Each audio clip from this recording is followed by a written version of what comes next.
Yo, Atlas speaking, and welcome to part 5 of What If I Was Reincarnated in the Naruto world as the legendary Konoha outsider. Let the tale begin. Chapter 81, Blood and Bones. 3 months of gladiator fighting in front of a crowd for ring had earned Takuma enough for him to be able to afford a C-rank jutsu. His purchase of Doton, Jihabiki Kansei no Jutsu had been only possible because of the ring, and Takuma was every bit thankful for that. However, the ring, his LRC course on lockpicking, wasn't Takuma's only income source. He was still a shinobi who earned a proper wage through hard work. His nearly 9 months of missions had made him enough for a D-rank jutsu. He saw no use in saving the mission points and spent them. Takuma stared at the 3 scarlet D-rank scrolls and the 2 light lime green handmade scrolls he had made for C-rank jutsu on his living room table. He cleared his throat as he picked up the scarlet scroll that was in pristine condition, unlike the other 2 that had gained somewhere, like a textbook at the end of the school year. Reading the title still gave Takuma mixed feelings. Jinjutsu, Kasumi Jushin no Jutsu, Mist Servant Technique. His first Jinjutsu, he had finally bought it. Takuma hadn't thought much about when the old man at the academy graduation test had pointed out that he was under a Jinjutsu. He didn't even know that he was under a Jinjutsu until the old man had informed him. Even then he couldn't actually tell that he was under a Jinjutsu, and disrupting his chakra had released him from the Jinjutsu's grasp. Things had been different when he had fought against Yuhi Kame. That time, he could tell he was under a Jinjutsu and even partially see through it, which allowed him to win the fight at the last moment. Just in case he was overthinking it, Takuma had gone asked Nenro to cast Jinjutsu, Shibari on him. The result was Takuma suddenly finding him in the tight constriction of ropes that had appeared out of nowhere and restricted him without any wiggle room, and yet, the very next moment, the ropes felt and he didn't need to stare to tell they weren't real. A single pulse of his chakra had undone the Jinjutsu. Once he could chalk it up as happenstance, twice he could accept it as coincidence, but for the facts to slap him thrice in the face, Takuma couldn't help but acknowledge the pattern. Jinjutsu didn't work well on him. Even the devil's advocate's argument of the caster lacking skill didn't hold up, but one of the 3 was from the Yuhi clan of Jinjutsu, and the old man was at least a Chunin. Looking into Jinjutsu seemed like an obvious choice. The purchase of D-rank Jinjutsu was the result of that. The source of unease was that he didn't know if his interesting circumstances converted to learning ability. What if Jinjutsu didn't work well on him, but he had dog's hit aptitude towards the field? It wasn't like he could test his Jinjutsu affinity, and he already knew his elemental affinity. The only way to know was to buy a D-rank Jinjutsu and try it out. The problem was that mission points were still precious to Takuma. He couldn't afford to make risky investments, and buying a Jinjutsu scroll read like a risk to him. The safest bet was to buy another Doton Jutsu. Logically speaking, Jinjutsu wasn't even the second choice. His experience with Suiton, Kirigakure Jutsu was immensely positive, and Takuma wanted to learn another Suiton Jutsu to increase the diversification of his Jutsu arsenal. He had even picked a D-rank Suiton Jutsu out. However, in the end, he took the risk. Thus, the unease. Takuma sighed. It was already too late to go back on his purchase. On top of that, he couldn't waste time procrastinating about decisions already set in cement.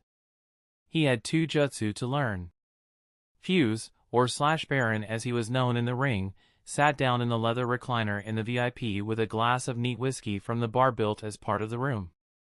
Unlike the flat masks that fighters wore in the ring, Slash Baron wore a mask fashioned closer to Venetian masks with pronounced features. The paint on the mask had cracked to cause patterns akin to water-parched lands during droughts, showing the mask's age. "Is that him?" he said to the only person besides him in the room. She nodded. Slash Baron narrowed his eyes at the fight in the arena. He could see where the kid got his name. His entire body, toe to neck, was covered in old and new scars. The new ones told him much about the battle the kid had been in recently. And if he knew ring fighters, he knew almost all of them were from the ring. "Scars, rookie contract, weapons category," she said to him. In the arena, Scars moved and skipped on his feet as he ran backward while his hands, wielding kunai, moved in a blur, creating a show of screeches and sparks as his opponent tried to drown him in a flurry of strikes. Baron noticed the kid was showing the symptoms of someone who had just recently come out of the taijutsu category. The kid wasn't taking advantage of the distance that the standard kit weapons provided. Everyone knew about it, but habit and comfort were tough things for people to break, especially for fighters. When a habit was engraved into the bones, it took breaking those bones to get rid of it. And yet he's moving, he thought. Scars moved through the arena without stopping. Even though Scar's opponent was in on the offense, the direction and motions were being directed by Scars. The combat was being fought on the run, and it was clear that Scars wasn't letting his opponent get a stationary position to get comfortable in. Who brought him in? He asked. Inomoto. Baron clicked his tongue. He didn't like that name at all. Not at all. The bastard was good at what he did, but the personality behind that skill was just plain awful. Are you sure he is worth it? He didn't know this Scars kid outside the conversations he had with the other members, nor had he observed the numerous fights others had. All he knew was that Scars was being talked about in the circles. 25 to 45, 55% record. Nothing special, he said. Yes, but you aren't considering the category change. Baron shook his head. They were shinobi, and every fight they fought was different. On the field, there was no consideration for something like a category change. They needed to be ready for any and all possibilities. A shinobi needed to have adaptation running through their veins more than blood. But he couldn't discount Scar's age. It was clear from the musculature and frame that the person in question was a kid. There was potential there. The question was if the kid would be a good fit, and more importantly, a good prospect. He has shown signs of learning a chakra augmentation jutsu. Now, that was more like what he wanted to hear. Suddenly there was activity in the arena. Scar's opponent disarmed one of Scar's kunai and went in for a body stab. Scar's hand that had been forced apart from his kunai turned into a fist, and just the right muscles flexed as Scar placed a hook to the side of his opponent's neck, just below the ear. The opponent was tough, as the solid hit didn't faze her as much as it should have. She recovered enough just at the moment to deflect the Scar's kunai that would have opened up her like a pig on a butcher's table. Baron anticipated a brawl coming up. Scar's opponent leaned forward to reach for a jab, and her front foot was already ready to act as a pivot for a rotating kick. But suddenly, Scars redirected the jab with a quick smack before jumping several meters away from his opponent. The kid dipped into his weapon's pouch and unleashed a salvo of shuriken on his opponent. The opponent, who had already committed to the kick, was stuck in her movements. She recovered fairly quickly 4 ring standards and tried to jump out of the way, but the flying sharpened metal stars were already upon her. Ting! Ting! Ting! Her quick hands deflected 3 shuriken, a valiant and yet futile effort as 6 other shuriken pierced her like darts on a dartboard. She dropped to the ground like a marionette without strings, and Scars rushed towards her with 2 kunai gleaming in his hand. The opponent, however, raised her hand in a half-claw which made Takuma stop. A forfeit had been called. Distance, said Baron, commenting to himself. He sipped on his drink, finding the selection available in the bar to be subpar at best. Alright, let's at least see if the kid's interested. Takuma was in his locker room changing into his clothes when he heard a knock on his door. He looked up, utterly surprised. In his more than 3 months using the single-person changing rooms, not once had he heard a knock on the door. He didn't reply and put his ski mask and the Scars mask over while attaching his weapon's pouch back on. Scars, a deep and smooth voice came from outside. My name is Baron. I was wondering if we could talk about something. Silently, Takuma took out a kunai and dipped his other hand into his pouch, ready. I know you're in there, and I just want a conversation.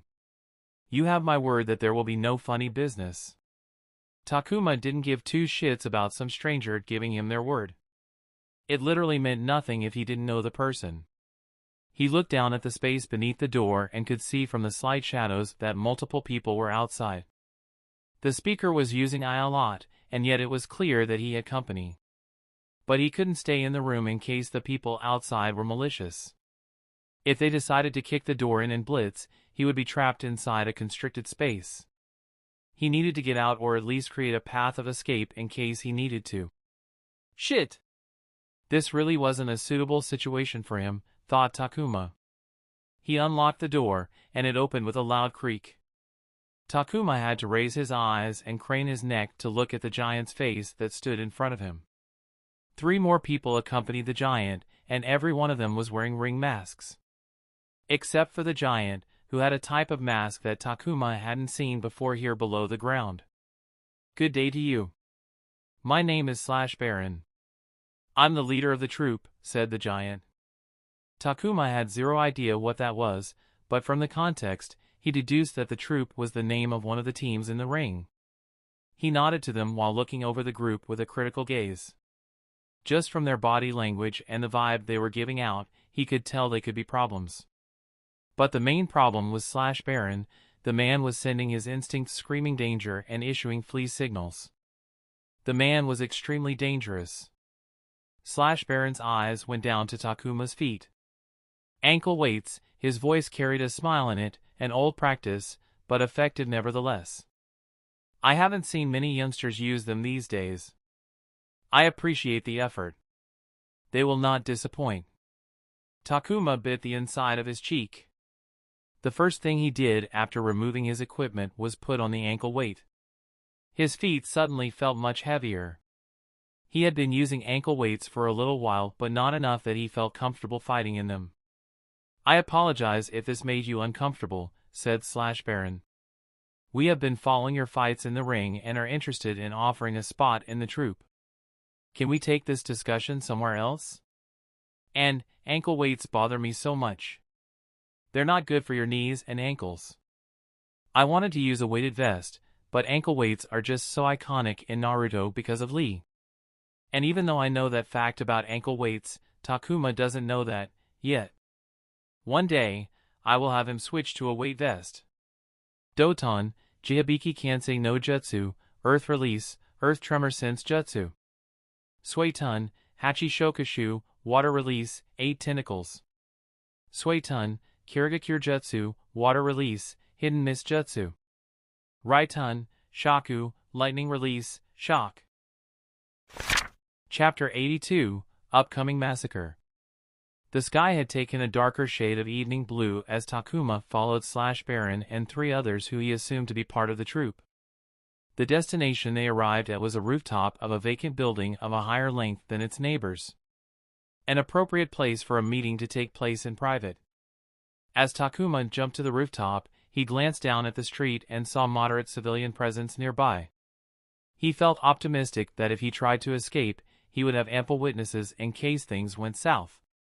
I wasn't told about the extra company, Takuma said. In his view of observation, he could sense and spot more people on the rooftop.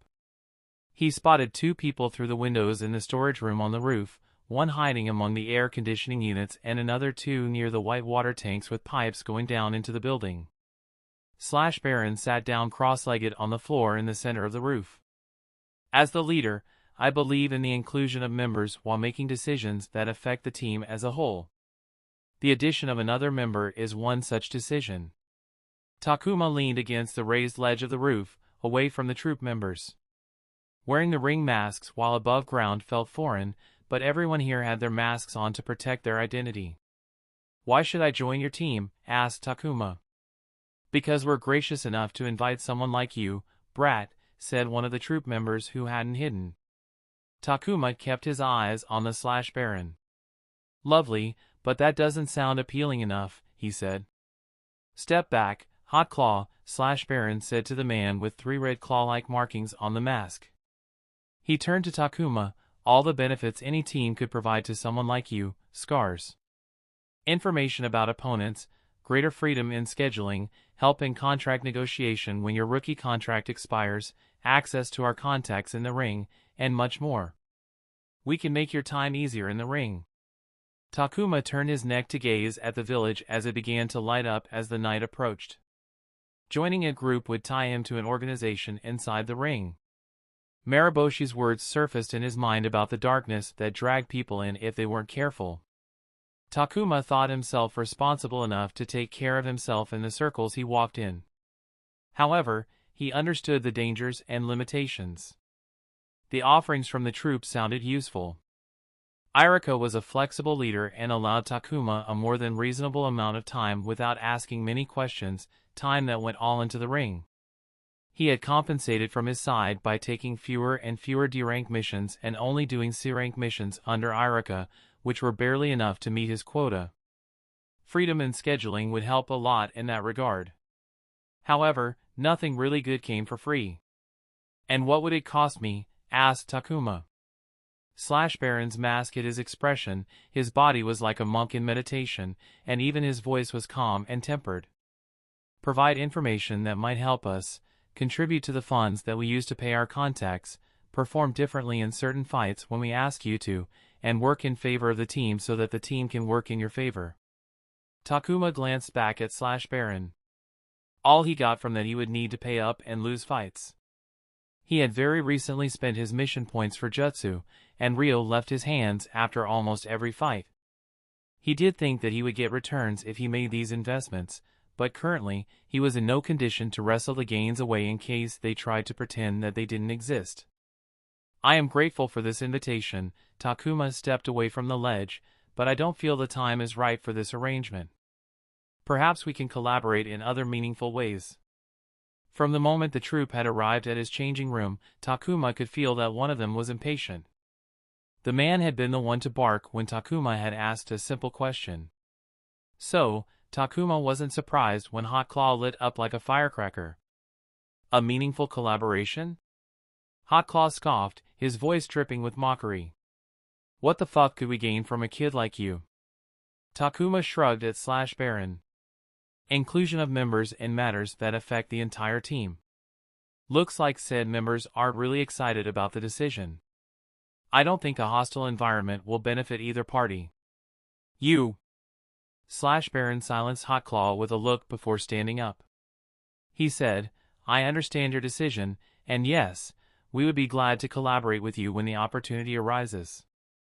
Takuma nodded. Baron seemed calm, but Takuma didn't know if that was an act. There was a chance that the troop might bear a grudge due to him rejecting their offer. There was a risk, but on this side of the hidden leaf, if someone pushed, you pushed them right back. A show of weakness was nothing but that. Takuma raised his hand to point at Hot Claw. "Hey, dipshit. I'll forgive it this time because of how polite your leader has been this entire time, but talk to me like that again, and I'll break more bones in your body than that mush you call a brain of yours can count. Watch your back and fucking pray that you don't meet me in the arena." Takuma stood there for a moment until he saw a glimpse of registration in Hot Claw's eye before jumping into the street below and vanishing out of the troop's sight. "I will kill that brat." Baron turned to Hot Claw, faster than it took to blink an eye. He had Hot Claw's neck in his grasp. "I don't understand what warranted that behavior," said Baron calmly as he lifted Hot Claw off the ground while Hot Claw desperately tried to claw at the grip that choked his neck. "If you had a problem with this, you could have told me beforehand. What made you think that it was wise to do when an outside company was present?" "Bebo, SSII." Baron dropped Hot Claw to the ground, and the latter coughed while trying to breathe. No one on the roof said anything about the sight in front of them, and they watched silently. "Perhaps it's good that you did that," said Baron. "I didn't bring it up before because you weren't hurting anybody, but you don't think I didn't notice your use of the team's name to do some personal side betting, did you?" All eyes sharply turned to Hot Claw, who shrunk under their gaze. Using the team's name meant using their reputation. A lousy bet meant lowering their reputation and making negotiations difficult in the future, which was why utilizing the team's name during betting was a team decision. It didn't help that Hot Claw had been pocketing the money even though he was using the team's name. "B-boss, that." Baron kicked Hot Claw in the stomach, sending him crashing into the ledge, cracking the concrete from the impact. "There's going to be a change in the matchups. Hot Claw is going to lose his winning streak and go on a losing streak for the foreseeable future." And just like Hot Claw's future in the ring took a drastic turn.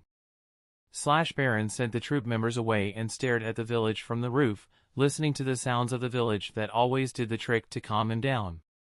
He heard someone land on the roof even though they were trying to be silent. He refused, said Baron. Do you want to try again? She asked. Baron shook his head. I don't think he would have joined if we didn't bend over for him, he sighed but wasn't bothered by it. He didn't lose anything from a prospect rejecting him. There were an unending number of prospects for him to choose from. Are you going to cut him loose? No, I don't believe so. His experimentation with chakra augmentation is noteworthy. We might pick this up again if he's able to make something of it. Baron shook his head. For now, we will keep an eye on him. Understood. Is it because he is like you? She asked. Baron laughed. I was nothing like the kid. He removed his mask and looked at it with a sigh. A look of reminiscence floated in his eyes as he held it in his gaze. It's been so long since I have worn this one that it feels foreign, yet it feels like it was only yesterday when I had it on in the arena. You could always go have a little fun. I'm sure they would be more than happy to accommodate the troops leader. Don't insult me by comparing me to scum like Bishop. Baron put his mask back on. My ring days are long over. These days he wore a different mask. At the Leaf Military Police Station, a group gathered in the leader's office. All of them wore the standard Leaf Shinobi uniform, but all of them either had a sash with the military police emblem around their arm or had the emblem stitched directly on their sleeve. There was a knock on the office door. Enter. The door opened, and a young man with short, unkempt messy black hair, onyx eyes, a relatively broad nose, and well-defined eyelashes that turned upwards at each, stepped into the office. He was dressed similarly to the others but without the police emblem on his uniform. Uchiha Yakumi, who was among the group, greeted the young man. Shisui, he nodded. Uchiha Shisui gazed at his clan members, noticing how every one of them was a high-ranking member. If he had doubts about what this meeting would be about when he was summoned, looking at the gathering in front of him cleared every doubt about what the agenda would be. He nodded back before looking at the person sitting behind the table. Clan head, Shisui said respectfully. Uchiha Fugaku nodded in return. How is ANBU faring for you, Shisui? He asked. Not much different from my post here, clan head. Protecting the village and its people from harm has always been our clan's responsibility, Shisui said. He could see a few people nodding, but at the same time, he could feel the glares of others. Anything of interest that you might wish to share? Asked Fugaku. Nothing that hasn't been said in the report, said Shisui. He met eyes with everyone who glared at him without letting anything away. He was ANBU, they were not, and because of that, they couldn't do anything but take his word for it, whether they liked it or not. They got what he gave. Fugaku hummed as he gazed at Shisui for a moment. How has my son been doing? So, they wanted to know about Itachi, thought Shisui as he said, he has been assigned under Hataki. The name brought another wave of displeasure, but it was in all the people this time. He agreed with them on this matter. Hataki Kakashi having their clan's eye was a blatant insult to their clan, and yet it was true that the man used their clan's gift better than most of his clan did, though he or any of his clan members would never say it out loud. Itachi has been acting strange, said Fugaku. The man had no emotion on his face as he talked about his son. Ever since he has joined ANBU, he hasn't attended any meetings, nor has he been consistent with the reports. Would you know the reason for such behavior?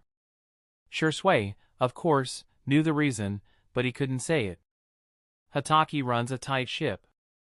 And this is ANBU we're talking about, even Itachi would need time to adjust, he said. I suggest giving him some time to familiarize himself with the new situation. It was at this moment one of the members raised his voice. Does he not understand his role? He must understand what this position means for the clans. Shisui stared into the eyes that had turned red in the moment of outburst. Such hatred, he thought with pity as he stared into his clan's eyes. Fugaku hummed, and the angry man closed his eyes and appeared to be attempting to calm down.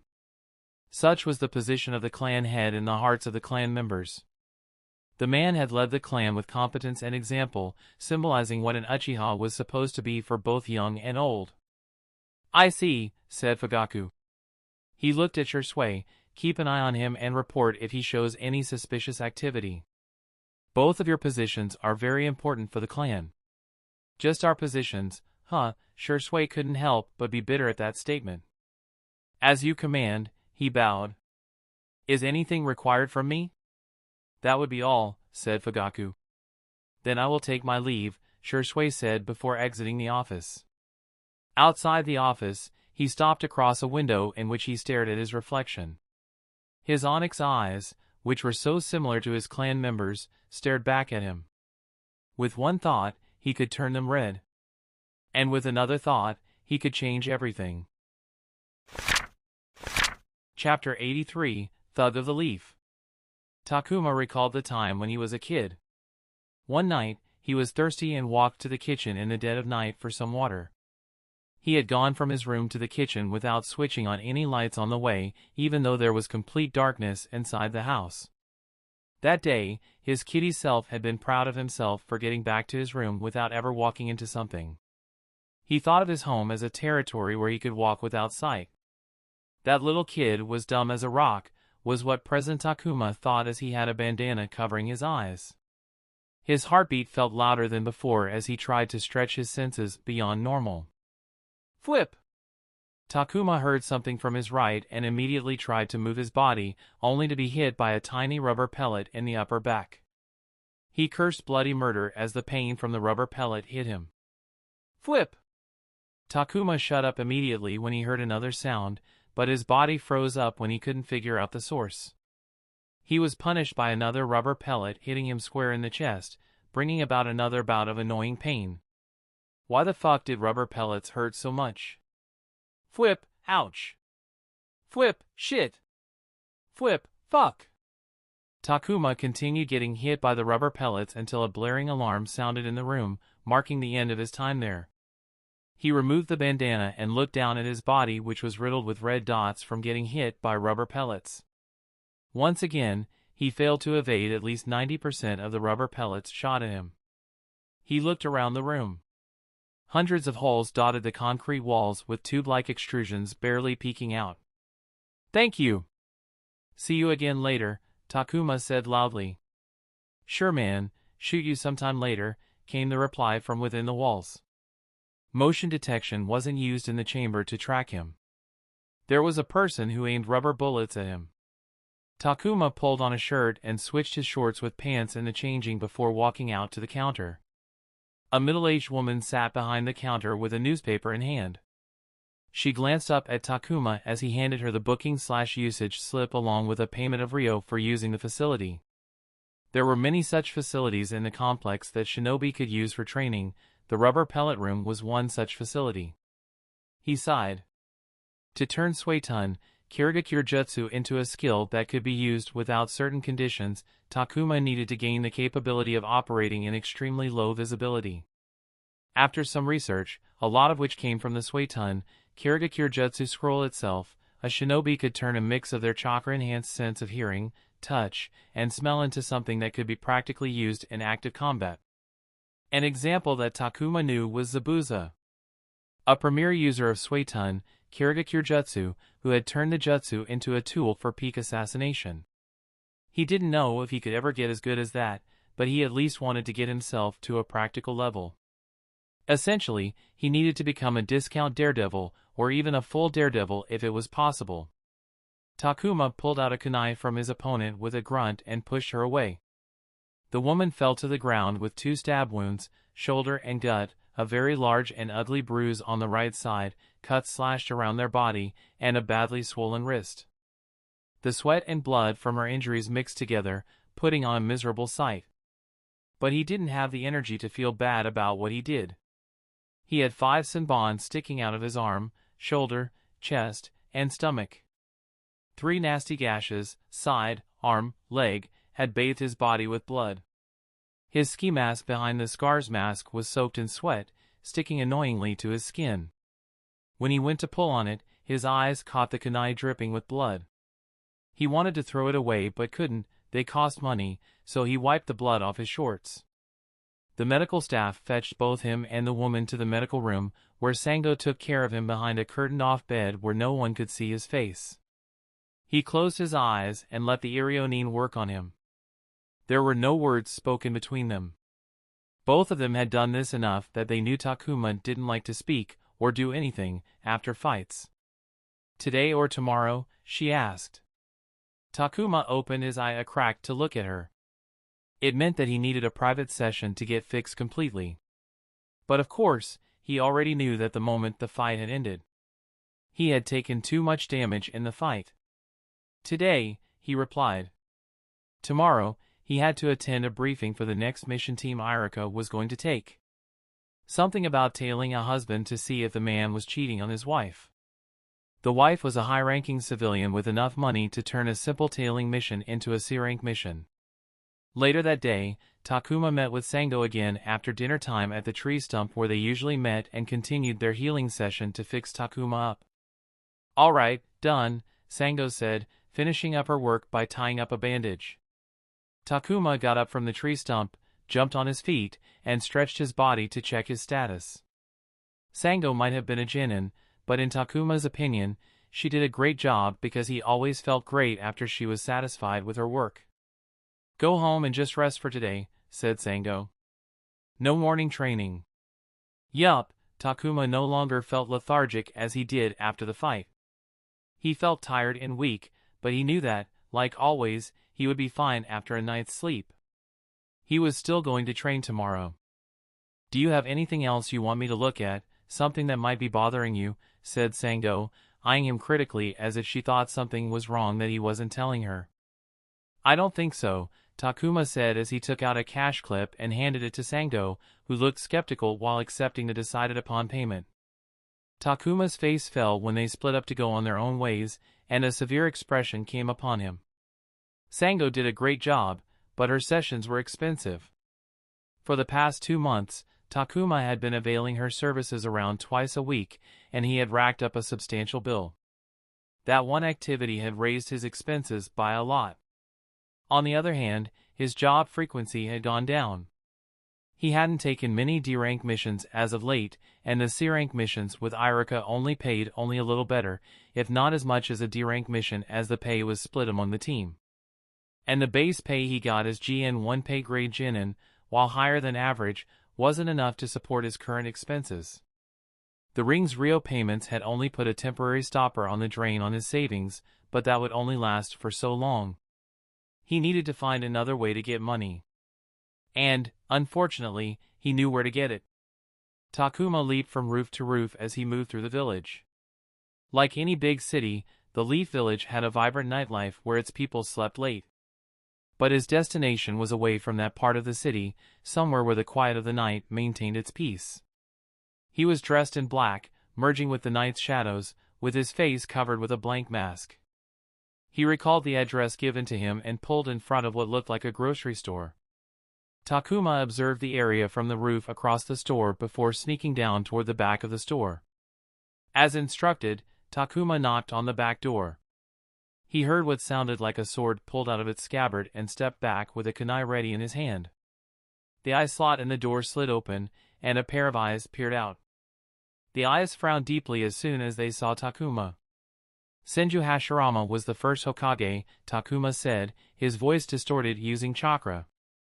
The frown didn't ease up as they stared at each other for a few more seconds before the eye slot slid shut, and the door opened. The eyes belonged to a man, and Takuma recognized the body language to be of a shinobi. "In," said the man. Takuma followed the man inside the building, and they immediately headed down to a basement floor beneath the grocery store. On the way, they met 4 more men who all had bearings of shinobi, and they eyed Takuma with caution and a threatening demeanor even though they made no direct moves against him. They walked through the open space used as storage with lots of shelves across the floor and boxes of recognizable retail brands and products on them filling the space. The back of the basement had a small office with a single window covered with blinds from the inside. The man knocked on the office door and peered inside briefly. Takuma heard a brief conversation mentioning him as the kid. "In," repeated the man as he held the door open. Takuma stepped inside and joined the two men who occupied the office. One he knew, the other he didn't. On time, I see, said the familiar Irionin with small blackout shades and a bandana covering his head. Looking as shady as the day Takuma had met him. Inomoto smiled, come sit down, kid. So, this is the kid, said the other man with a thick accent not native to the Leaf Village. The man with the thick accent was a middle-aged man with pale skin, not an unhealthy pale, but a natural paleness. He had a head wrap over a head of gray hair that flowed down the back. But it was the light amber with so much depth that commanded Takuma's focus. Takuma wordlessly sat down in front of them. Not showing your face is one thing, but no introduction, that's just rude, said the man. Takuma glanced at Inomoto briefly before turning back to the old man. Toby, said Takuma, throwing the alias of this world out. The old man chuckled, I would be a fool to take that as your real name, brat. But since Inomoto here has vouched for you, I shall address you by Toby. You can call me by my real name, Ryu. Great, so now that everyone knows everyone, let's talk business, said Inomoto, clapping his hands. Now, Toby here needs a way to earn some extra cash, and Mr. Ryu here can provide an opportunity for that to happen.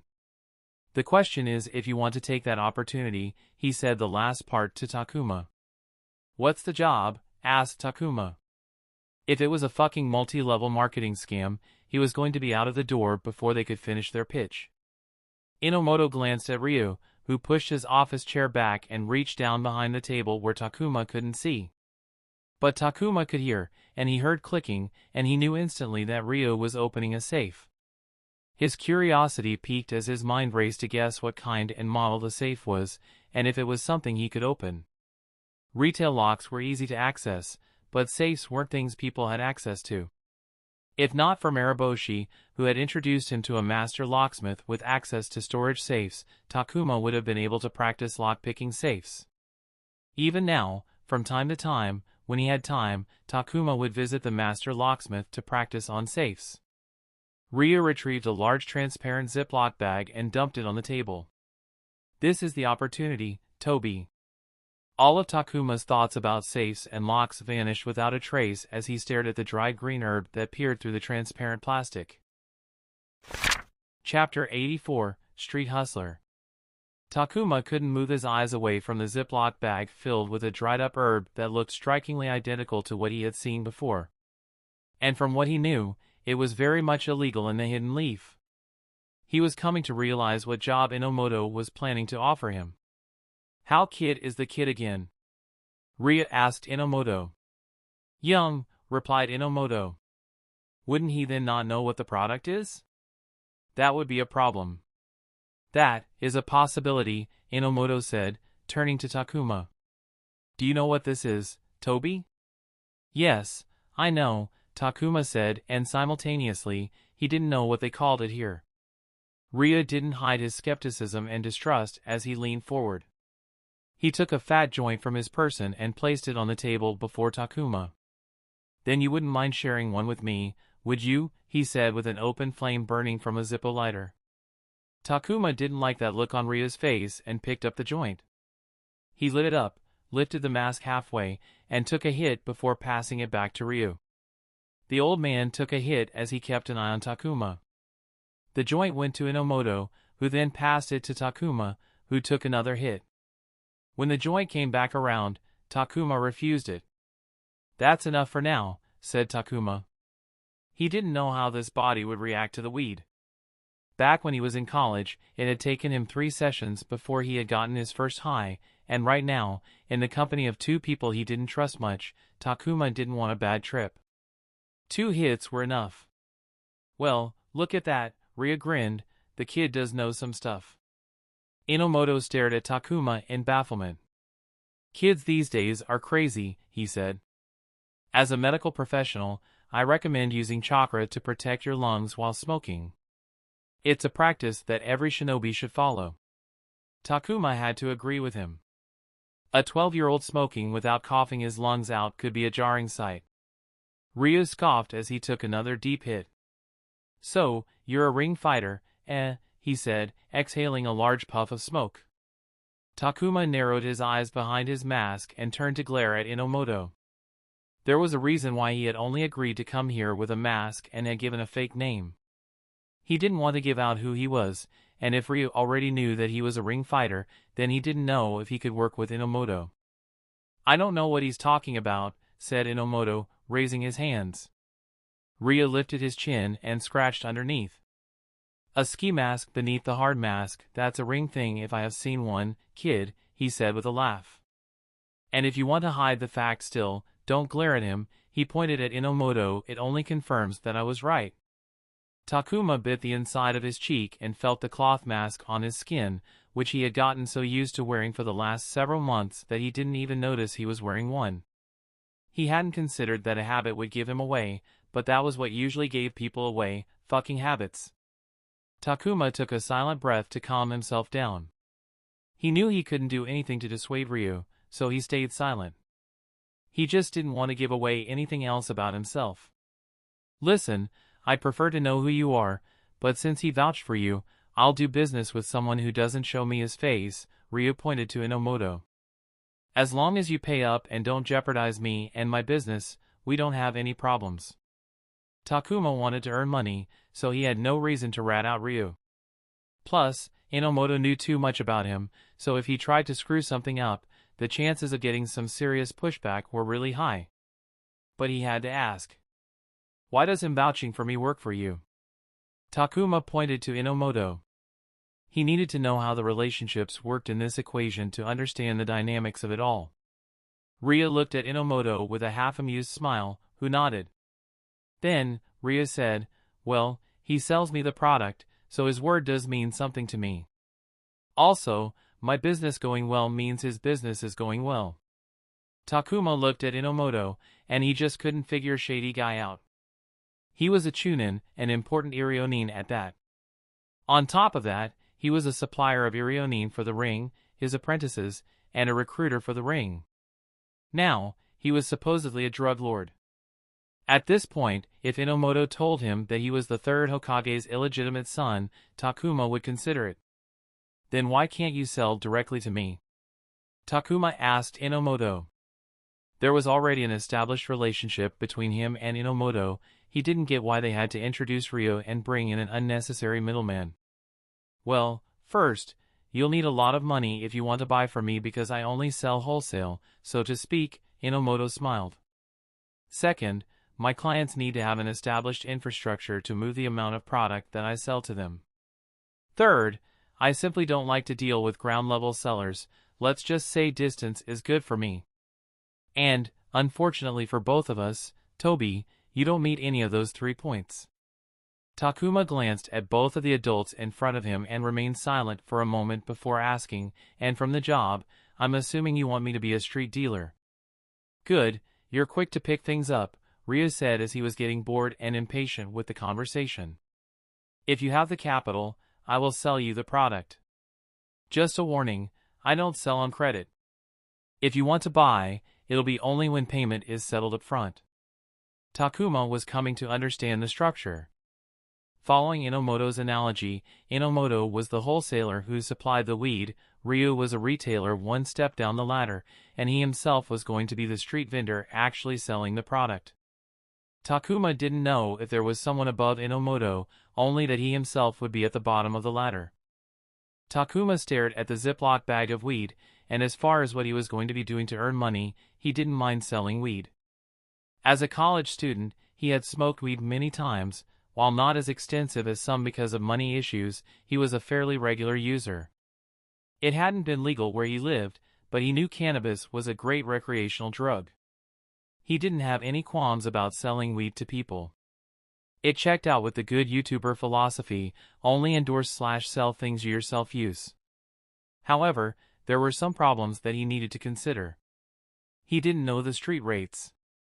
If he was going to do this business, then he needed to know the cost price and the selling price, and if those rates were far enough apart for him to make enough profit to cover his current expenses and were worth enough for the time and labor he needed to put in to make the entire thing work. So, he straight up asked them about the rates. Ryu quoted a rate, and was immediately rebuked by Inomoto. "Don't try to screw the kid over," he said.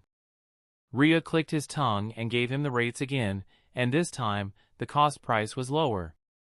Takuma made a note of that behavior before he began calculating what and how much sales he needed to make it worth his while, and after some while, he concluded that this could work. It would be rough on his savings to get that first supply, but he wasn't a stranger to tough times, and if this could improve his monetary situation, he could tighten the string on his purse. He knew accepting this offer would bring changes to his life, and it needed commitment if he wanted to make this work. "All right, let's do this," said Takuma with determination in his eyes.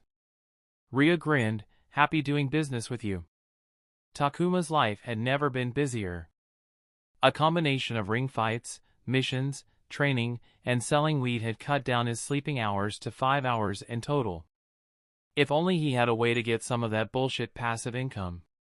He had to confess, on the first day, he wasn't sure what to do with the stash of weed he had in his house because he had no customers. The first thing he had done was to decide where to keep his stash. While the quantity was low, he kept it hidden in his home but decided to find a better place away from his place in case the business grew. On the other hand, as it turned out, selling was easy when there was substantial demand, a lack of intense competition, and a market where customers didn't do intense research and price comparison. "Shin, my man, how are you doing today?" Takuma dapped up a young adult who was one of his customers. He thought that if he were friendly with his customers and made them feel comfortable, they would be more open to approaching him more often. "Hey, Gene," said Shin, looking around a street with a public park on one side and a street full of restaurants on the other side. Gene was one of the identities that Takuma had created to interact with his customers. Takuma wasn't a weed dealer, but his other identities were. His civilian customers weren't able to tell that he was using Hinge no Jutsu, transformation jutsu, and his shinobi customers who could tell weren't able to tell what was behind the disguise, only that he was disguised, which worked for both parties. "Don't be like that, look at me," Takuma gripped Shin's hand, stopping the young man from letting his nervous eyes wander around. As long as they acted like two friends who met on the street, no one was going to look at them. "So, how much do you want today?" "The same as last time," said Shin. "Excellent, we can make that happen. Can I also get some rolling paper and filters as well?" "Of course, we can do that as well," Takuma smiled. He had brought a lot of rolling paper and joint filters in bulk so he could sell the accessories as well. If the customers could get everything required directly from him and simplify the purchasing process, they would keep coming back to him. You know the deal, payment first. But, simultaneously, he had to set boundaries and be strict when it came to dealing.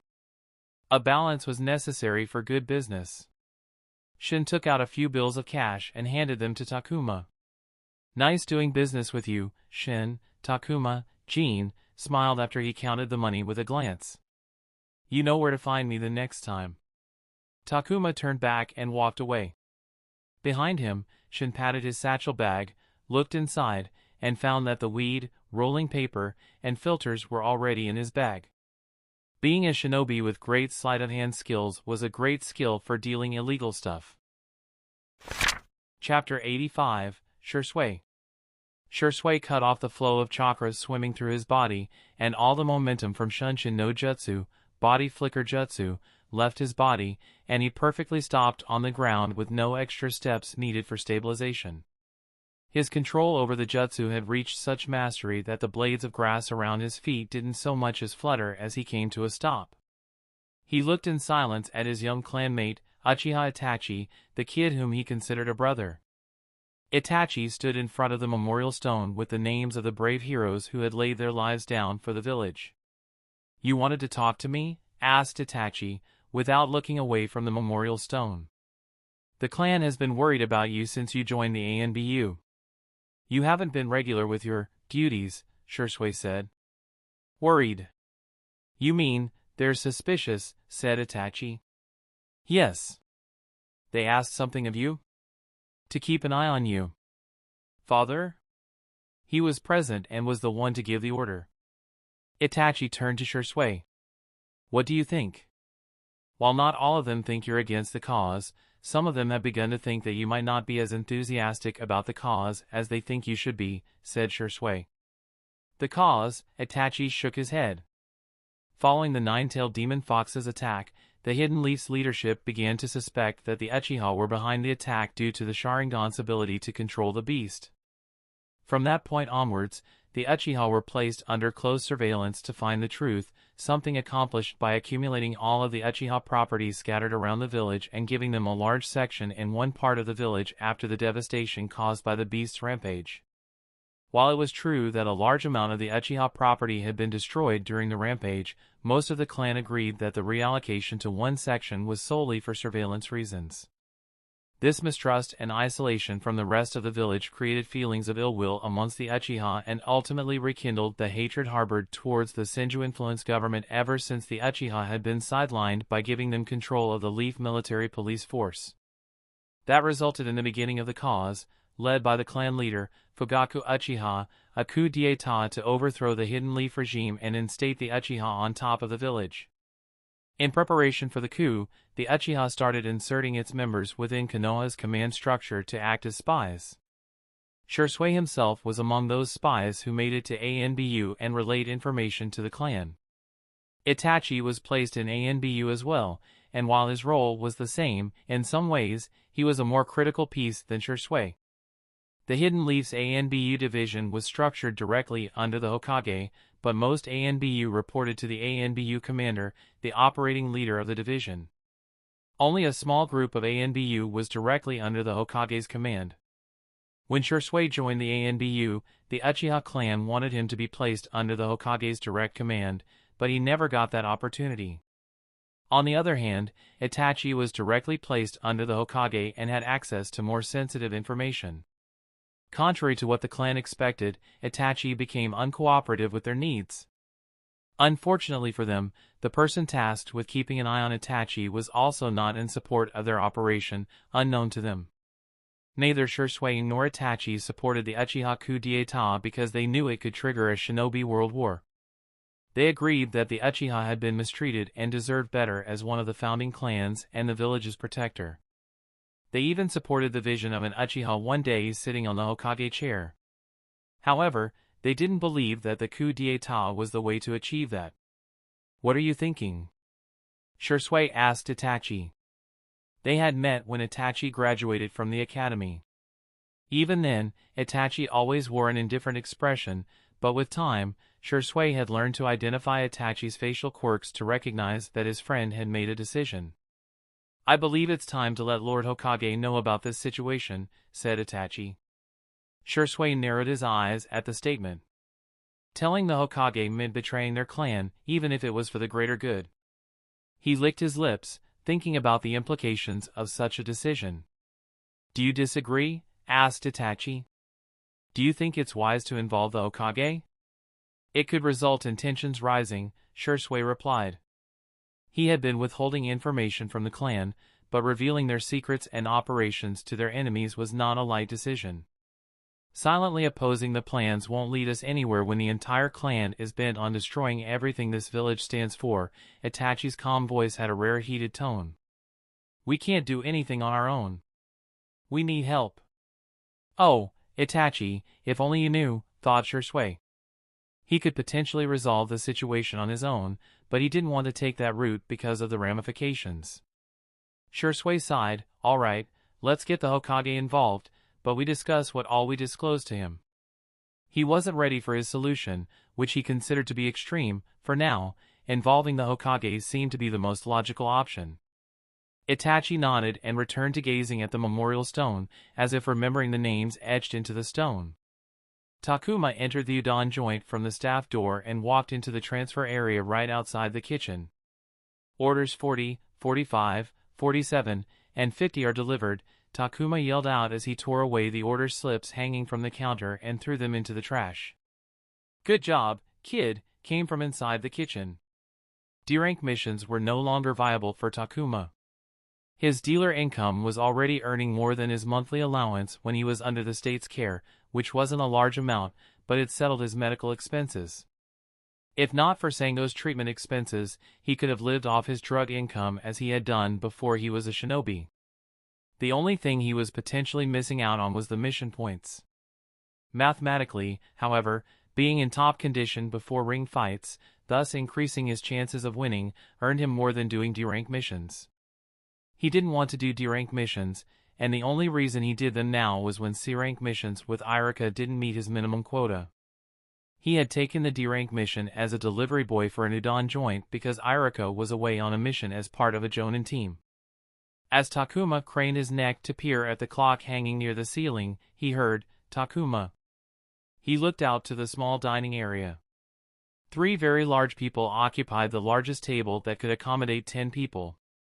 One look at them, and Takuma knew they were from the Akimichi clan. It was the 4th smaller person that had called out to Takuma. He could only see a hand as the large Akimichi blocked the view. Then Masaki peeked through. "Oh, Masaki!" Takuma called back, thinking why Masaki was in the company of Akimichi. "Join us," said Masaki. Takuma turned towards the kitchen and shouted, "Boss, can I take my break right now?" "Yeah, go ahead." Takuma shouted his thanks and turned back to Masaki. "Give me a minute, I'll be right there." After saying that, Takuma walked out of the staff's back entrance that opened up into a back alley. The moment he stepped out of the diner, he no longer looked like himself, and instead, he was a blond man with a bright smile. He walked into the back alley on the other side of the street, where a middle-aged woman waited for him. "Miss Shimada, my favorite customer," Takuma smiled widely. "How are you today?" Miss Shimada was a civilian housewife that one could find in any residential area. The only difference was that she was one of Takuma's highest-grossing customers. "Very good, thank you," Shimada said in an uptight manner without a hint of a smile on her face. "Just like always," said Takuma.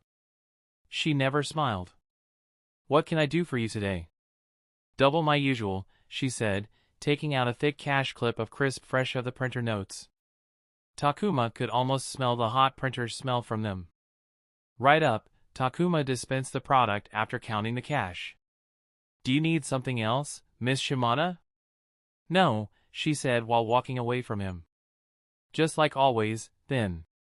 Takuma also walked back into the diner, undoing his disguise. He walked to Masaki's table, which now had a tremendous amount of food on it.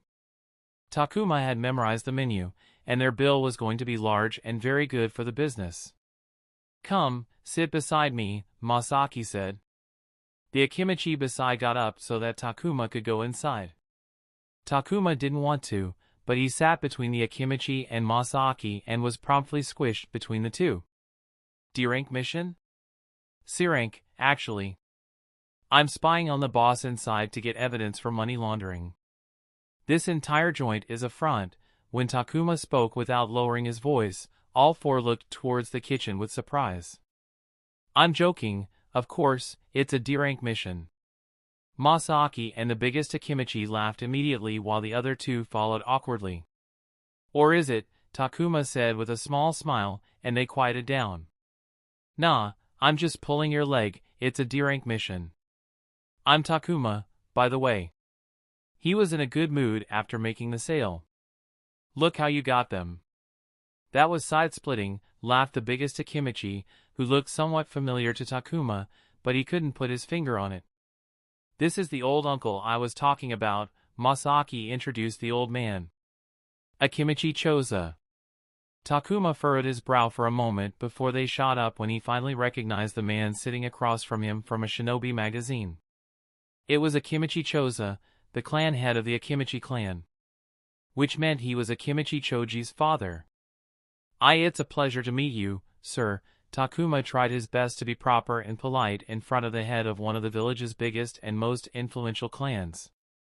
"I was in the same academy batch as Akimichi Hideaki, and I must admit, that boy is strong." This was a huge situation that he wasn't prepared for. Takuma could feel the extra product in his pouch grow heavy, and it took a lot of self-control to not push it deeper into his pouch. He was in grave potential danger. Choza turned to the Akimichi beside him. "Dodo's son." "Ah, Dodo's son, yes. If I remember correctly, he's learning under a Jonin. Choza nodded with a gentle and full smile. No need to be nervous, Takuma. As you're on your break, be our guest, and eat with us. Thank you, sir. After the introductions happened and the table began to eat with vigor, Takuma focused on the situation. He glanced at Masaki, who was shoving the food without a care in the world, and remembered all the times his friend had brought up training under an old man. Not once had Takuma thought it would be a Kimichi Choza. He had no fucking idea how Masaki had managed to get into this situation. I have to ask, how did you two meet? Said Takuma. Masaki looked up from his udon bowl. I was training with my Bukijutsu one day when the old man came up to me. We fought. They fought? Takuma exclaimed. And then he took me under his wing. Takuma felt his head churn.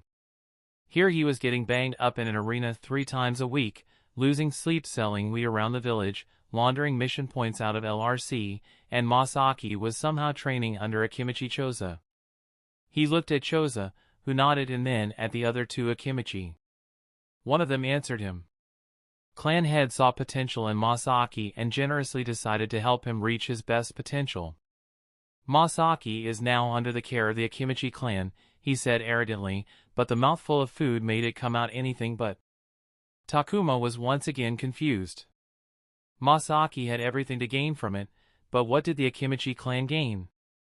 The confusion must have shown on his face as the Akimichi beside him leaned down to whisper. Masaki is sponsored by the Akimichi clan. In return for the resources the clan provides for him to grow as a shinobi, he will work for the Akimichi clan and its interests. Takuma's eyes widened as an inkling of understanding entered his brain.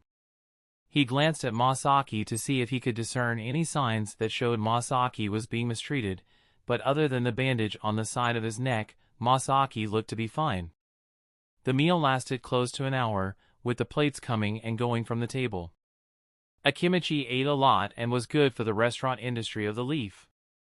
As they were leaving, Takuma saw them off and asked to talk to Masaki alone. You go ahead, I'll catch up, said Masaki to the Akimichi. Takuma waited for them to be outside of earshot before asking, You're working for the Akimichi now? Do you understand what that means? Are you fine with that? They're not mistreating you, right? What kind of things? Masaki put his finger on Takuma's lips. The usual happy-go-lucky expression had mellowed down to a small smile with seriousness showing through in his eyes. I understand my current arrangement perfectly well, Takuma. The old man had made it very clear the day he invited me to join the clan, he said. How long will you have to work for them? Asked Takuma, still worried about Masaki. That's between me and them, Masaki said. He looked at his hand as he clenched his fist. I want to get stronger, and if they can make me stronger, then I will continue working for the Akimichi clan. And it's not like they're terrible, everyone I train and spend time with are lovely people. Masaki smiled. You worry too much, Takuma. I'm not dumb. I never said that. Yes, I know. I understand what I agreed to, and it wasn't a spot decision. I thought about it long and hard before I agreed to the old man's deal. You don't have to be worried about whatever bad things you're worrying about. They're good people. Masaki patted Takuma's shoulder hard and heavy. Takuma breathed out as his shoulders loosened. He was still worried about his friend, but something from Masaki told him that he had it under control. They're really treating you well? Asked Takuma. Masaki nodded with a smile. Takuma sighed. All right, just take care of yourself. I will. Masaki grinned brightly as ever. Chapter 86, Fight Club Progression. The arena reserved for the weapons category was filled with anticipation on a Friday evening. It was a prime fighting spot in the ring. The fighters who got an opportunity to fight on weekend spots knew they were under the spotlight, a sign that they were valued. It was reserved for veteran fighters, fighters on long winning streaks, and rising fighters to gain popularity that would elevate them to the next level. It was a stage of opportunities. I wanted to see Iron Bolt go against Lady Fur, sighed a man in the audience. The second man beside him spoke. I heard she got called away on a mission. I was there when Lady Fur fought Iron Bull last time. I so wanted to see the rematch, said the first man. I don't even know the substitute. What's his name again? Scars, replied the second man. He has a 42-29 record. Pretty good. 42-29, the first man quirked a brow. That's 71 fights. Then this is his last fight on the rookie contract. He knew a thing or two about how the contracts worked in the ring.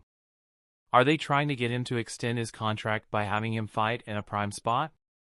It was a known observation that many ring fighters left after their first contract ended. Could be, but then why would they pair him against Iron Bull? It's like putting a newborn calf against a, well, bull. Scars is going to get slaughtered. The first man shook his head. Iron Bull is from the Jutsu category and the fight is in the weapons category. We don't know how well Iron Bull will fight with his ninjutsu tied up. The second man laughed at that. You forget that Iron Bull spent a year and a half in the weapons category before his first hiatus. And haven't you seen the Tetsubo he wields? Iron Bull will win this one, no doubt about it. The first man cringed at the mention of the Tetsubo. He had seen several Iron Bull fights, and the man swung the war club like a demon on a rampage. The ring might have desensitized him to the shinobi violence, but the memory of Iron Bull crushing his opponent's thigh with his Tetsubo was still seared in his mind. His bones quivered at the mere thought of what it would be like to have the war club whip past him. I already put money on Iron Bull, said the second man. If you haven't, do it quickly before the counters stop accepting bets. The first man wasn't the gambling kind but wondered if he could let his purse strings loose and put some money on what seemed to be an already decided fight. He wouldn't lose his money and would even make some winnings, no matter how minuscule, because of the odds. A sheen of sweat covered Iron Bull's bronze body as he walked into the fighter's tunnel with his bull mask that had a scratch on the lower left corner. Waiting for him were his team members, as they would be before any fight. Leader, about this Scars. Iron Bull raised his hands. My equipment, he said. The ring staff checked the equipment before fights, and he didn't like to remove it once he had put it on, so he had them check it before he put everything on in the tunnel itself. Go ahead, he said as he put on his guards. Scars uses the standard weapons pack, partial to the kunai the most. He is. Iron Bull listened to the intel gathered by his team on his opponent. He hadn't heard of this Scars before. It was decided that he would be fighting the fellow because Lady Fur had withdrawn from the fight. He frowned behind his mask as his mood soured. The foul woman had beaten him twice before, and this time was supposed to be his victory. He had been preparing for a fight against her for months, hours spent recalling her patterns and movements, coming up with counters, and digging for openings. All wasted. Who knows when they will get to fight next? He was in no mood for this fight, and the only reason he had agreed to fight the nobody was because of the money. His contract promised great amounts of Rio for every fight, and he wasn't going to let that go away.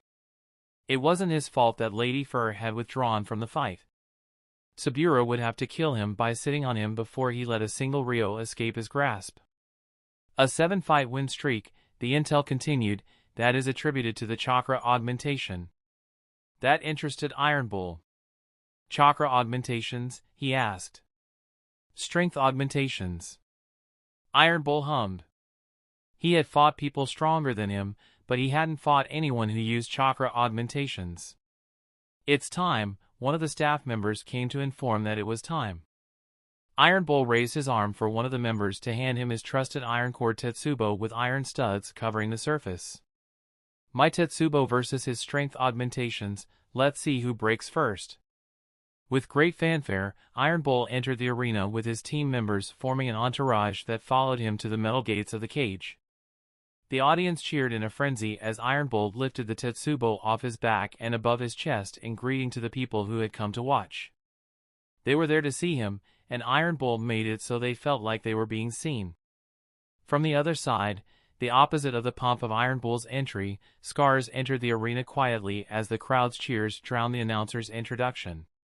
When Iron Bull noticed Scars entering the arena, he walked towards him with his Tetsubo dragging against the arena floor. Usually, the announcer would stop the fighters from approaching each other before the fight, but as Iron Bull walked to Scars, the announcer didn't say anything.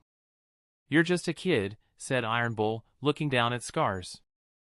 The size difference between the two fighters was apparent as they stood near each other. Iron Bull was broad and tall with bulging muscles suitable to lift the bulky Tetsubo. Scars, on the other hand, was lean and short with wiry limbs that didn't seem capable of holding any significant strength.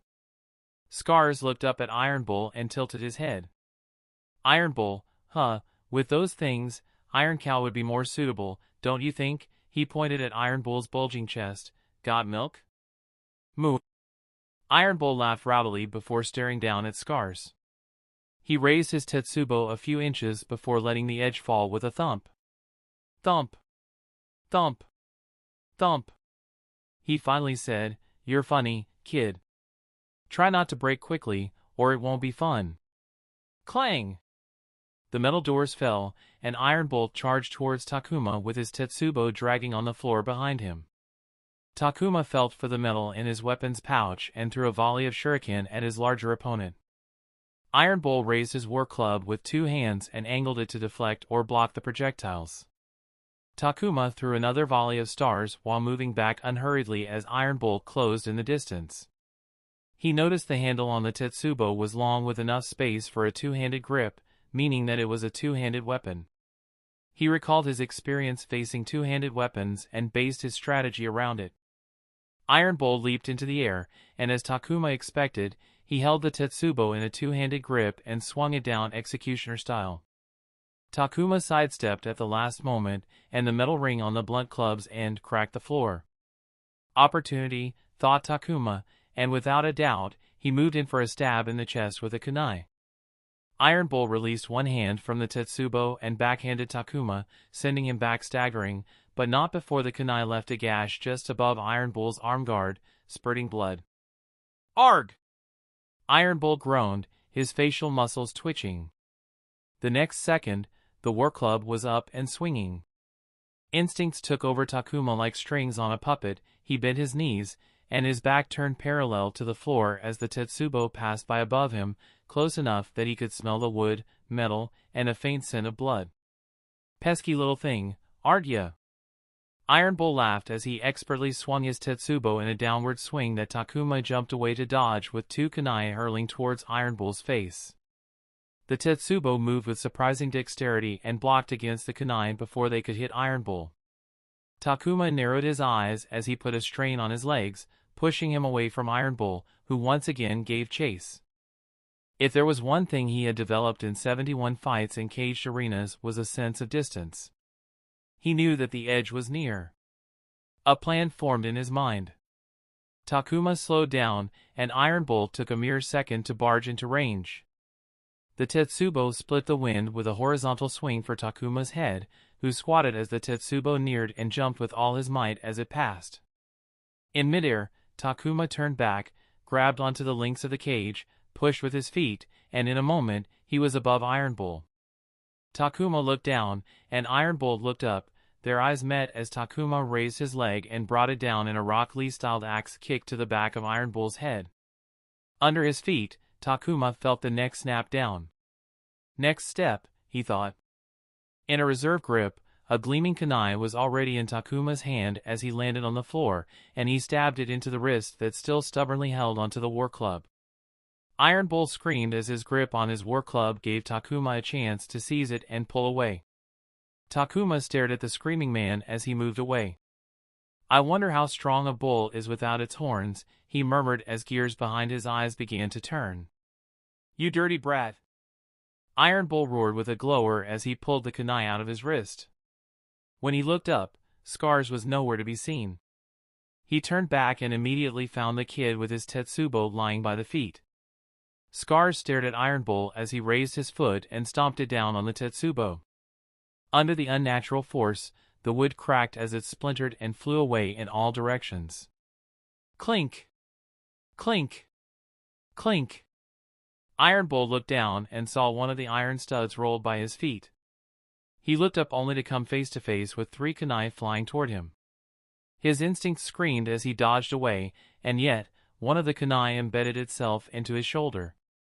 His heart thrummed as he smelled blood. Iron Bull reached up to his shoulder and pulled the kunai with a grunt. "Moo," sang the brat as he kicked the broken Tetsubo towards him. Iron Bull breathed in a shaky sigh and growled with hatred bubbling in his eyes, "I'm going to kill you." Under an enraged haze, he rushed towards Scars and picked up his broken Tetsubo on the way. The outer wood might have been splintered, but the iron core was still intact. Splintered wood would dig into the flesh, and he wanted it to hurt. Scars ran towards him with a kunai in each hand, and the two met in a metal clash. Iron Bull swung the war club for Scars to stab a kunai in the wood and pushed it away while the second kunai flew for his head. Iron Bull turned his head away to dodge the kunai and, with bared teeth, slammed his head into Scars. The boy reeled back, and Iron Bull swung the Tetsubo with his good hand, sending the boy flying. Scars rag-dolled across the arena, feeling the splinters of wood digging deeper into his flesh, and shook his head to stabilize his vision only to see Iron Bull's Tetsubo coming down for his head. He jumped back, and his eyes glanced at the ground for a moment. Iron Bull pulled the war club up to swing it again, feeling the pain from his injured shoulder, when he noticed Scars pulling Senbon out of his pouch. He flexed his muscles and angled the Tetsubo just before they could pierce his neck. It was then he heard, "You need to rely less on that club and learn how to dodge." The ground beneath Scars cracked and exploded as he all but teleported into range with a cocked arm with bulging veins. Iron Bull moved the arm with the injured wrist in the way of the body shot. Crack! Before the pain could even hit, Iron Bull knew that the bone in his arm had shattered. One thought passed through his mind: chakra augmentation. A guttural and deep cry escaped Iron Bull that was immediately cut off as crack! Scar's other fist dug into Iron Bull's torso, shattering ribs. Iron Bull coughed up blood as his vision blurred, and he began to feel faint. He tried to raise his Tetsubo in front of him. His weapon, which had long since ceased to feel heavy in his hands, now felt like it was being sucked into the ground. Scars raised his leg and kicked Iron Bull in the front, sending the larger man flying across the arena. Sango watched from the fighters' tunnel as the metal gates opened, and Takuma walked out with the people slapping the mesh barriers as he walked past them. Most of them didn't look happy. She knew those angry people must have lost their money and feared that they would swarm him if the barriers gave away. She was about to call out to him when she heard footsteps behind her, and her breath caught when she saw a fat man that looked like he was made of tires trot out from the shadow with 2 guards behind him. She recognized him, Tsubura, the ring's boss. Tsubura glanced at her for half a moment before looking away at Takuma with a greasy smile. "Ah, my proud boy, Scars." That was. Takuma cut him off the moment he stepped into the tunnel. "So much for balanced opponents, boss." He spat and stepped close to Tsubura. The 2 guards stepped ahead between Takuma and Tsubura. Takuma continued, "My contract just ended, boss. And if you want me to continue fighting, then you either pay me more or make these fights balanced." Tsubura's smile didn't even twitch as Takuma spewed the heated words. "From what I can see, you're relatively uninjured while Iron Bull is going through a tough time right about now." His smile turned greasier, and his eyes sharpened. "Maybe you're right, the fight was unbalanced. Maybe we should have paired you against a tougher opponent. What do you say, boy?" Takuma glared at Tsubura before walking away with heated steps. Sango followed after him to the medical room, where the moment they entered, Takuma collapsed on the ground. Sango immediately locked the door and rushed to Takuma's side. Other than some bruises and wood splinters cutting into his flesh, Takuma was relatively uninjured. It was his arms; they were trembling aggressively and had turned a worrying red. She looked down at his leg, and even though it was much better, she could see similar signs. Sango, having seen this before, began the healing process with haste. "You idiot," she cursed as she removed his mask to help him breathe better. "Either figure it out already or stop using the augmentation." It was almost every fight where she had to heal bruising, internal bleeding, bones with hairline fractures, or outright muscle tears. He had been using the chakra augmentations for months now, and after healing him so many times, she had realized what exactly Takuma had been doing. She had researched to make her job easier and had found that his ways were primitive. When she tried to make him give up, as she couldn't see it reaching a point where Takuma was envisioning it, he had ignored her advice and kept on using it. I used it 3 times in a row, Takuma eked out. What? In a row, Takuma said again as his chest rose up and down. I haven't been able to do it 3 times in a row. As Sango looked up at Takuma's face, even though it was twitching with pain, there was a gritted smile on his face. She looked down at his arms only to notice that even though it had only been a minute, his arm was already looking stabilized. Chapters 87, Danzo Logic. This here is the mission scroll for a mission that will take us out of the village. Irika held up a deep royal blue scroll in front of a group of 6 genin who were part of Irika's genin roster that he had chosen while working on a C-rank mission as a team leader. Takuma sat among the genin, gazing at the scroll. In the 2 years he had been in this world, the farthest he had gone was to the rural outskirts of the village and to the nearby wilderness for camping. This mission promised to take him out of the village, the prospect of that interested him greatly. This is a special mission, as in, another Chunin, and I will be leading 2 teams for this mission. Moreover, because of the nature of the patron's request, this mission is classified as a quadruple C-rank mission. Irika gazed at all 6 genin, which means with both teams in charge of 2 C-rank missions, you will be paid twice as much, and your record will reflect another 2 C-rank missions. Takuma peeked at the other genin, their glimmering eyes and straightened postures showing their interest. And just like every mission we do, I need a team of 3 genin, who I'm going to choose from you 6, said Irika. Who all is interested? 5 out of 6 hands shot up in an instant. The one person who didn't raise their hand looked nervous, but Irika didn't question them about it. Instead, Irika continued, Great, let's have quick one-on-one chats with everyone right now, and by the end of them, I will have the team decided. But then he looked at Takuma. You're coming on the mission, Takuma. I'll be choosing the other 2 from the remaining 4. Takuma felt others' eyes on him, but he kept his gaze on Irika and graciously nodded. I won't disappoint, sir. No matter how others felt about this sudden decision, he felt great about it. Before we start, may I have a word with you, Irika said to Takuma. They walked to the roof's edge, where Irika leaned his back against the rails as he spoke. I hope you understand why I chose you like this. Takuma said, I've been on all but one C-rank mission you have floated for us. That one mission was Irika trying out a different combination. I don't see why this mission would be any different. None of the others have been on nearly as many missions as Takuma had been with Irika. Irika smiled. You've been effective and efficient in all the missions we have done together. I would be foolish if I didn't select you for every mission. And now that you're selected, I want you to pick the other 2. Give me a reason, and I'll take it into consideration. Face them while you tell me. Takuma quirked a brow. Do you want them to hear me, sir? I want them to know that we are talking about them. If they could hear us, good for them. How would you do it? Interesting, Takuma thought as he, too, leaned his back against the railings and faced the other genin. I would read the lips, replied Takuma. He had been developing his sense of hearing for Suiton, Kirigakyurjutsu, but his training involved picking up faint noises, the direction, and speed for locating them, not precise words and inflections. I didn't know you could lip read. I can't do that. That's good to know, said Irika, surprised and impressed. He didn't have lip reading on his resume list of skills that he had shown to Irika when they had met, as he didn't have sufficient accuracy. The process of learning how to lip read had been interesting. He got to know that only around 30% of the language was noticeable through sight. Too many words and syllables were so similar that one couldn't tell them by lip reading alone. The words weren't so simple, and tics, mumbling, accents, and mouth covering made straight reading near impossible. Much of lip reading was an observation of visual clues, context, and a healthy dash of guesswork.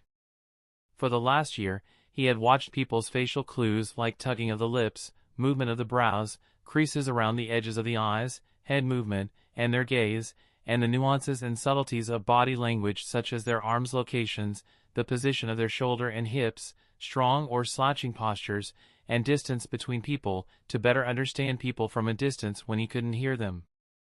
"What's the mission?" Takuma asked first. If he was to make a recommendation, he needed to know the specifics. "Eradication of bandits terrorizing a village in the Land of Frost," said Iruka. Takuma was about to say something when Iruka continued, "But that's a front. The main mission is information trade with hidden Frost Village shinobi." Takuma quirked his brow. An information trade, just the sound of the mission intrigued him, and that too with another village's shinobi. He glanced at the genin, who were either sneaking glances or directly looking at them. "Yumiko and Dai," he said. "Why?" "Dai knows how to follow orders, and I trust him to do his job. Yumiko is a great listener, and she collates on-point plans, which makes cooperation very comfortable." "What about Ikimaru?" Takuma matched eyes with Ikimaru, a genin who was only a couple of years older than Takuma, and clicked his tongue as he shook his head. "He is result-oriented and tries to lead, but he isn't willing to listen. And I personally don't like working with the fucking prick." Ikimaru had his arms crossed and furrowed brows, but from the looks of it, he didn't look like he heard what Takuma said. "Strong words," said Iruka, "unexpected from you." Takuma shrugged. "I was trained to work with anyone." Mariboshi had been adamant about flexibility as an important trait for a shinobi, but if I can influence the team structure, I will choose Dai and Yumiko. I work well with them. "Anything else?" asked Iruka. Takuma shook his head. "Good." Iruka stepped away from the railings. "Now, wave them all goodbye and get out of there. I don't want them to talk to you about what we discussed here." Takuma peered at his Chunin team lead, surprised. Today's Iruka was different. The Iruka he knew was a straight arrow, which Takuma found refreshing because a lot of people he talked to these days were all devious bastards, but the young Chunin had a faint glimmer of trickery behind his eyes. "As you wish, sir." Takuma waved at the rest of the Iruka roster before falling backward over the roof railing and disappearing into the streets away from everyone's view. Shisui flickered onto the top of Fourth Hokage's monument on the Hokage Rock, landing on one of the Fourth Hokage's hair spikes, and immediately stilled on the spot to let the ANBU guards hidden all around him take his presence in and relax so they wouldn't jump at him. "Lord Hokage," he knelt down and announced his presence. The third Hokage, Sarutobi Hiruzen, gazed down at the village as it was being bathed by the red light from the sun falling from the sky. The fourth stood right here that night, facing the Ninetales attack, all alone. If that day he had let that ball of vicious hatred hit, we would have lost many more lives than we already lost, said Hiruzen. He died saving the village that I had spent my entire life protecting. To this day, I regret that he died and an old man like me somehow continued to live. Shisui continued to kneel as he silently listened. He remembered the day Ninetail had descended upon the village as if it were yesterday. The uncontrolled palpitations of his heart as he felt the heavy chakra and pure hatred bearing down on everyone and everything in the air were forever etched into his mind. Hiruzen breathed deeply. The conversation with Fugaku didn't go well. Shisui pursed his lips. Everyone across the village knew that the Hokage met with the Uchiha clan head today. He wasn't part of that meeting, but he did participate in the clan meeting that happened afterward. The sentiment was shared by the Uchiha clan.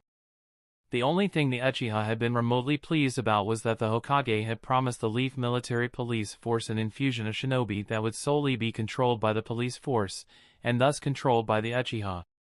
Did that mean that there was no choice but to do something extreme? Lord Third. This village has taken so much from me. Hiruzen's words shocked Shisui. This village robbed my mother's husband away from her. It made my wife wait uncountable nights all alone, worrying about her husband when he should have been with her. It stole away precious time that my children deserved with their father as they grew up. It took my wife from me. It took my sensei away from me. It took so many of my friends away. Because of this village, my youngest doesn't talk to me anymore. This village. I have given my life to this village. Some days I wonder if all of it was worth it, and yet, for some reason, I love this village more than most things in my life. Hiruzen paused to take a breath. I will not see this village fall on my watch. I will protect this village until my dying breath. He turned to Shisui, and the Uchiha clan is part of this village, Shisui. Today might not have gone well, but worry not, I will do everything in my power to keep this village intact and the will of fire burning strong, even if it's the last thing I do. So, do not worry, Shisui, we will find a way. Shisui stared up at Sarutobi Hiruzen and couldn't remember the last time he had seen the man not in the traditional Hokage attire. Even now, Shisui could tell that the man in front of him, at his age, was ready for battle under that attire. In that moment, he became cognizant of the fact that this man had fought in 3 shinobi wars for the village. He wondered if he could continue to serve the village for such a long time. He didn't have an answer for it. Shisui opened his mouth, wanting to continue what he was trying to say before, but closed it after a thought. He stood up. I'll provide any support from myself to make that come true, Lord Hokage. Please don't hesitate to ask. The man in front of him had spent too long worrying about the village and was still doing it right now. Right now, he would support all efforts towards peace. And, in case everything failed and things didn't improve for the better, I'm going to make peace, even if it means that I have to force it on this village. Chapter 88, Customers. Seeing it 3 times didn't make Sabura's office and his face any less ugly or gaudy. One would need to be either blind or willfully ignorant to disregard the obnoxious tackiness. At least the chairs are comfortable, Takuma thought as he sat down across from Sabura and placed his mask on the table between them. People are talking about you now. Sabura's mirthful gaze had a flash of amusement in them. Kids are beating bags for other fighters, and an easy-to-palate one-sided beatdown for everyone to enjoy. Takuma didn't hide his displeasure. The connotation was clear. They expected him to be a beating bag when he was signed. But look at you, Scars, the kid with a rookie record that is compared with the greats, as they say. How much was it? 41-31? It's great. 42-30, Takuma interrupted. His record wasn't the cream of the crop, but his record told a promising tale for a rookie. As for the so-called greats, there were many. The ring was an underground fighting scene for Jinin, who knew how many of them made it to Chunin. Sabura cackled deeply, and I thought you to be a fool to reject the troop, but it seems to be working for you. Scars with no friends. He comes into the arena, fights, and then leaves. So boring, but gives you a kid like you a particular charm. Takuma was again reminded that the unbearable man in front of him was the ring's boss. You so unexpectedly defeated Iron Bull. It was a great upset and, thus, a brilliant fight. Many eyes will be looking at you now, and I'm sure it will bring similar offers as that of the troop, but if you rejected the troop, I don't see you accepting others. Troop was one of the oldest and most successful crews in the ring. For many, rejecting them was a fool's choice. My contract is officially over. Takuma swerved the conversation to the point. He didn't want to make small talk with Sabura. Let's talk business then. Sabura wrapped his meaty, gold-ringed fingers on the table. Looking at your performance, I say that the standard second contract will do good.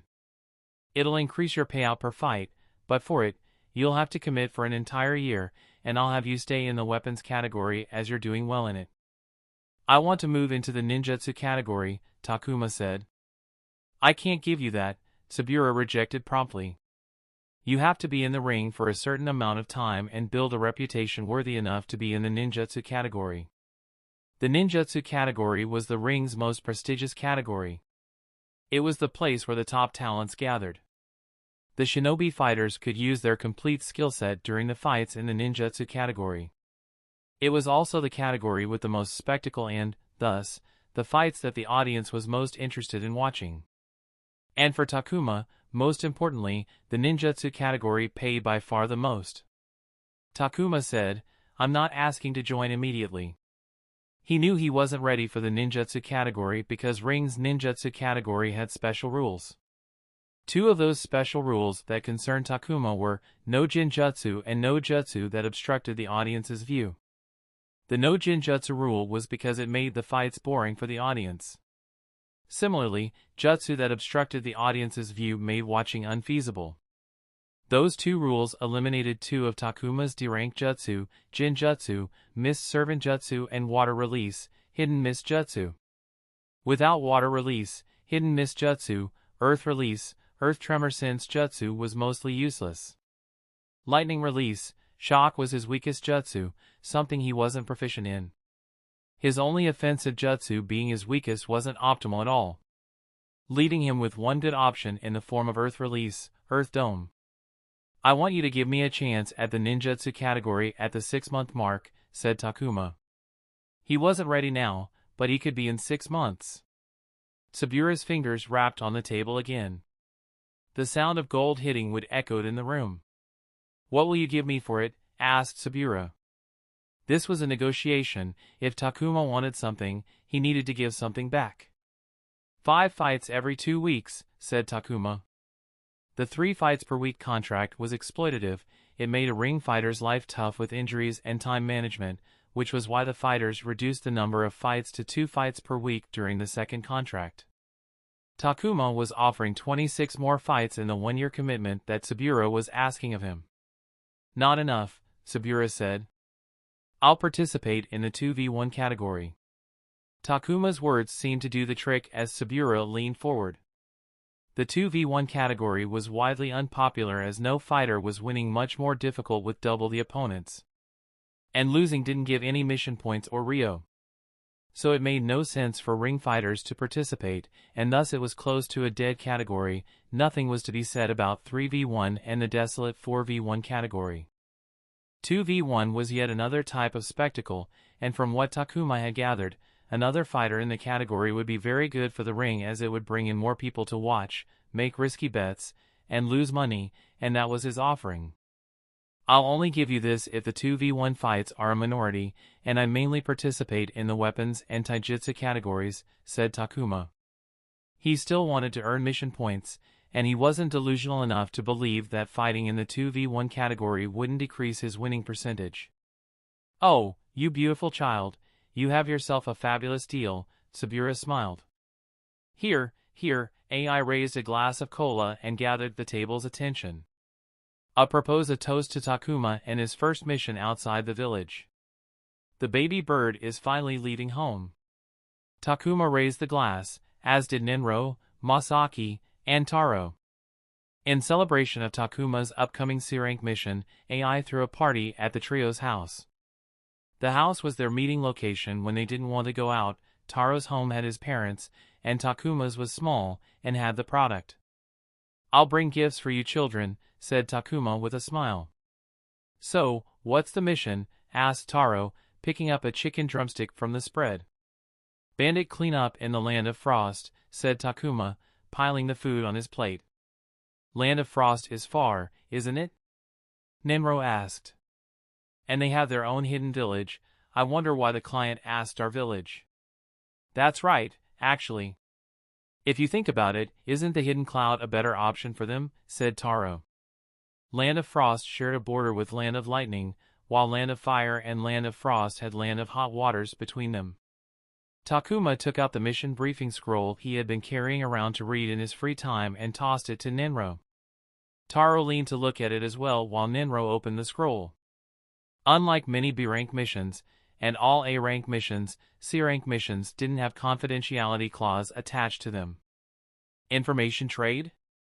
Nenro muttered. Oh, so it's a cover mission for another objective. That's a good mission right there, said Taro. This double-team situation is also interesting. It's neat, right? Grinned Takuma. The mission actually sounded like a shinobi mission. You'll get to meet foreign shinobi as well, said AI, who was reading from over Nenro's shoulder. I saw a convoy from the Hidden Sand last month from a distance. Their gear was different from ours, just like it said in the textbooks. Jinin like them didn't get to see foreign shinobi. Any idea what kind of information you're going to trade? Asked Nenro, still reading through the mission scroll. Takuma shook his head. That's the Chunin's business. The Jinin are on a need-to-know basis. And I'm not curious, it might be above my pay grade, and I don't want to get into trouble by poking my nose somewhere. His aspirations with the mission were to complete it as smoothly as any other and do some sightseeing on the way. Masaki, what do you think? Takuma asked Masaki, who was shoveling food in his mouth. Masaki looked up and gave a thumbs up. You get to beat up some bandits, nice. Takuma shook his head. Of course, that was what interested Masaki the most. Looks like you got a nice chunin to serve under, said Taro. Takuma nodded in deep agreement. As a team leader and mission provider, Iriko was a great option. He glanced at Nenro, who had told them that he was working under 3 chunin as all of them had too big of rosters and couldn't provide C-rank missions on a consistent basis. As such, Nenro had to get them from multiple sources. The fact that Takuma didn't have to seek another chunin showed how well he and Iriko worked together. I'm lucky to have come into contact with a new chunin, said Takuma. Irika had only been a chunin as long as Takuma had been a genin. I was literally the first addition to his roster. Things could have gone differently if he had been more experienced and had an established roster. AI said, don't cut yourself short like that. Fortune favors the prepared, you got a chance, and you grabbed it. Give yourself some credit. Don't you think so, Nenro? Huh, what? Nenro looked up from the mission scroll. A young chunin is a great find. Yumino Irika, was it? He isn't from a clan, correct? His parents were shinobi, but he doesn't come from a clan, answered Takuma. Parents that had died in the Nine-Tail attack. You were really fortunate then. If he had been from a clan, the roster would have been his clanmates. 4 of the chunin I know solely work with their clanmates, Nenro sighed. Don't worry, guys, when I make chunin, you all will be on my roster, said Masaki, raising a drumstick. Cheers to that, Takuma raised his glass. Takuma turned onto the street to arrive at the decided meeting place and saw a group of people already there. He saw Irika, Yumiko, and Dai, along with 4 others. He was on time, but it seemed he was the last one to arrive. Good morning, he greeted as he joined his fellow genin. Let's do a basic introduction before we leave, Irika struck a conversation. We will have a lot of time to get to know each other on the way. Irika started, and his genin followed. As they were introducing themselves, Takuma noticed a flash of displeasure in the other chunin's eyes. It was barely noticeable, but he was able to clock it. It made him wonder if they did something wrong. Shimura Raiden, said the other chunin. The man had shaggy black hair and a resting mean face. He didn't wear a standard uniform and was instead dressed in a black muscle shirt, baggy gray pants, and a set of matching wrist guards.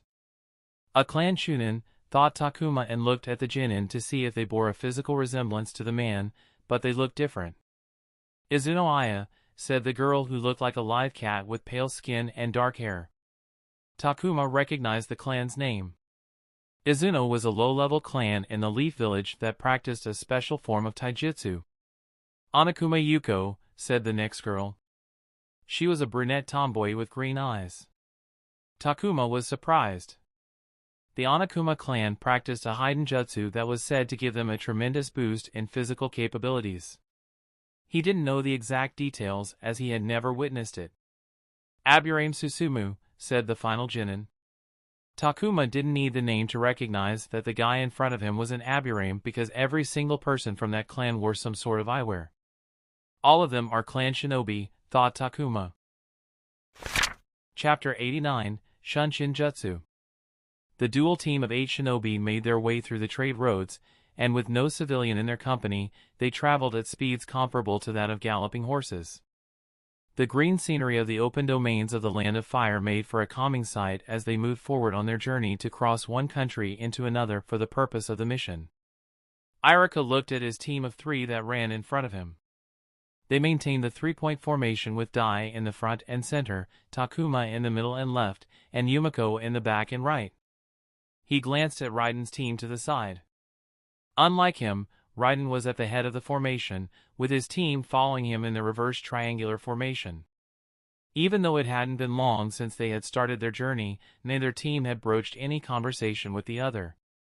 Inter-team communication was vital in multi-team missions such as the one they were currently on for building synergy and cooperation. The silence between the two teams wasn't ideal. And it wasn't as though they were unknowing greenhorns. Dai had been a shinobi longer than him, Yumiko had 3 years under her belt, and the Raiden's team was from the same batch and had 2 years of shinobi experience. Only Takuma, the youngest, had a single year as a shinobi, but he expected more from the mature youngster. Should I open up a conversation? Irika decided he would do so if they didn't break the ice before long. An opportunity for discussion came soon when they arrived at a crossroads. Raiden shot him a look, and Irika nodded in understanding and stepped back, letting the Genin take care of the situation. Their job was to guide the Genin but also observe how they conducted themselves during this mission. We leave NC-44, get on NC-13, and take it until we are on NC-48, which we take to its end, and then get on NC-67 to the border, said Azuno Aya, her tone showing confidence in herself being right. That's adding a day of needless travel, Yumiko shook her head. NC-44 goes deep into the east. It would be better to follow it and then take the secondary routes all the way to NC-67, which will take us to the border as you said. I calculated the distance. We aren't wasting any time as you're suggesting, Aya narrowed her cat-like eyes. So did I, and I find it to be the optimal route, Yumiko shot back. The general practice for missions that required extensive travel was to plan the routes before they left the village. Even now, Irika had the preferred travel route prepared, but they hadn't shared it with the Genin. Moreover, none had asked for it from their own side. Just when it seemed an argument was about to break between the teams, Takuma spoke up. We continue on NC-44 for 36 hours until we reach the Mia Lake town and then use NC-21 as a connection to NC-67 to the border. Everyone's eyes turned to Takuma, squatting in front of a map with a piece of creased paper in his hand. Irika stepped closer and gazed at the map and paper in Takuma's hand.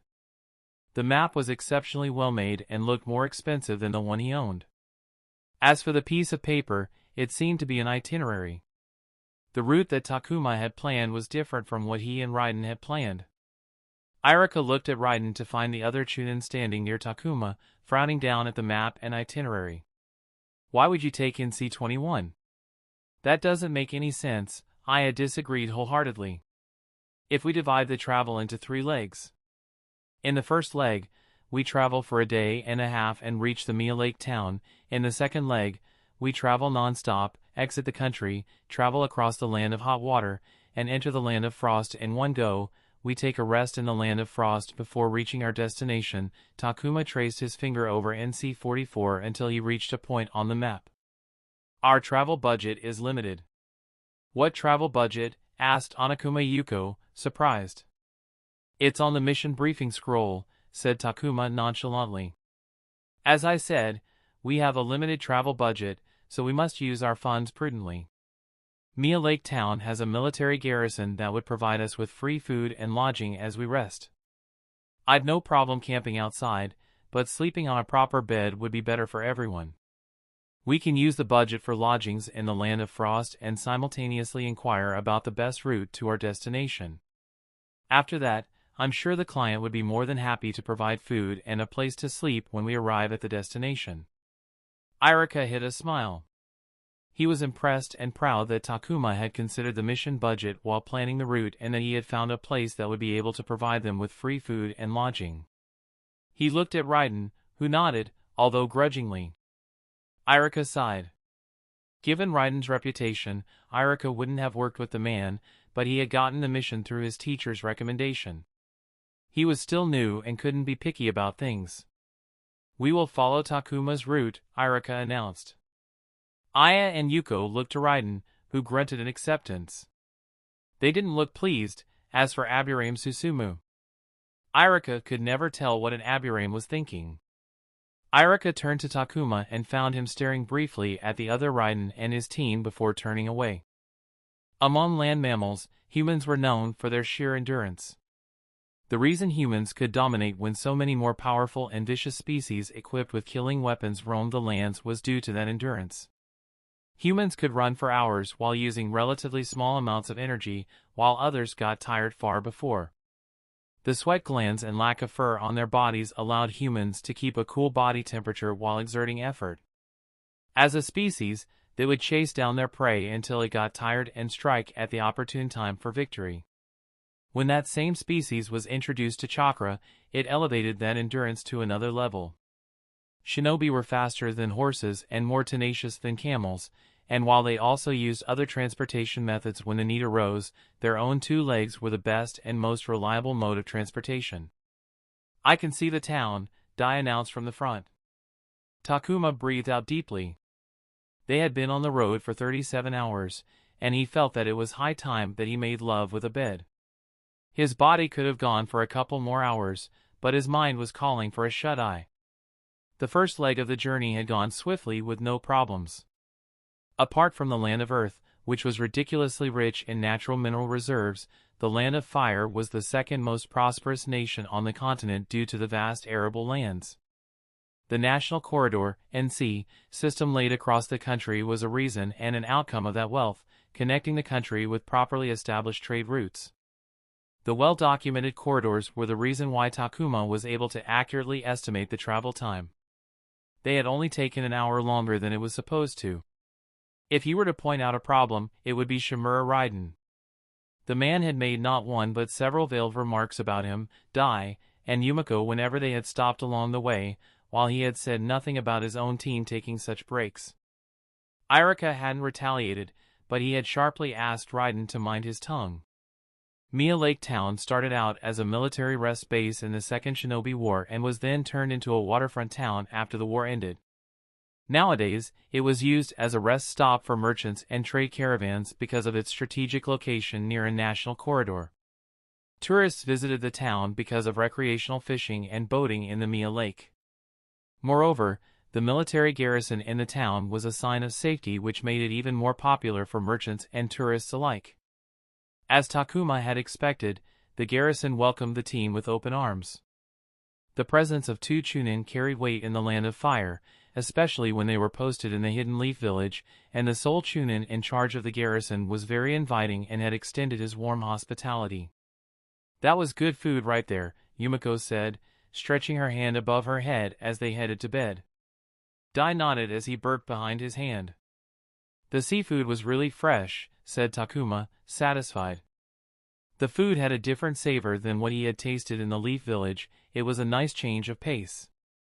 Unfortunately for them, they would be leaving before the sun rose the next day. They entered the room appointed to them. The garrison had appointed a shared room with bunk beds to Jinin while the Chunin were given their own rooms. Raiden's team was already there, and the moment they entered, the room's vibe turned awkward. 6 of them had been in close vicinity for the past day and a half, even if it was spent in transit, but except for the little argument that had happened, they had barely spoken to each other. They hadn't shared resources, not even a strip of beef jerky had left one team to another. Takuma decided they needed to breach the awkwardness so the coming week won't go the same. "This is my first time out of the village. What about you guys?" Takuma asked after climbing his bunk and dangling his legs off the edge. He watched as Susumu walked past by not uttering a word. He shrugged and looked at the girls, who were busy making their beds. "I haven't been outside the village," Yumiko said when Aya and Yuko didn't reply. "It's exciting, isn't it? So many sights to see, places to explore. I wonder what the Land of Hot Waters and Land of Frost will be like. I packed warm clothes for the Land of Frost." Dai also spoke in his deep voice, a few times. "This time will be my first time outside the country." Pfft. Takuma turned to see that it was Yuko who had stifled her laughter. Aya was smiling widely as well. "Oh, do you have something funny you'd like to share?" Takuma asked, his expression friendly, but inside, he knew they were laughing at him. "It's nothing," Yuko waved her hand. Aya turned her head away. "Wow, you guys are boring," Takuma drawled, all the friendliness draining away from his voice and face. Yuko and Aya looked up at Takuma and saw his apathetic impression, and as Takuma was sitting at a height, it looked like he was looking down at them. Yuko frowned. It seemed she didn't enjoy Takuma's expression. All right, I will tell you. I found it hilarious that your friends had to step in to save you from embarrassment from getting ignored. Takuma slowly shrugged. I mean, that's what friends are for. What else were they supposed to do when I was talking to exceedingly uninteresting people like you? And it wasn't embarrassing for me. You should be ashamed of yourselves for not being able to hold a simple conversation. Yuko's frown sharpened, and even Aya stepped up as well. You're trying to pick a fight here? Aya asked. Takuma jumped down from his bed. I mean, we did radio silence for more than a day, and then you laughed at me when I tried to extend a friendly hand here. I'm not going to apologize for taking offense when my good intentions are giggled away by a bunch of simpletons. In the late hours of the evening, the two teams from the Leaf Village, who were supposed to be cooperating for a mission, faced off against each other. Chapter 90, Shiuka Village. Takuma stood off against Raiden's team. He had tried to be friendly and they had laughed it off. It was fine if they didn't want to be friends. He couldn't fault them for not wanting to be chummy, but he couldn't allow them to look down at him and his team. If they were going to be working together, a dynamic had to be established, and his team wasn't going to be the bitch in that dynamic. You should hold that tongue, it'll get you in trouble. Onokuma Yuko, the tomboy, narrowed her eyes and stepped forward. I won't get in trouble, at least not here, said Takuma, unfazed. I doubt that the dense head of yours could differentiate an insult from praise. You're trying to pick a fight with us? Asked Izuno Aya, the girl with cat aesthetics. Not really, Takuma shrugged. I'm just making sure that everything is clear between us. I understand if you guys don't want to have a friendly relationship, but I will not see us disrespected. Aya scoffed, respect has to be earned. Takuma laughed, you guys haven't done shit that would make me value your respect. Just keep that attitude of yours to the side and we will be good. Capiche? What will you do if we don't do that? Yuko cracked her knuckles. Takuma flicked his wrist and a kunai slid out of his sleeve. He raised his hand and pointed the blade towards her face. If we're going to fight, then let's do it here because at least they would be able to fix the damage before we leave. I don't think you'd like to be opened up on the road. I haven't hunted a bear yet, I don't mind changing that during this outing. Yuka's eyes widened threateningly. Oh, you won't be able to touch me without getting your bones crushed. I doubt that very much, Takuma's tone was taunting. Takuma, enough, Dai put a hand on Takuma's shoulder. Takuma glanced back at his teammates and then glared at Yuko and Aya for a moment before replacing the kunai back into the hidden mechanism. He didn't forget to shoot a look at Aburame Susumu before turning back to his bed. The Aburame was observing but didn't say a word, so Takuma didn't know what exactly he was thinking, and assumed that Susumu would stand by his team. Raiden's team didn't fan the flame and all 6 genin returned to bed soon after. Next day, early in the morning, just as the sun was coming up, Takuma was eating porridge in the garrison's mess. The night had passed peacefully without any surprise attacks during sleep. He had checked his body to ensure the bug boy hadn't done something unsightly with the insects that he grew in his body. He glanced at Yuko and Susumu sitting on a different table. The relationships between the two teams had deteriorated and was worse than when they had started off, but Takuma was satisfied because their team had put a firm front. Takuma turned to his team. I'm sorry if you two felt that yesterday went too far. I had no intention to pick a fight with them, but they were looking down on us, he said. He didn't feel particularly apologetic about what he did, but he made a decision on behalf of the team without consulting them. He owed them an apology. What's done is done, there's no use fighting about spilt milk, Yumiko commented softly. What we must do now is to not let this escalate into a needless tension that hinders a mission. Takuma nodded. Shimura Raiden looks down on civilian-born shinobi. Dai's baritone voice reached their ears. You knew Raiden before this? Takuma asked the second oldest member among both teams, save Raiden. Dai nodded. We kept an eye out for Chunin. Just as they scouted us, we took note of them in case opportunity arose for us to be part of their rotations. When Raiden became a Chunin, he immediately attracted the attention of Jinin wanting to be on his team. Did Dai target Iruka because he was a new Chunin? Thought Takuma. As Chunin were on a lookout for Jinin, the same went the other way round. Some of my friends and I tried to get into his rotation. All of them got rejected. Dai glanced at Yuko and Susumu, and every one of them, myself included, were civilian-born shinobi. Did he say that to your face? Yumiko frowned. Dai shook his head. No, we didn't know it back then. We thought he didn't consider us suitable, and moved on. Rejections are more common after all. It was sometime when Raiden had established rotation did I notice every one of them were from clans. A silence fell between the three. They were all civilian-born shinobi and were well aware of the rooted class prejudice against civilian shinobi by those from clans. They were looked down on because of lack of pedigree. Like any discrimination, it was done behind closed doors, outside of the public eye, but when one really looked, it was everywhere.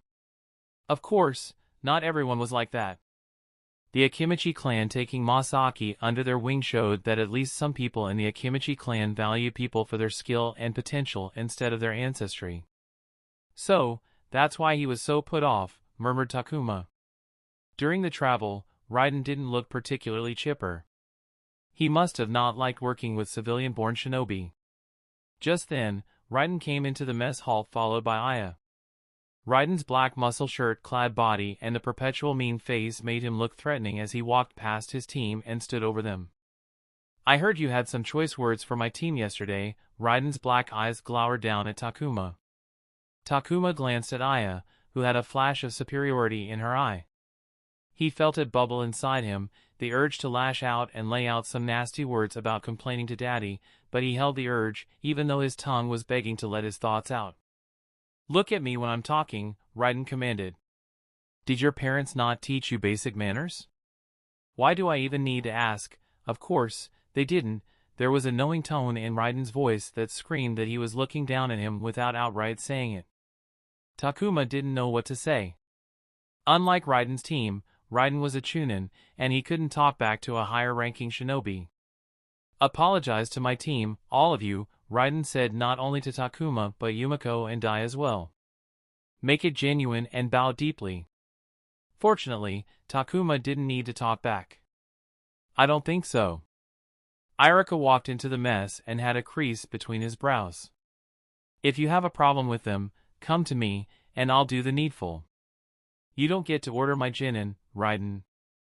Raiden narrowed his eyes at Iruka and shot a glare at Takuma, Yumiko, and Dai before walking away to his team.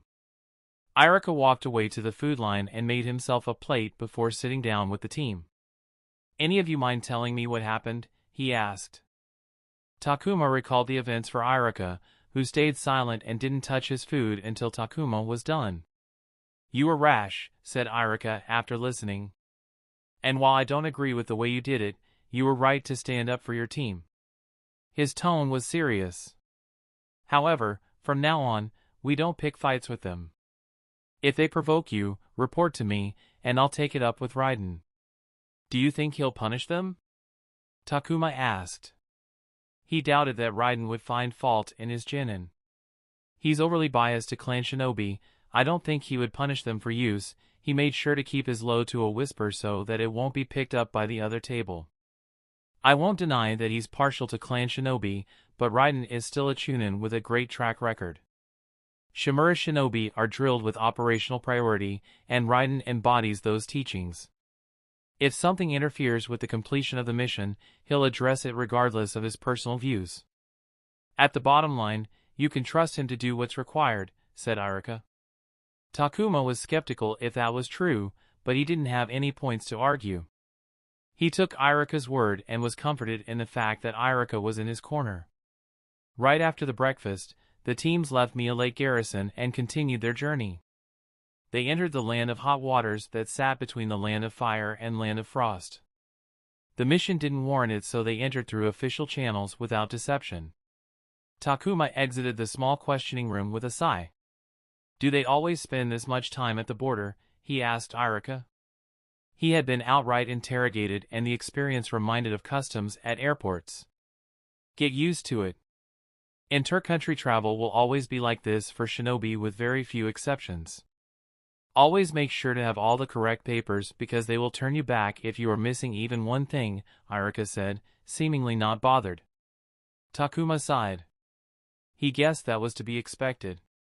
Letting a foreign shinobi into the country, even if Land of Hot Waters was allied with Land of Fire, was a national security risk. He got it, but it didn't make it any less annoying. To think we would need to do this a couple more times, Takuma groaned. Land of Frost was as the name suggested.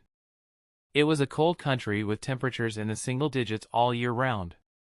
After living in the hot Hidden Leaf for 2 years, Takuma felt the effects of the cold seep into his bones, making him thankful for packing a warmer set of clothes. This is it, said Irika as they stood a distance away from the fence village, hidden in the bushes. A wooden board stood in front of a fence village entrance that said, Shiuka Village. Even though the true mission was the information exchange between Hidden Frost Village and them, the bandit clearing mission was still very real and their responsibility. It was their cover, the sole reason they were in the Land of Frost. They had to do to maintain that cover. Before they could make the information exchange, they had to complete this before moving on. Takuma recalled the mission briefing. The situation in the Shiuka village was interesting, as the common modus operandi was to hit places they could profit from, and then quickly move on before any authority could touch them. Bandits' gangs were always on the move to ensure they weren't caught. The bandit gang in Shiuka had taken root in the village, which made them different. According to the client, it was the villagers who had invited the bandits into the village to protect them from the increased bandit activity that had popped up in the area. The bandit gang had accepted the proposition and agreed to provide protection in exchange for money. It worked out well for them, as the bandits did as they promised and kept the other danger away, and peace was achieved. Alas, good things always came to an end. Hidden Frost launched a wide-scale cleanup around the area. Because the bandits had protected the village, the villagers hid the bandits from the shinobi by integrating them into the village as common folks while the cleanup was going on. The problem? The bandits never left. They stayed in the village, and what had been a mutual agreement turned into extortion.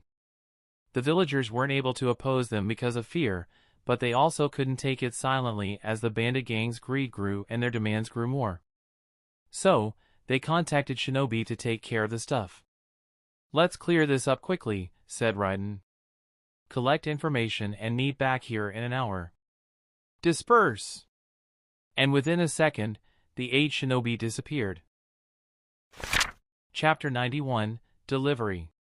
Sneaking into a small village was in many ways more challenging than sneaking into a larger settlement like Mia Lake Town with a walking patrol and shinobi guards. Because of the village's size, the community was close-knit, where everyone knew everyone, which made blending into the crowd impossible, as the chances of getting recognized were 100%. Even the use of transformation jutsu to disguise as a resident wasn't feasible if someone called out for a conversation. In such a case, the only way to gather intel without having an inside man was to not be seen at all. Takuma stood in the shadow of 2 buildings, looking at a group of people sitting around a table outside on the tavern's porch, drinking booze in the middle of the day, having a loud and rowdy conversation. The people passing by kept their eyes straight ahead without sparing a glance at the group, not even when they blew up in loud laughter. Humans didn't work like that. Unexpected sounds and sights attracted attention, even if it was for a split second. Every person walked past the tavern like they had stiff necks. It was clear they were consciously not looking at the people. There was a scent of fear in the air. The group looked like any other resident, but Takuma could tell from that observation that they were special in some way, and with the knowledge about the bandit presence in the village, he was sure they were the bandits. He noted their faces and stealthily made his way to a spot where he could pick up their voices. I like the priest's daughter better. Bullshit, you can't compare her to the blacksmith's wife. She curves just at the right places. I bet she's a dead lay. It'd take actual experience to convince me, and who knows, the blacksmith might not be able to pay up and compensate in other ways. Takuma had no interest in their perverse conversations, but he made a mental note to make it painful for these guys when the hunt started. A short jockey arrived on the street, trotting on his horse. Takuma stepped deeper into the shadow as the horse neighed and stopped in front of the tavern. The man spoke to the group.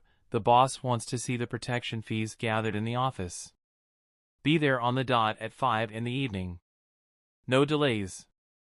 Takuma's eyes shined. That was usable information.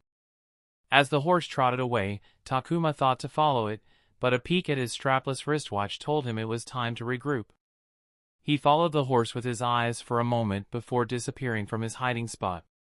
When Takuma arrived, everyone but Aburame Susumu was present.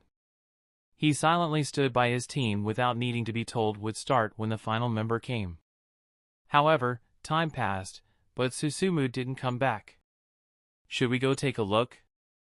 Irika asked Raiden. Raiden took out a small glass vial the size of half a thumb from his person. Inside the transparent vial was a small bug that Raiden released. The bug spread its wings, fluttered above their heads, and flew around in circles for a few seconds before buzzing down back into the vial. He's not in danger, said Raiden, putting the vial back into his pouch. Let's discuss without him. Irika nodded. We will go first. The report holds true. The bandits have taken over the village. They're armed with weapons and black powder. I couldn't spot any shinobi presence among them, but we can't discount the possibility. Don't let your guard down. Irika continued to give more details about the bandits. They're planning to meet 5 in the evening to pool the protection fees they extort from the villagers, Takuma said after Irika was done. From the horse rider? Raiden commented. It seemed he had also spotted the man going around the town.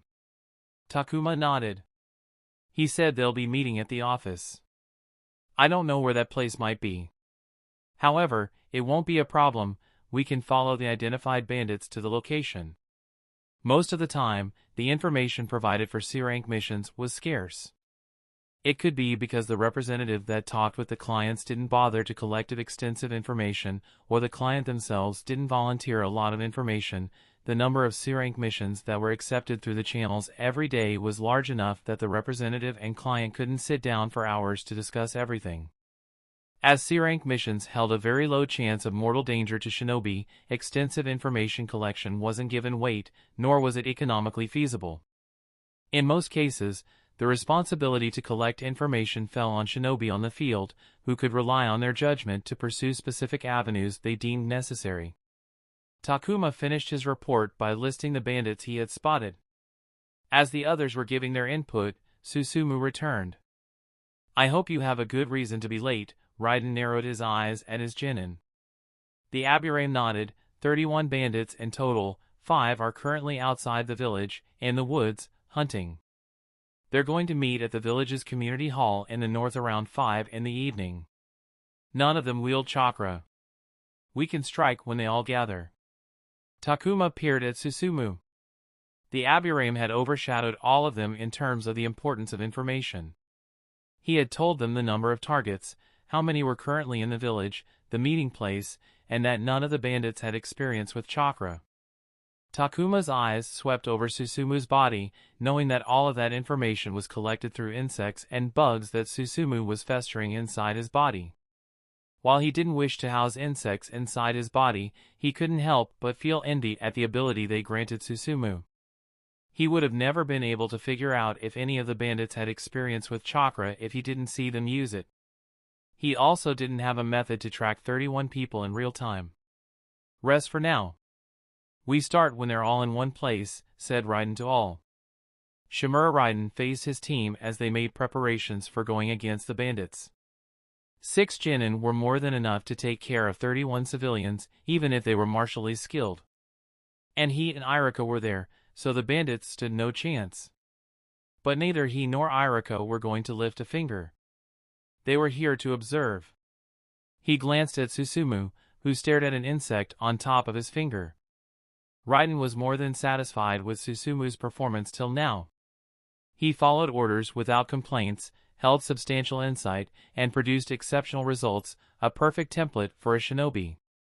His Aburame clan background and the clan jutsu only elevated him.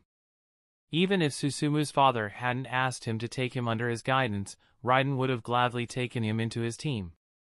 The child was a great find. He turned towards the girls. Yuko and Aya.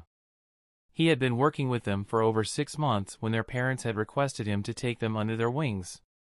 Onokuma and Izuno, they couldn't hold a torch to Shimura or Aburame, but they were still proper Leaf clans.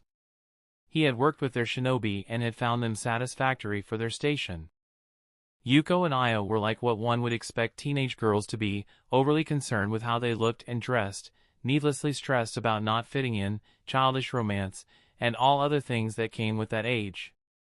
He wished they would conduct themselves with more maturity and dignity, but he had worked with plenty of teenagers to know that was a tall ask. As long as they were competent shinobi, he could overlook their other flaws, which they were steadily working towards. He was satisfied with that. Raiden turned his attention to the other team. Umino Irika. A Chunin at 16, an achievement that not many shinobi achieved. That and the fact that Irika's parents were shinobi was the only reason he had agreed to work with the younger Chunin when the recommendation came in. But Irika had disregarded every suggestion he had so generously given him about his team for the mission. He furrowed his brow at what Irika called his team. Dai, Yumiko, and Takuma. He couldn't see why Irika had chosen them. They were undisciplined enough to fight with the other team. Raiden had presented him with suitable candidates, and he still chose these lackluster individuals. Raiden shook his head in disappointment. All of them are inside. The insect on Susumu's finger now flew around his outstretched finger. Good, Raiden nodded. We have to leave tomorrow early in the morning. I want you to be well rested, so get this over swiftly and cleanly. Yes, sir. Irika addressed his team, and with that, the 6 Chunin moved toward the community. Raiden looked to Irika, who nodded and headed towards the back door while he walked in through the front door. The building that the village called a community hall was a 1-story building smaller than his family compound. It was just one big room with pillars bearing the roof's weight. Inside the hall, the bandits stood around with 2 men sitting behind a table with stacks of ryo piled upon them. One of the 2 men was cursing the man standing in front of the table, who had his head bowed down, taking it in. You can't even do simple things. Useless. Fuck out of my sight. Raiden couldn't see any sympathy in the eyes of the other men. On the contrary, they even looked to be enjoying the scene of seeing their comrade getting chewed out. Undisciplined swine, all of them, thought Raiden as he closed the door behind him. It was then the man who had been cursing noticed Raiden. Who the fuck are you? He yelled. Raiden had no reason to answer the rude question, so he crossed his arms and stood there silently and observed the men to conceive the plan on how to clear them out as fast as possible, even though he wasn't the one who was going to do that. 3 men nearest to Raiden drew their swords and dagger as they approached him, but before they could touch him, each found a kunai sticking out from a part of their body. Raiden frowned when a drop of blood stained his shoe. He looked up as his team descended into the hall. Raiden looked at the man who had been cursing a few moments before, who he guessed was the leader. Raiden saw a flash of understanding pass the eyes as he gawked wide-eyed at his team. Everyone had changed out of their shinobi uniform before exiting the Land of Fire. Walking around another country in the shinobi uniform was inviting trouble, and they didn't want any. But even without the uniform and headband, it was easy to figure they were shinobi. The kunai itself was a weapon that only shinobi used. Shinobi! What followed couldn't even be called a brawl for how one-sided it was. Raiden observed the 6 Chunin running through 31 grown men like it was child's play, which it was. He followed his students, and they were doing well. They incapacitated swiftly and placed kunai cuts with the precision he expected from them. His eyes also went to Irika's team, and they were faring as well. It would be embarrassing if they did. Raiden caught Takuma and noticed that out of all of them, he was the only one not using a kunai or any weapon. The boy clobbered the men with his fists. Raiden thought it to be inefficient, but his eyes naturally followed the boy, and he couldn't help but notice that each strike was placed where it would hurt the most without hitting any vitals. The boy was collected as he dodged sword strikes and countered, showing experience in his moves. The leader tried to run out of the back, but Takuma jumped over the table, grabbed the chair the man had been sitting on a few moments before, and threw it for the leader's head, knocking him out before he could escape the hall. It took barely 2 minutes before the fight was over.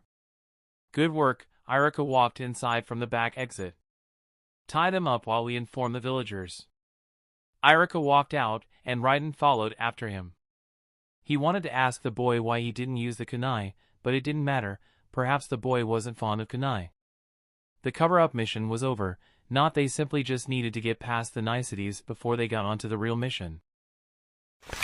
Chapter 92, Mission. Want help? Takuma asked Yumiko and Dai, who were patching up the men they had slashed. Yumiko looked up from the chest wound she had made at Takuma. How are you done so quickly? She asked. I'm still on my first. Didn't cut them open. Takuma knelt beside Yumiko and began helping her treat the wound. They were Lee shinobi in a foreign land. They had no authority to kill in the land of frost. As such, no killing. The cuts that Takuma's teammates had made weren't fatal, and he himself had gone with the unarmed assault because he thought it would be a hassle to treat the bandits. It was more efficient to bruise them until they couldn't move. Yumiko turned her eye to the 5 bandits he had beaten up. They were lying flat on the ground on their belly with their hands and feet tied. What's that? She asked, pointing at the thing of white around the restrained bandits' wrists and ankles. Zip ties, Takuma said after glancing at his bandits. Zip ties, as in what they use in packing? Takuma nodded. They're compact, tough, super hard for a civilian to break if you place them properly, and as much I like ropes and knots, zip ties are so much easier, which was why many police organizations back in his home world had been using zip ties along with traditional handcuffs. Takuma helped Yumiko and Dai patch up their bandits, stripped them of their belongings, and confiscated any and all weapons to ensure they didn't try to plan an escape later on. With 5 fewer people to take care of, they were done before Raiden's team, who, just like them, didn't have a dedicated Irionin on their team. The nice thing would have been to help them out. Did they? No. Neither Takuma nor Yumiko or Dai had any interest in helping them out.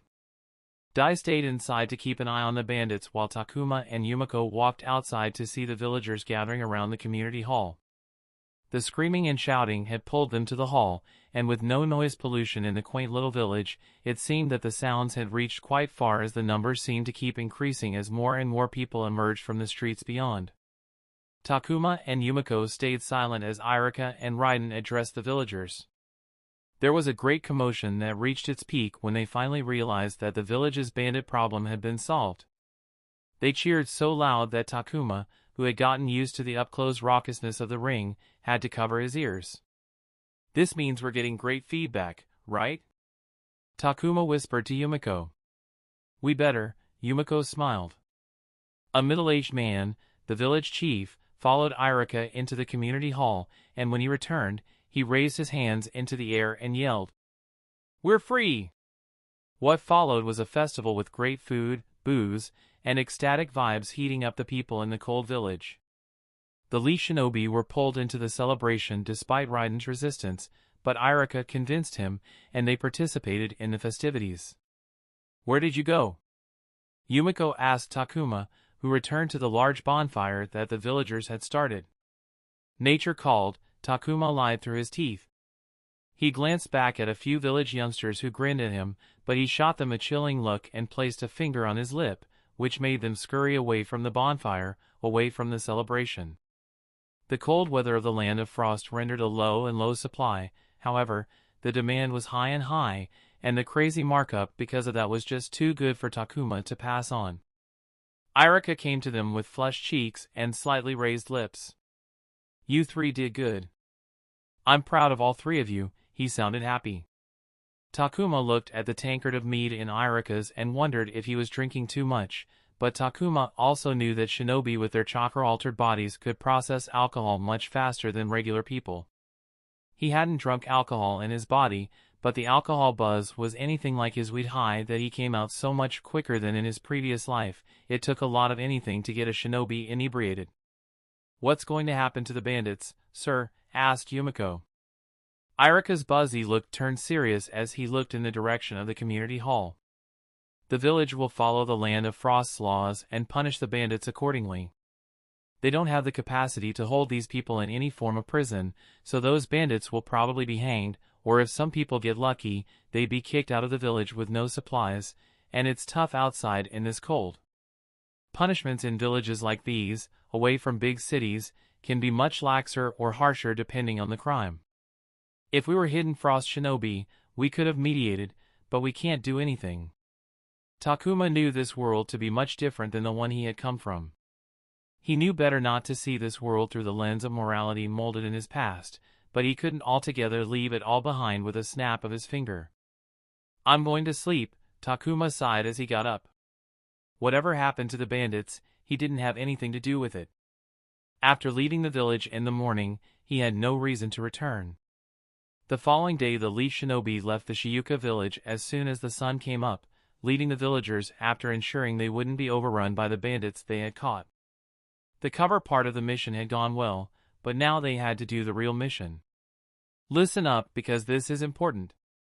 Raiden addressed the group as they ran on the road. "We're going to meet Hidden Frost Shinobi, so I want everyone here to be on their best behavior.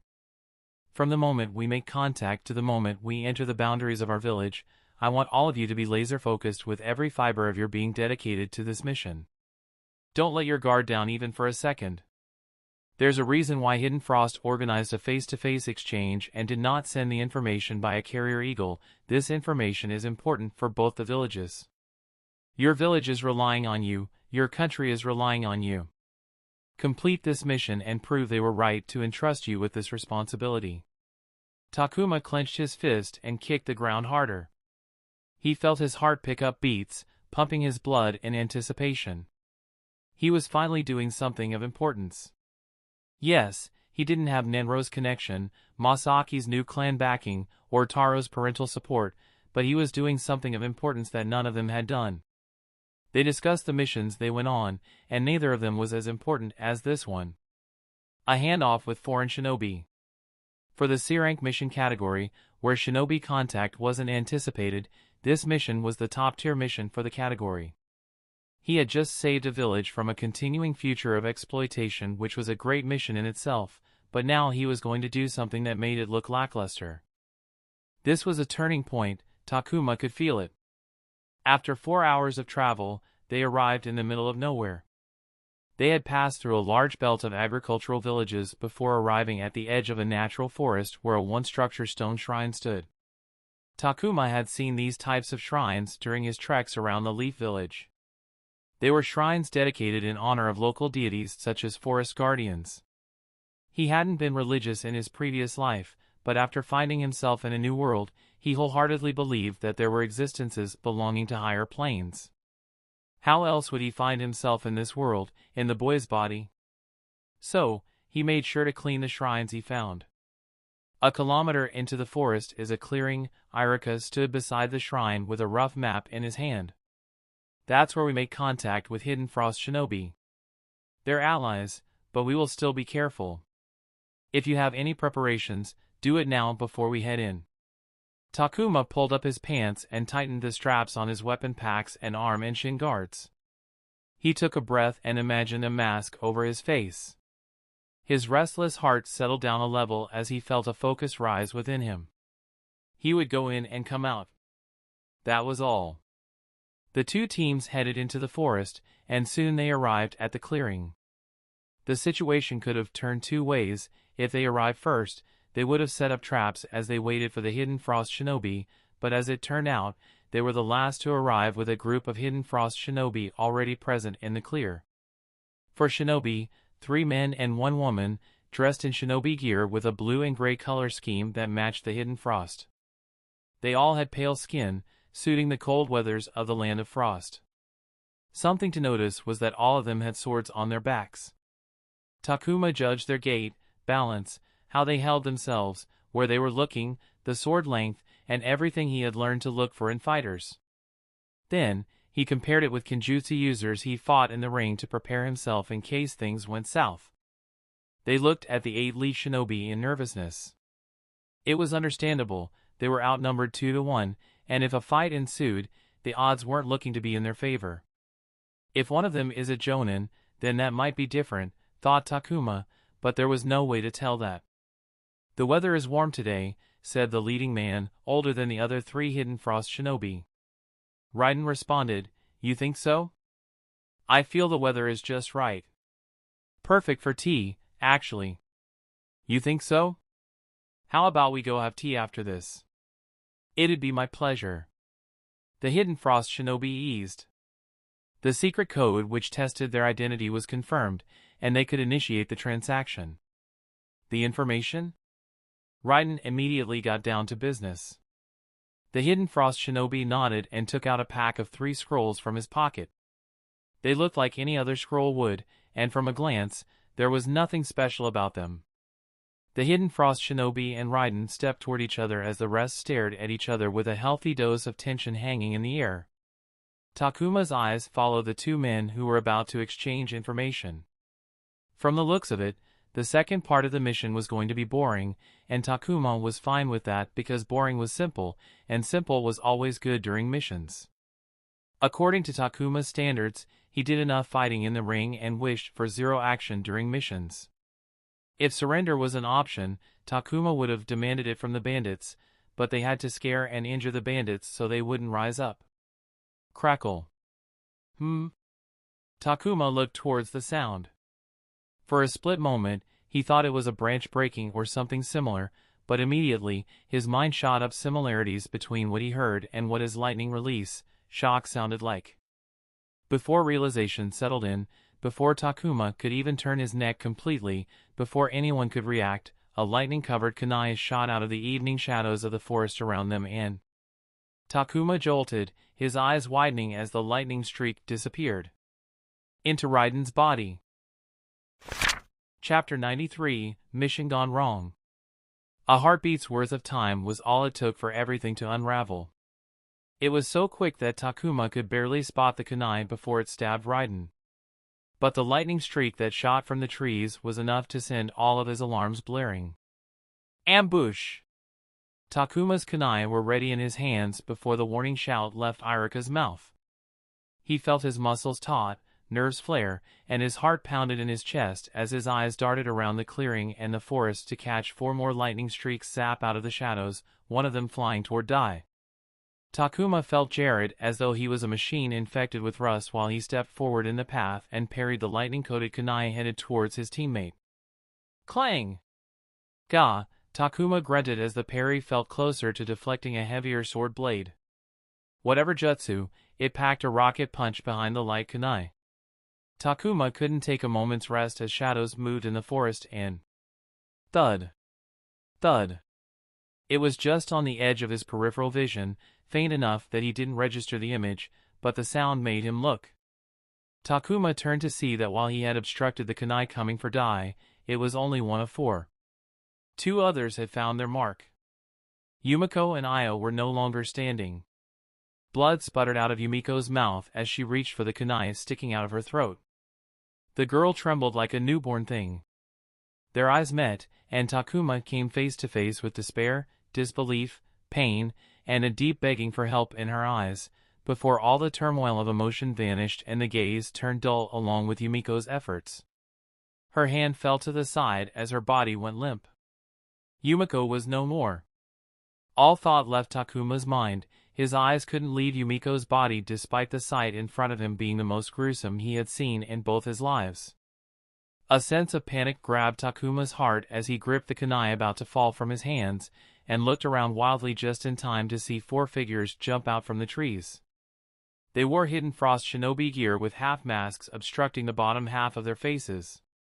Frost has betrayed us!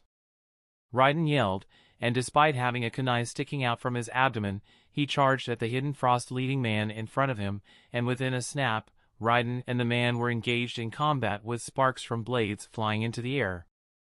Before Takuma could get a hold of himself, he was already in a nightmare of metal and blood. Weapons flashed in and out of Takuma's sight. He fought wildly, he didn't remember yelling, but his throat was hoarse. It was a shallow but biting cut to the leg and a pull by Irika that snapped him out of the rampant confusion. Takuma tried to thank him, but the Chunin had moved on, his kunai swinging at the hidden frost shinobi that had emerged from the forest. Both of them seemed to be an equal match, just like Raiden and the hidden frost shinobi he was fighting. I'm going to die here, he thought. Takuma pivoted to the side on instinct to dodge a sword strike from a hidden frost kunoichi, and on further instinct, he stabbed and swung at her limbs and face.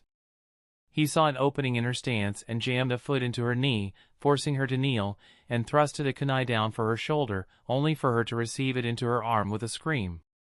The hidden frost kunoichi tried to stab Takuma in the chest with her sword from the kneeling position, but Takuma parried it and took the chance to jump away from her. The thoughts of death swarmed Takuma's mind as he looked at the shinobi fighting around him. I need to hide. Takuma's hand rose, and the hand seals for water release, hidden mist jutsu began to form. The thick mist would hide him. You can't do that, a cold voice spoke in his mind. It'll hide you from them, but it'll also turn your allies blind. You'll die here if they're not alive to protect you. The chakra in Takuma's Tenketsu system dissipated as Takuma's hands jolted to a stop. He couldn't do that. I can't die here, Takuma thought again. He wasn't ready to go yet. He had spent 2 years in this world, one of them was utterly miserable, and the other wasn't particularly enjoyable. He had worked hard every single day to be where he was currently. He had lost one good life, and he wasn't going to let this one go before at least he got to a point where he could enjoy this messed up life. I'm not going to die here. Takuma pushed his panic down, it numbed down but still bubbled underneath the surface. That was enough. His opponent had gotten up and pulled the kunai out of her arm. Takuma clicked his tongue. He had made a mistake by backing away when he had her on her knees with a kunai inside her arm. He could have finished the fight at that moment. No matter, thought Takuma. He pushed the ground and closed the distance. The kunoichi tried to stab him, but he parried it swiftly. Despite not having learnt the sword, with his experience against swords, he could tell that she was a relative beginner. He grabbed her other hand with his free hand and disrupted her body balance with a sharp tug before elbowing her in the face. She made an errant but weak swing that Takuma received with her arm guard. The blade dug into the leather but didn't reach the flesh. Takuma still had the kunoichi's wrist in his hand and was about to kick her feet out so he could pull her shoulder out of the socket, but before he could do so, his senses blared, and he jumped back just in time to avoid a sword thrust that would have pierced his heart. The hidden frost shinobi held his sword vertically while he checked on the kunoichi. She nodded to him, and he faced Takuma. Just from the looks of it, Takuma could tell that this man was much more experienced. He equipped himself with another kunai. The man and Takuma pushed toward each other, and metal screeched as the blades met. Takuma tried to push the sword away, but the man was quick to disengage and thrust a riposte for the chest. Takuma redirected the sword blade up, but it grazed his shoulder, drawing blood. Takuma ignored the pain, and let go of the kunai in his right hand as chakra flowed through his arm. But as he was about to cock his arm back for the augmented punch, the kunoichi emerged from within the shadow of the shinobi with her sword heading towards his throat. Takuma's free hand gripped the sharp blade before it could skewer his throat. The sharp edge sliced his naked palm, triggering another bout of pain. Takuma cursed as he jumped back to make the distance. The hidden frost duo weren't keen to give him space and gave pursuit. Shit! Takuma had close to zero experience fighting multiple opponents. He leaped further back, dipped into his weapon's pouch, took out a kunai with an explosive tag, and threw it toward them. Boom! The hidden frost duo dug their feet into the ground and jumped to the side just when the tag exploded. It took them a couple seconds to collect themselves and get back on Takuma's tail. They sprang out of the dust cloud only to find themselves facing a group of black-clad Takuma clones running toward them. The hidden frost duo glanced down at the clones' feet and saw shadows. They froze up for a second, but they couldn't dawdle when they were suddenly outnumbered 5-1 and took defensive stances. Their swords began to hum a shrill yet soft noise.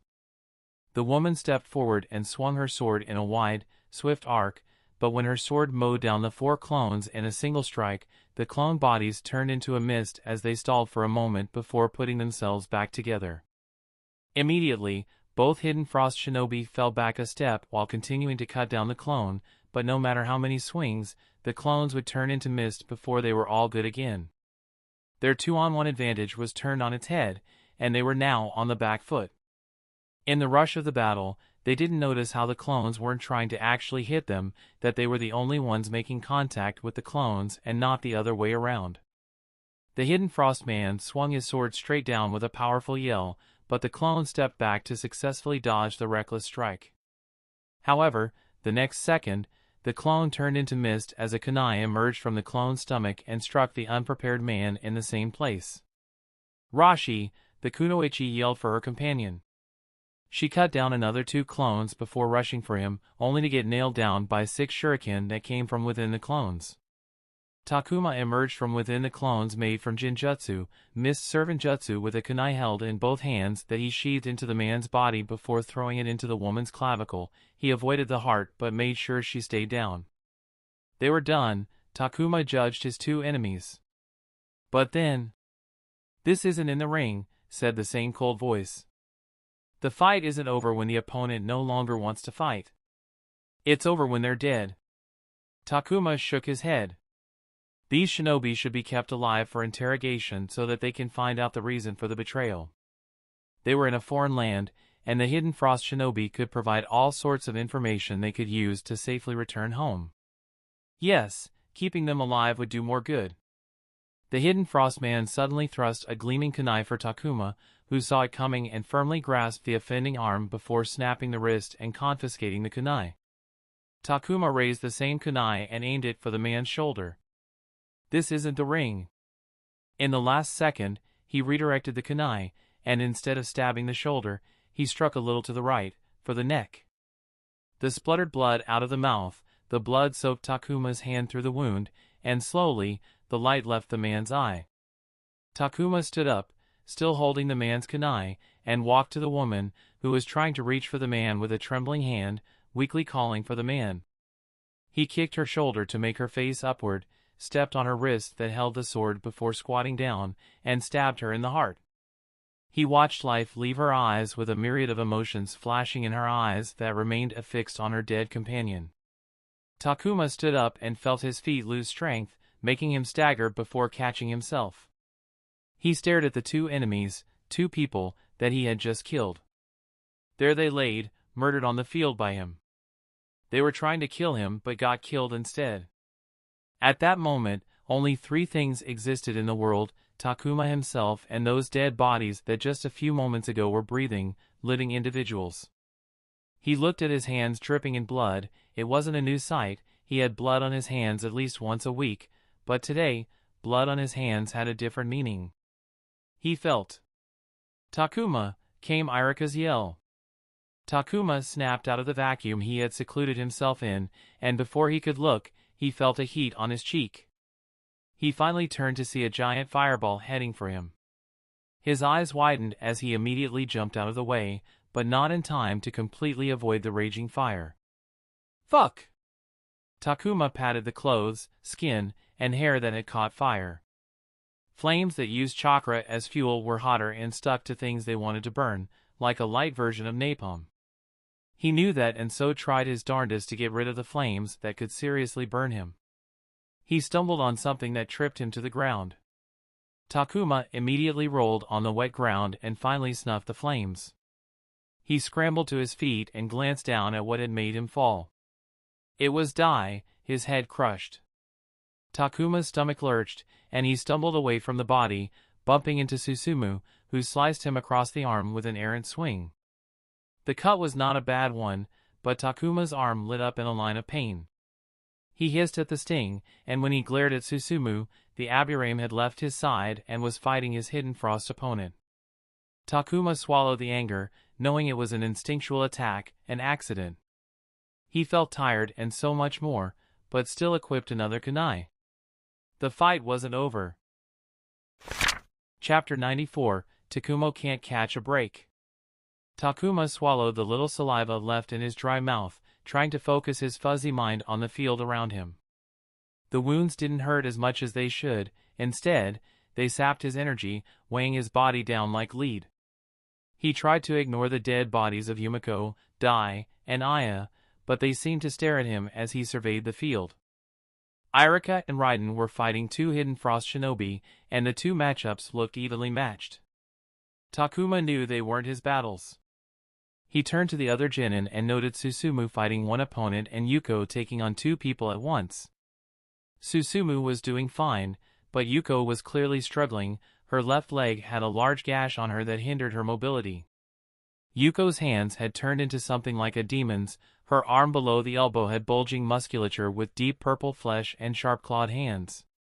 Dark purple veins covered her visible skin, giving her a menacing look matched by her bloodshot eyes and feral expression.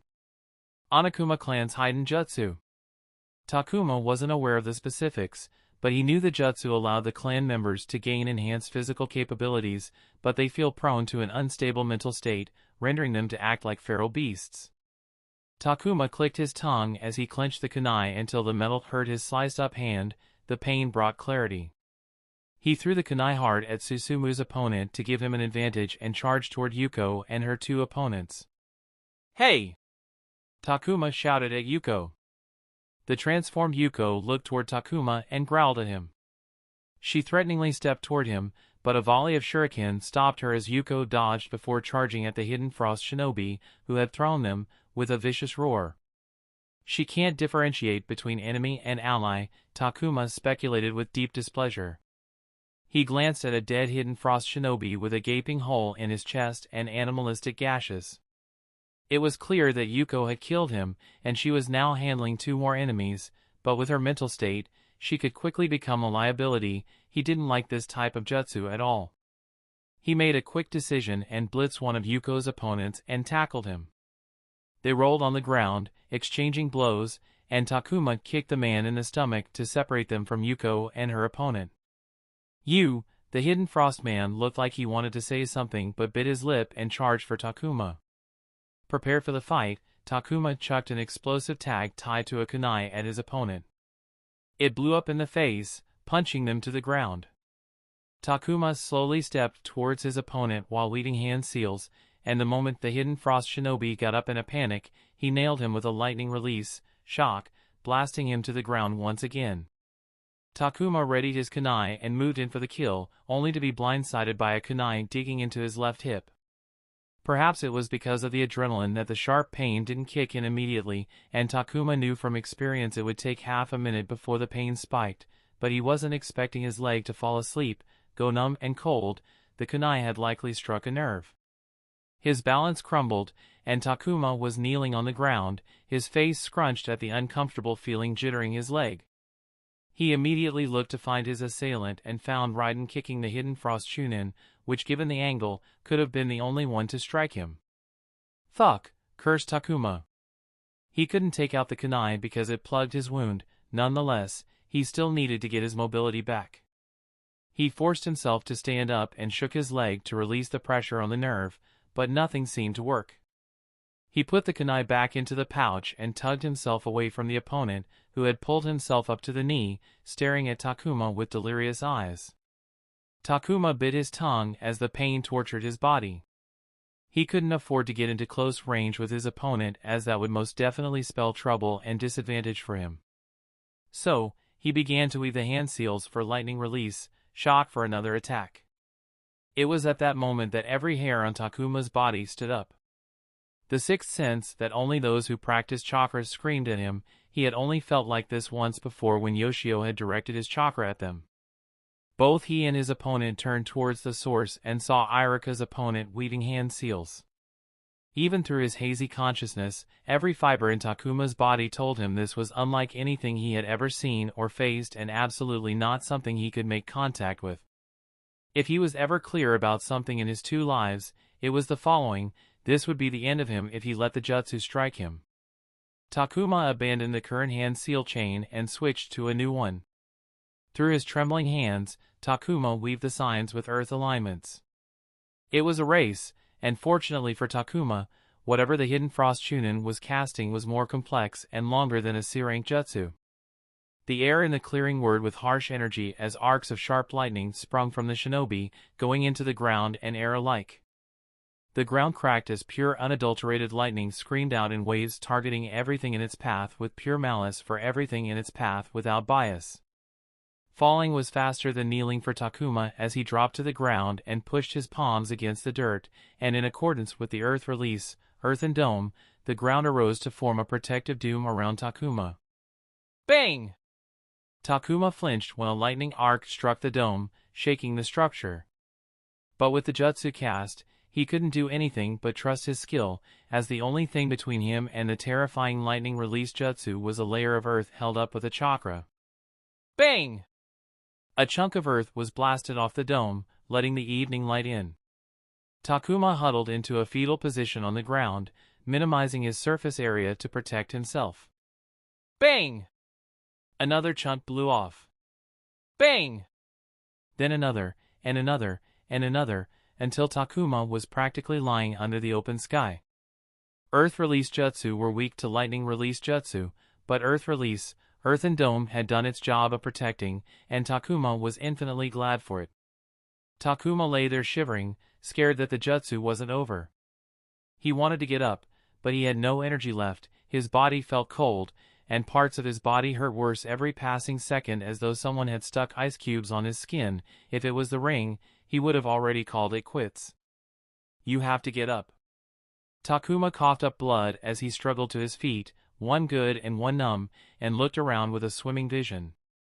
He weakly pulled out a kunai and faced his opponent, only to find a partially burning corpse. He turned his sight away to the other side to find Yuko and her opponent on the ground, with the opponent stabbing her repeatedly while screaming. For a moment, he stared at them with a dull gaze. 100 thoughts packed in his head, 99 of them told him that it was okay to lay down, that he had done enough, and that everything would be fine. He momentarily stared at the kunai in his hand before dragging himself toward Yuko. Irika pulled the short blade from the Hidden Frost shinobi's chest and pushed the dead body to the ground. He felt exhausted, physically, mentally, and chakra-wise. He was about to fall on his knee, but a heat cut through the land of Frost's cold and snapped him out of his daze. He jumped away to avoid the fire from touching him. He looked at Raiden, who was spitting out flames at his opponent from his mouth. Irika could tell from the flaming man that the battle was over on Raiden's end. He turned his attention to the other side of the clearing to see Takuma slicing his kunai across the neck of another Hidden Frost man kneeling over Onokuma Yuko, who was already dead. Gazing at his favorite genin, Irika knew this experience would affect Takuma. Death always did. He didn't need to look around to know that only 4 of the 16 people involved were alive. He, Takuma, Raiden, and Susumu, with a swarm of bugs buzzing around him. The next second, Susumu dropped to the ground. Irika ran towards him. Fortunately, the bugs didn't obstruct him. Irika examined Susumu. There were injuries, blood loss, and signs of chakra exhaustion. He glanced at the bugs buzzing around Susumu and recalled what he knew about Aburame. At birth, clan members are offered their bodies to several special breeds of insects as a nest, residing just under their host's skin. The insects would then live in symbiosis with their host from that point on. In return for using insects as weapons, the host provided the insects with nutrients and chakra. They'll continue to draw chakra from him. Irika felt cold. Right now, Susumu was low on chakra, and if the insects in his body continued to draw on the remaining amount, the reserves would dry up, leading to Susumu's death. If it was an experienced Aburame, Irika wouldn't have worried, but Susumu wasn't that. He needed help from his clan, or else he would die. Irika, Raiden's voice croaked. Hey, how are you feeling? Irika asked, observing Raiden's body. The Chunin he had fought had done a number on Raiden. Patch me up, Raiden wheezed. We have to get out of here. You're in no condition to go anywhere. Irika grimaced at the large cut in the lower abdomen infected with some form of poison. He had no idea how Raiden had managed to remain standing, much less win the fight. I'll have to carry him, thought Irika.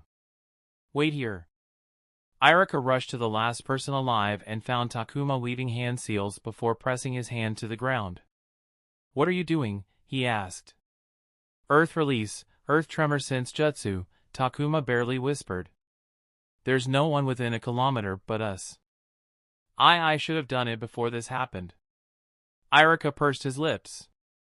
That wasn't Takuma's responsibility. He knew that Takuma could perform that jutsu, and it had slipped his mind. It was his fault for not ordering Takuma to check their surroundings for an ambush. Irika checked for the wounds on Takuma. Except for the kunai in the hip, and a few shallow cuts, Takuma didn't seem to be in danger. He had a decision to make. Irika bit the inside of his cheek, knowing that there was only one choice, which wasn't good for Takuma. "Takuma. I'm afraid I have to leave," said Irika. Takuma looked up at Irika, confusion peeking through the exhaustion. "What do you mean?" "Raiden and Susumu are in grave condition, they need medical attention. I can carry them both across the border, but I'll need to be alone to travel faster," said Irika. If Takuma traveled with him, he would need to slow down to match Takuma's pace, extending their time on the road, thus decreasing the chances of Raiden and Susumu's survival. "You'll need to travel home back alone, Takuma." It was unfair for Takuma to be left alone, but if he was to increase the chance of Raiden and Susumu's survival, this was the only way. Irika realized he wasn't giving a choice to Takuma, but they had already lost 4 elite shinobi today, and Irika didn't want to lose the rest of them. As long as Takuma traveled under the radar, he could cross the border without any problems.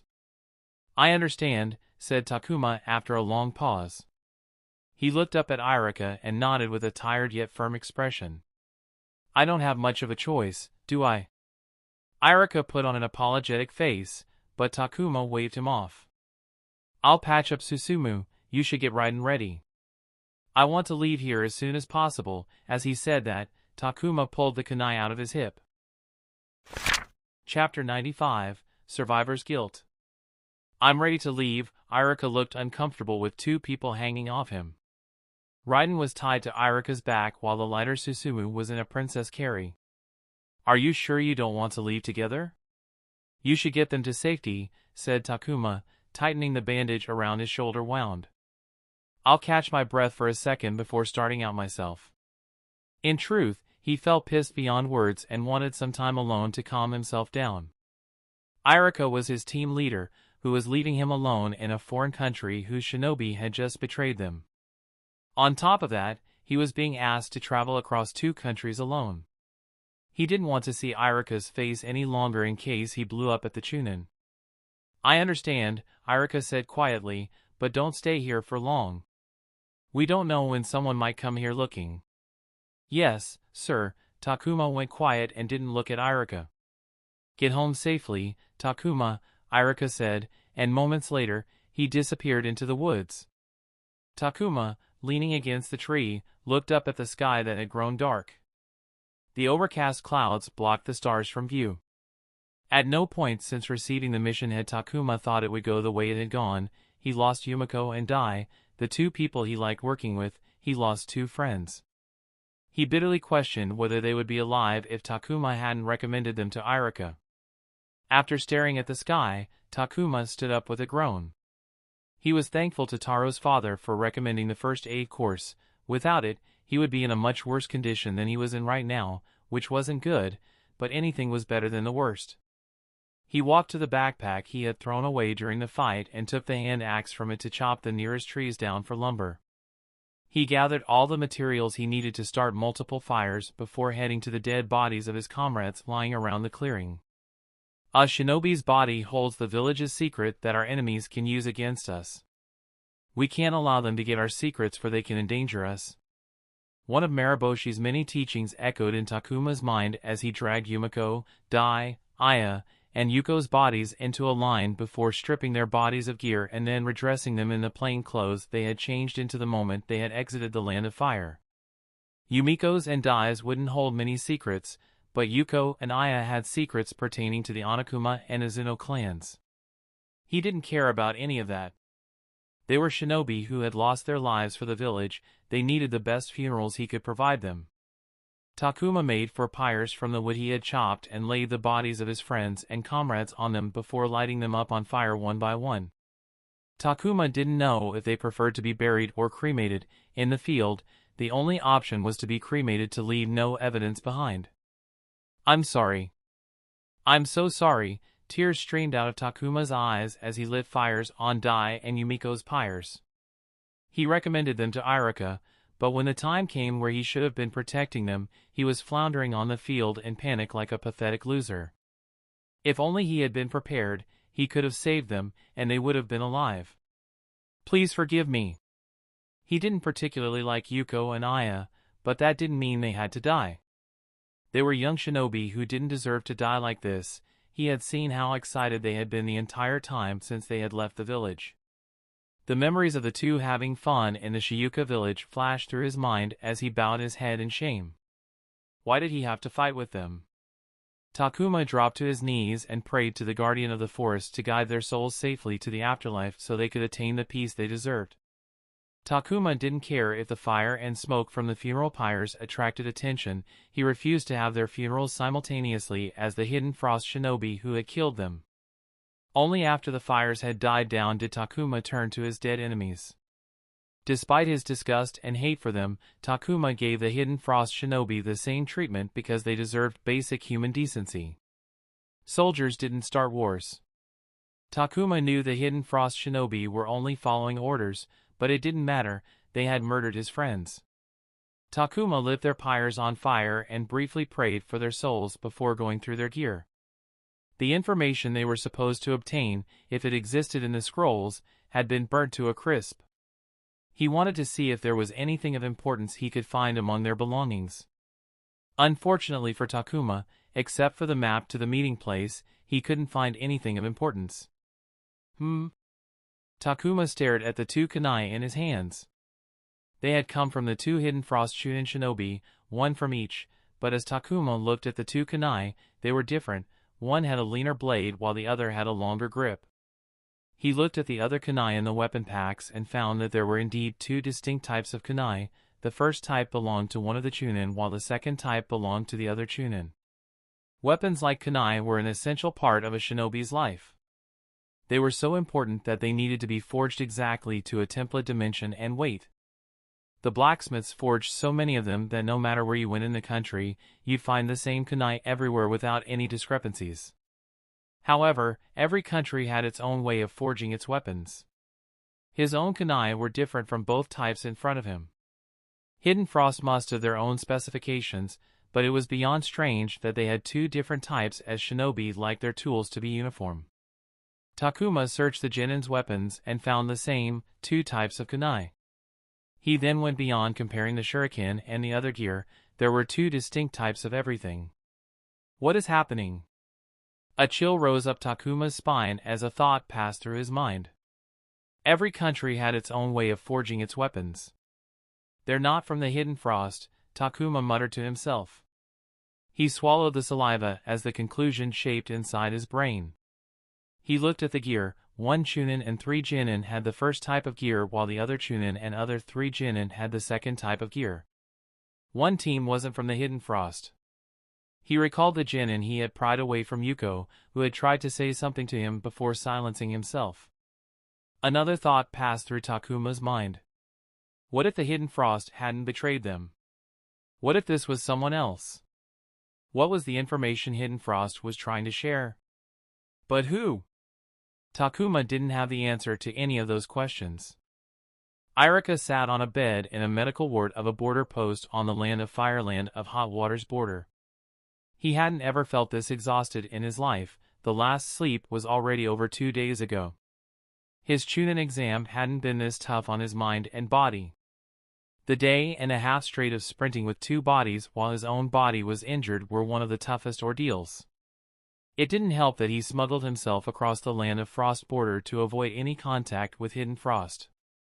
And yet, despite all that, his mind disallowed sleep no matter how much his body demanded it. The long, arduous travel without treatment had put Raiden and Susumu in a critical condition for which they were being treated by the Irionin, and Irika's heart couldn't stop worrying about how Takuma was faring alone in foreign lands. He sighed heavily into his hands, covering his face only for the faces of Yumiko, Dai, Aya, and Yuko to flash behind his eyelids. He had lost 4 genin in a C-rank mission which rarely had any deaths. No, no. No, why? His body contorted from the inside thinking about the mission, and he couldn't think about anything else. All he wanted was for his mind to stop going there, but it was all he could think about. Chunin Irika. Irika tiredly looked up at the head Irionin of the border post. He had been treating Raiden from the moment they had stumbled into the camp. How are they? Asked Irika. Aburame Susumu has been stabilized, but we can't do anything about the insects feeding on his chakra. We were able to neutralize the poison in Shimura Raiden's body. Irika felt a wave of relief pass through him. Unfortunately, he wasn't able to survive the damage already done to his body. Chunin Shimura Raiden had passed away. I'm sorry. Irika felt his mind go blank at the sudden news. Had he been too slow? Was that why Raiden failed to survive, because he wasn't able to bring him to treatment fast enough? That one thought now plagued Irika's mind. We have already called for the Aburame clan for their help. They'll be here as soon as possible. We're in the process of contacting the Shimura clan to inform them about Chunin Raiden, said the Irionin. Whatever said after didn't filter into Irika's mind as he continued to fall into the tragedy he had been served. He didn't notice when the head Irionin left him. If Takuma didn't return safely, Irika would have lost 6 people and salt on the wounds. The information they were sent to retrieve was absent. He had failed worse than anyone could on a mission. For the first time in very long, Takuma didn't enjoy sleeping outside in nature under the open sky. The land of frost's cold hurt his wounds. He could take the pain and discomfort during the days spent running, but he didn't appreciate it when it messed with his sleep at night. Nothing had made him appreciate Sango's medical care after every fight and their personal session than the days he had spent without healing as he traveled secretly through the land of frost. Just one more day, Takuma thought. Illegally crossing borders wasn't hard. Any type of border patrol could only cover so much ground, leaving many unprotected spots where people could cross in and out of countries. The real problem was surviving harsh, undeveloped terrain that sat on the borders and reaching the nearest settlement only for them to reject shelter to the immigrants. He didn't have that problem. Takuma had the gear and experience to sleep outside every night, enough rations to feed multiple shinobi, and he could ground much faster than any civilian, even with his injured body. He had already crossed out of the land of frost into the land of hot waters, and in the morning, he would skip the first line of border towns with shinobi presence and rest at one of the towns at a comfortable distance from the border. While he was safe in the land of hot waters, Takuma didn't want to meet any shinobi in his current condition. Takuma snuggled into his sleeping bag with painful groans and closed his eyes to get some sleep. A few hours later, Takuma snapped his eyes with his body drenched in sweat. His labored breathing couldn't beat out the sound of his rushing heart in his ears. He started at the cloudy sky through the insect net and saw the beautiful moon, whereas a few moments ago, he was dreaming of Yumiko and Dai's smiling faces that quickly turned lifeless and bloodied. They didn't say anything, they were dead after all, but they simply stared at him with their dull eyes as though judging him for being alive. After drinking some water, Takuma went to sleep again, only to wake up to the same images. Takuma looked to the side at the fire that burned slowly, providing him with some much-needed warmth. He stared at the fire for a moment before reaching into his pouch for a joint that he lit on the embers. Takuma didn't know when he closed his eyes, but somewhere while blowing smoke at the moon, sleep overtook him, and this time, they didn't visit him in his dreams, because he didn't dream at all. Chapter 96, Moving Forward. Sneaking into a town wasn't tricky for Takuma. He scaled a wall, dipped into alleyways, and stayed in the shadows. A walk around the town found him in the less affluent part of the town at a distance from the main districts, a place much like where his home was situated in the Hidden Leaf. He glanced at the hotel sign as he entered the 3-story building that hadn't seen maintenance in many cycles, something reflected by the interior. The floorboards creaked under his feet, the furniture setup in the tiny lobby was grimy, and the front counter was an old desk with scratches and dirty stains on the wood. The woman sitting behind the reception read a woman's magazine with a cover as absurd as her over-the-top makeup and hairdo. She glanced at Takuma when he knocked on the countertop, giving him a look over. Takuma wore a fresh set of clothes that hid his bandaged wounds, but all of that was covered by a hooded travel cloak. "Room for the night," said Takuma, modulating his voice to be a smidge fuller, "with water in the bathroom." She pointed to the crooked board hanging on the wall with room prices that had been crossed out and written over multiple times. Takuma chose the cheapest room and put down some paper bills on the countertop, revealing his bandaged hand. "We don't take that," the woman pointed at the land of frost currency that Takuma had put out. Takuma stared at the woman, and a silence fell between them before the woman sighed in annoyance and took the foreign currency. "It'll cost more," she said pointedly, and Takuma gave her what she asked him. Only after that did she take a key off the wall key hanger and toss it on the counter. Takuma took the key and went to his room on the second floor. The room ended before it could start and had the basic of basics in the form of a double bed, a dingy cupboard, a small study table with an old chair, and a less than pleasant bathroom. First thing first, Takuma checked the entire room. He tested the door locks to see if the inside bolt was intact, checked the cupboards and side tables, lifted the bed for bed bugs, cleaned out the bathroom, and finished testing the integrity of the window grate, which was weak enough for Takuma to kick out in case he needed to make an emergency exit. He locked the door, reinforced it with nylon wire, and immediately jumped into the bathroom. His injuries weren't severe, but they weren't shallow enough to be left alone. The only reason he had stopped at the town was to retreat his injuries to prevent infections. He planned to stay here for the day before starting the second leg of his journey back home. Takuma took out the length of gauze that he had stuffed in the deep hole in his hip with a long groan.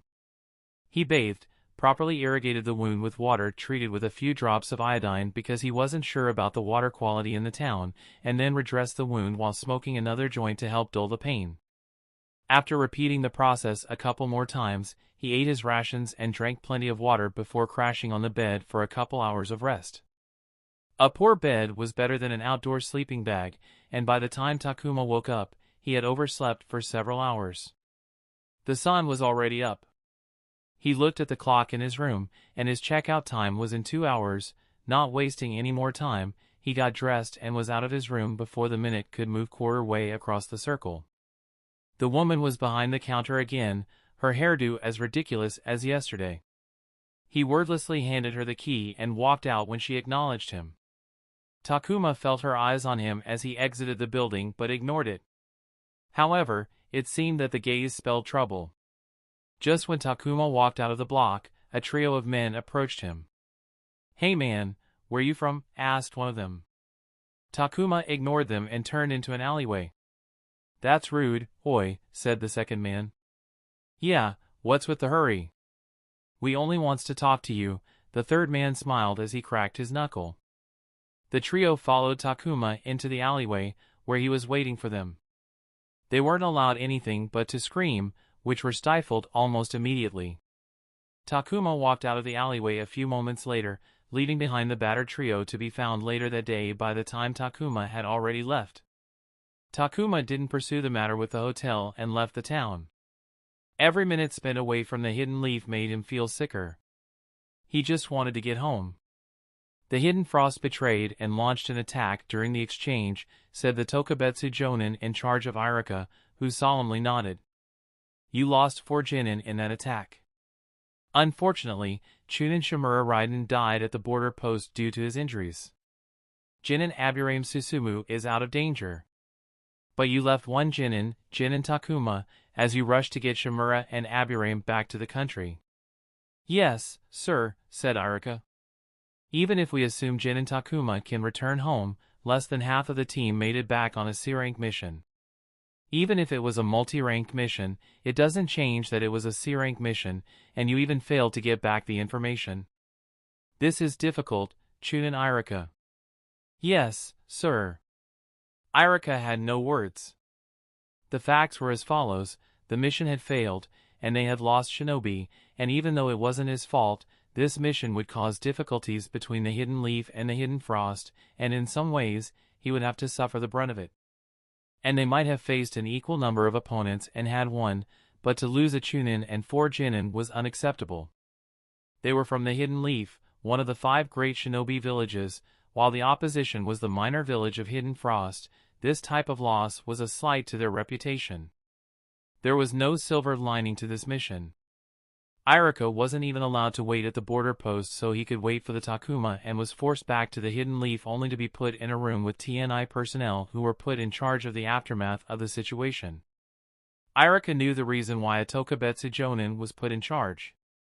Raiden was from the Shimura clan, an important Chunin who had the potential to be a Jonin in the future, who had now died on a C-rank mission. They were looking for foul play.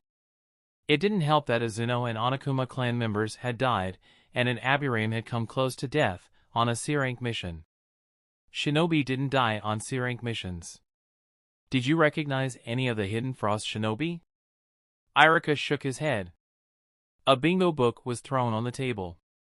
Try again, said the investigator, with a stare that wouldn't take no for an answer. Tell me about Jin and Takuma, the invigilator asked as Iruka looked over the bingo book with Hidden Frost profiles. Iruka looked up from the book and furrowed deeply. What do you mean? You left him behind? He agreed to that? He had no choice in the matter. He followed the orders I gave him, said Iruka bitterly. And he must be bitter about it. The investigator looked at a file. To be left behind on his first mission outside the country. Do you think he'd defect because of that? What? I mean, he doesn't have any family here. And to be left behind right after being in a fight for his life, there must be some anger because of that, amplified as he's alone in a land with no friends. I have seen men defect for much less. Do you think he'll defect? Takuma won't defect, said Iruka with disgust. He's a shinobi who the Leaf should be proud of. He will be back home soon. If you say so, the investigator shrugged. He'll be back, if he's alive, that is. Iruka bit the inside of his cheek and returned his gaze to the bingo book. The door to the interrogation room opened, and a Jinin peered inside. Jinin Takuma has crossed the border and is now getting treated at the Degichi border post. The investigator turned to Iruka and smiled. Looks like you were right. Very well then, let's get our boy back home. Takuma breathed a sigh of relief as his feet touched the familiar pavements of the streets he had walked so many times. He looked behind at the inner-city gates behind him and the weight weighing his heart down ever since the ambush lifted. He closed his eyes and breathed out a sigh of relief. He was back home. Come on, let's get a move on. Takuma looked back at the 2 Jinin who had escorted him from the Degichi border post to the Leaf village. Escorted, Takuma clicked his tongue, more like detainers. They had stuck to him like glue ever since he had appeared at the border post. His reception at the border post had been warm and respectful. A Chunin Irionin had treated his injuries. He hadn't been treated that well since Inomoto, and they had made him feel as comfortable as possible. But then the order from Hidden Leaf came. He was to return to the village as soon as possible. Takuma had been more than happy to oblige. There was nothing more he wanted but to return home. However, he was told that 2 Jinin would accompany him back to the village. Upon asking, he was told they were escorts because he had just been healed. Takuma found it strange, but he graciously accepted their offer. But the entire time on the road, his 2 escorts tried to subtly control his actions. Where should we go? Asked Takuma. One of the Jinin took out a slip of paper, the TNI Force headquarters. And where's that? Asked Takuma. He had got them talking during their travel and knew for a fact that neither had been to the Leaf village. Even now, their eyes were darting from place to place like country bumpkins in the big city for the first time. We don't know. Their voice grew smaller at the end. Takuma sighed. He knew they were following orders, but it pissed him off regardless. Come, follow me, Takuma sighed, and he led them to the TNI Force headquarters situated in one of the most protected regions inside the village, for which they had to go through 2 layers of security. When they finally reached the headquarters, Takuma was allowed inside while his escorts were stopped at the door. He was sat down in a small interrogation room. Jin and Takuma, a shinobi, entered the room soon after. I'm Tokubetsu Jonin Shiroma. I just have some routine questions about the Hidden Frost mission. Shiroma sat down across from Takuma and set down some files on the table. The topmost one had Takuma's name on it. Takuma looked up from the file to Shiroma, who was now staring at him silently. Takuma stared back, and a silence settled in the room. "How was the journey back home?" asked Shiroma. "Lonely," replied Takuma. "Yes, you were ordered by Chunin Irika to return home alone. You must have been hurt by that order, Takuma. To be left behind by your team leader must have been tough." "It's not my place to question orders, sir," answered Takuma calmly. "Chunin Irika did what he felt was the best for the team. I simply followed the orders. But to leave someone who hasn't been out of the village, much less out of the country, was that wise?" Chunin Irika's decision to go ahead and get Chunin Raiden and Jinin Susumu the help they needed showcased his trust in my ability to handle myself in tough situations. "I'm flattered if nothing else," Takuma said. He knew what the investigator was trying to fish for, but he wasn't going to give it to him. Shiroma hummed. "Can you tell me about the mission? Start from the beginning and narrate your recollections of the events. Don't leave anything out." Takuma gave his account. He told him everything except for a few things. First of all, he omitted the conflict with Raiden's team. And as they arrived at the meet-up with Hidden Frost, Shiroma interrupted him and asked, "Don't you find it strange that the Hidden Frost betrayed us? They've been our allies for a very long time, why so suddenly?" Takuma said, "I found it strange, yes. And I also think that things weren't as simple as they seemed on the surface," saying that Takuma began unpacking weapons on the surprisingly large table. Shiroma was surprised by Takuma's action, but he didn't seem worried. Why would he? A Tokubetsu Jonin had no reason to be worried of a Jinin. "What am I looking at?" asked Shiroma. There was a row each of kunai, shuriken, senbon, explosive tags, smoke bombs, and a single short sword. The numerous weapons covered the entire table. "Do you notice the difference between these weapons? This here is a kunai I purchased from the supply." Takuma pointed at the first kunai. "Then there's this one that I picked up from one of the Hidden Frost shinobi." He pointed to the kunai with a thinner blade. "And this one here is from another shinobi, which had a longer grip. Do you notice how each set is different? Of course, we would expect our kunai to differ from Hidden Frost's, but why would Hidden Frost shinobi have kunai different from each other on them? And it's not just the kunai. Everything on this table is of 3 different types. One of them is mine, and thus from the Hidden Leaf, while the other 2 are from the Hidden Frost." Shiroma looked up from the table to Takuma. His previous carefree expression of observation he had pointed at Takuma was nowhere to be seen. It had been replaced with something that showed that he was hanging off every word that Takuma said with a hint of alarm in his eyes. "Sir, it's either that Hidden Frost has changed the designs of all of their official weapons recently, which is unlikely based on how I found them, or one of the teams that we fought wasn't Hidden Frost and were only disguised as them." Takuma probably had never held someone's attention as firmly as he did at the moment. "I'm sure we have samples of weapons from other villages lying around somewhere in our archives, and if we compare them with these, we will know the third party's identity." Chapter 97, Rizlov. After Takuma put down his discovery in front of Shiroma, the investigation took another direction altogether. Gone were the pointed questions about his actions and feelings, replaced by a lengthy discussion about the involvement of a third party. For hours, they talked about the battle, recording the profiles of the shinobi Takuma had fought, the shinobi he had not fought but noticed, and every aspect in brain-squeezing detail. There was no clock in the room, and Takuma didn't know how much time had passed until he was out of the building and saw the early evening sky. His Jinin escorts were no longer there, and Takuma couldn't care less. Instantly he felt tired from spending a day in a tiny room answering questions about a very unpleasant situation, bringing up memories he didn't want brought up. He closed his eyes and exhaled deeply to recollect himself. Takuma. He opened his eyes to find Irika standing in front of him. A wave of emotion hit him, but Takuma clenched his fists to keep them from bursting out. "I'm glad to see you fine, sir," Takuma straightened his back. Takuma. I can't say how relieved I was when I heard that you had reached the border safely, Irika said as he walked to Takuma and put a hand on his shoulder. Takuma, about the Ms. Would you accompany me somewhere, sir? Takuma cut off Irika and locked eyes with his team leader. Irika was silent for a moment before he stepped back and nodded. Takuma nodded back, and they were off. Irika followed Takuma's lead as he jumped from rooftop to rooftop. Not a word was exchanged between the two, but Takuma could feel Irika's gaze on his back, but he ignored the man and picked up speed. They soon entered a well-to-do residential district in the eastern part of the village.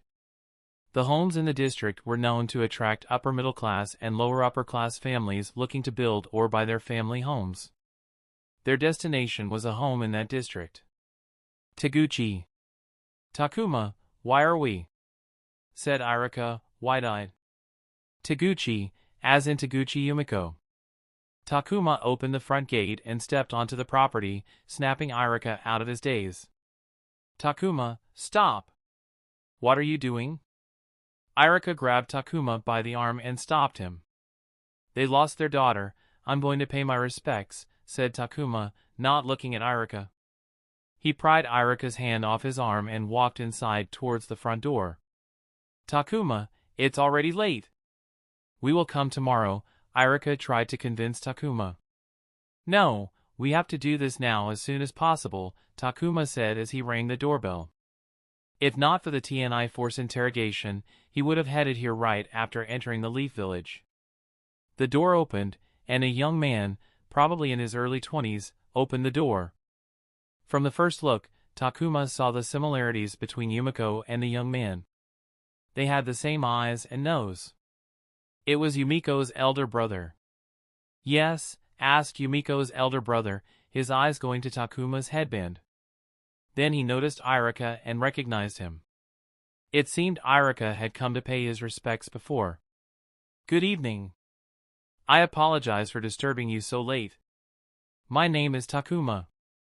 I was with your sister on the Land of Frost mission. May I come in? Asked Takuma. Yumiko's elder brother seemed conflicted but nodded a moment later. They entered the house, and Yumiko's elder brother led Takuma to the room where they had established Yumiko's shrine.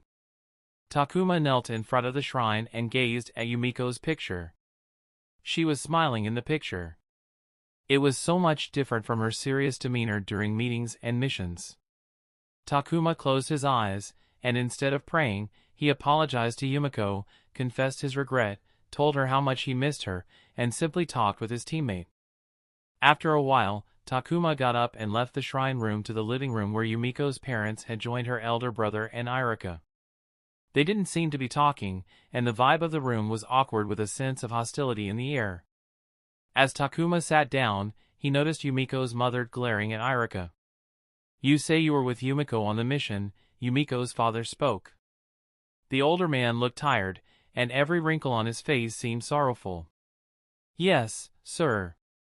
Are you the one who got left behind? Takuma looked at Yumiko's father and nodded. You who got left behind made it home alive, but my daughter didn't. Why is that? Asked the mourning father. I'm sorry, sir, was all Takuma could say to the greeting man. A hush fell in the room before Yumiko's elder brother broke it. If that was all, I'd ask you to leave. Today was a tiring day for us, and we'd like to rest. Takuma nodded, but then he took out a water canteen from his backpack that he had been lugging around and placed it on the table. The team's decision for me to travel alone allowed me to take time to perform the funeral rites. There were gasps as Yumiko's family looked at the water canteen, understanding what was in there. He didn't have containers he could store the ashes in, so he used their respective water canteens as urns. I couldn't get her back to the village, but I could do this, so I did. Takuma then took out a package of Yumiko's personal effects he could fit in his backpack and placed her headband over the package.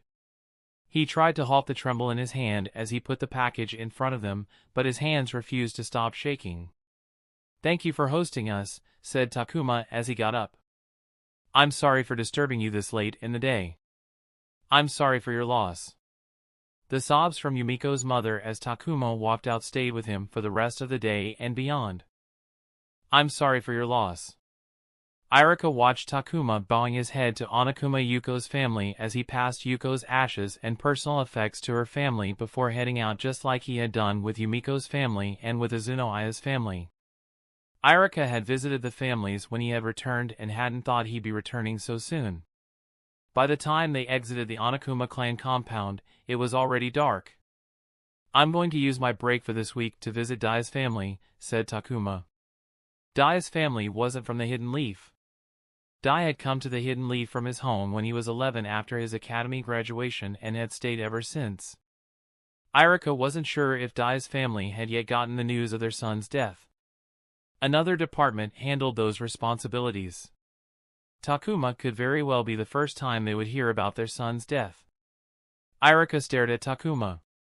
Even now, he was in disbelief that Takuma had disposed of the bodies.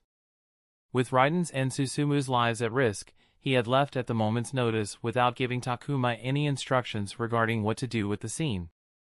In hindsight, he had expected Takuma to bury the bodies in rough graves, but for him to cremate the bodies as described by the proper field directives surprised Irika. He knew many who would choose to bury in the same situation as it was safer than lighting fires that attracted attention. I'll come with you, said Irika. No, it's okay. I'm sure the aftermath of the mission will force you to be busy. It won't be wise for you to leave the village while the investigation is ongoing, said Takuma, not looking at Irika. Takuma. Dai was my teammate as well, said Irika, feeling a bit insulted. Takuma remained silent. What do you want me to say, Takuma? You won't even look at me, said Irika. Takuma snapped his head to Irika, fixing him with a glare, and like trapped pressure suddenly released, he erupted, You left me there alone. Irika was once again startled, not because of the accusation, that was expected. However, he hadn't seen Takuma raising his voice like this and acting with such heat. The genin he had taken under his wing had been even-tempered, calm, and under control no matter what the situation. You left me there in favor of Shimura and Aburame. I was your team, not them. Takuma yelled, frustrations rolling off of him. Do you know how it felt to chop wood knowing that it'd be used to cremate my friends? Do you know how it feels to run through an unknown country with their ashes in my backpack, hiding in fear, looking over my shoulder every other moment in fear, not knowing when Hidden Frost Shinobi might come and kill me? I had to do that while being injured the entire time. I'd be dead in a ditch if a simple three-man genin cell had found me. That's the condition I traveled through Land of Frost and Land of Hot Waters. Takuma rubbed a hand over his face and temple. I was, ugh. Takuma started the sentence many times over before stopping and changing his word until he grew frustrated and kicked the ground. I'm sorry, Takuma, said Irika. He knew if a similar situation presented itself in front of him, he would do it again. As long as people like Raiden and Susumu could be saved, he'd take the risk. But he also recognized that it was completely unfair to Takuma, and he was justified to feel the anger, betrayal, and frustration he currently felt. He had left Takuma in a place with his dead teammates. He could only imagine how that had affected Takuma. And he knew what was about to come in the following few days was going to again hurt Takuma. The past few days hadn't been great for himself, and he had found himself doubting his ability to lead. He had made several misses during the mission that he shouldn't have made, and in some ways, those misses contributed to where they were today. If only he had tried to smoothen out the friction between the teams and help them better work with each other. If only he had asked his team to maintain a formation during the exchange. If only he had asked Takuma to check the surroundings, maybe things would have turned out differently. He needed time. However, what had happened was all in the past. He could only look in the future, and Irika wanted to salvage his relationship with Takuma. He needed to take care of his best genin and make sure that his decisions weren't going to affect Takuma's future. Fortunately for him, he knew exactly the thing for it. He just needed to make sure his plans worked. Chapter 98, Promotion. Takuma woke up to the sound of his doorbell. He glanced at the bedroom wall clock, telling him it was already 11 in the morning. He had returned late last night from his journey to Dai's parents' house, and he had only gotten a couple hours of sleep after returning home. He pulled himself off the bed, grabbed his weapons pouch, and kunai in hand as he walked to the door while the doorbell rang again. He cracked a peek through the peephole, and his sleep vanished a level as he opened the door to Taro, Ai, Nenro, and Masaki in front of his house. "This is a surprise," Takuma said as he returned the kunai to the weapons pouch. "What are you guys doing here?" He could guess why they were here all together. It was obvious. "How are you?" asked Ai, worried as she looked him over. "I'm fine." Takuma fully opened the door and stood aside. "Come inside." All four entered the apartment, instantly crowding the small living room more than ever. Takuma had 2 chairs for his small dining table. There used to be a 2-seater couch that Takuma had long ditched. As such, Nenro and Masaki had to sit down on the floor while Ai and Taro took the 2 chairs. Takuma served them with refreshments before sitting down on the floor. "This is the first time you guys are here, isn't it?" said Takuma to his friends. He had been to Taro and the trio's home, but they hadn't been to his. "How do you like my humble abode?" "You should have told us," Taro spoke. "It doesn't feel good to know about these sorts of things from the rotating gossip." Takuma pursed his lips, feeling his friends' gazes on him. "I didn't have the time," he said. "I was in the village for a night before I was out again. I was going to tell you guys today." "Did you have to leave so quickly?" "Where did you go?" asked Ai. "I had to," Takuma said. He didn't answer the second question. "What happened?" Masaki asked. "The mission went wrong, people died." The particulars of the mission were under lock because of the international relations implications between the Hidden Leaf and Hidden Frost, so he couldn't divulge the particulars to anyone, and he didn't want to. The remaining team had to go ahead to minimize our casualties, and I was asked to follow, which I did. The injuries made the journey back home a hassle and took a lot of time, but other than that, the way back was uneventful. Ai and Masaki were worried while Nenro and Taro were searching. "You all don't have to look at me like that," Takuma shrugged. "Things went south, but I'm here now, and the problem with the mission doesn't happen often. It was a C-rank mission, for God's sake. Worry about me when I'm doing B-rank missions. I'll dump all over you guys then." They didn't laugh, but Takuma saw a smile or two of relief crack up on their faces. "What is that?" Nenro pointed at the wall across him. Takuma looked up at his information wall that detailed his ring fights, combat records, notes on skills he was learning, some of his drug-dealing records, and other things he needed to visually track. "All kinds of things," said Takuma with a small smile. The notes were openly displayed, free for anyone in his house to read, but Takuma wasn't concerned. They were written in a combination of 2 otherworldly languages that didn't exist in the world. He knew for a fact it was nigh impossible to decipher an unknown language, especially language as complex and fully formed as he was using. There was no known language to use as a reference or obvious picture references that could give meaning to a particular sentence. It was a dead languages. It was another skill he could add to his repertoire as a creator/user of coded language, but for that to happen, he would need to teach the language to someone else, but that wasn't in Takuma's plan. A way to store information only accessible to him was a huge advantage. "I don't recognize the language," Nenro said. "That's the point. Don't worry about it. It's some stuff I'm working on. It helps me keep track of random things." "You created a new language to keep track of random stuff?" Takuma shrugged. "You gotta do what you gotta do." He gave a nonsensical answer that seemed to make sense but didn't on a second thought.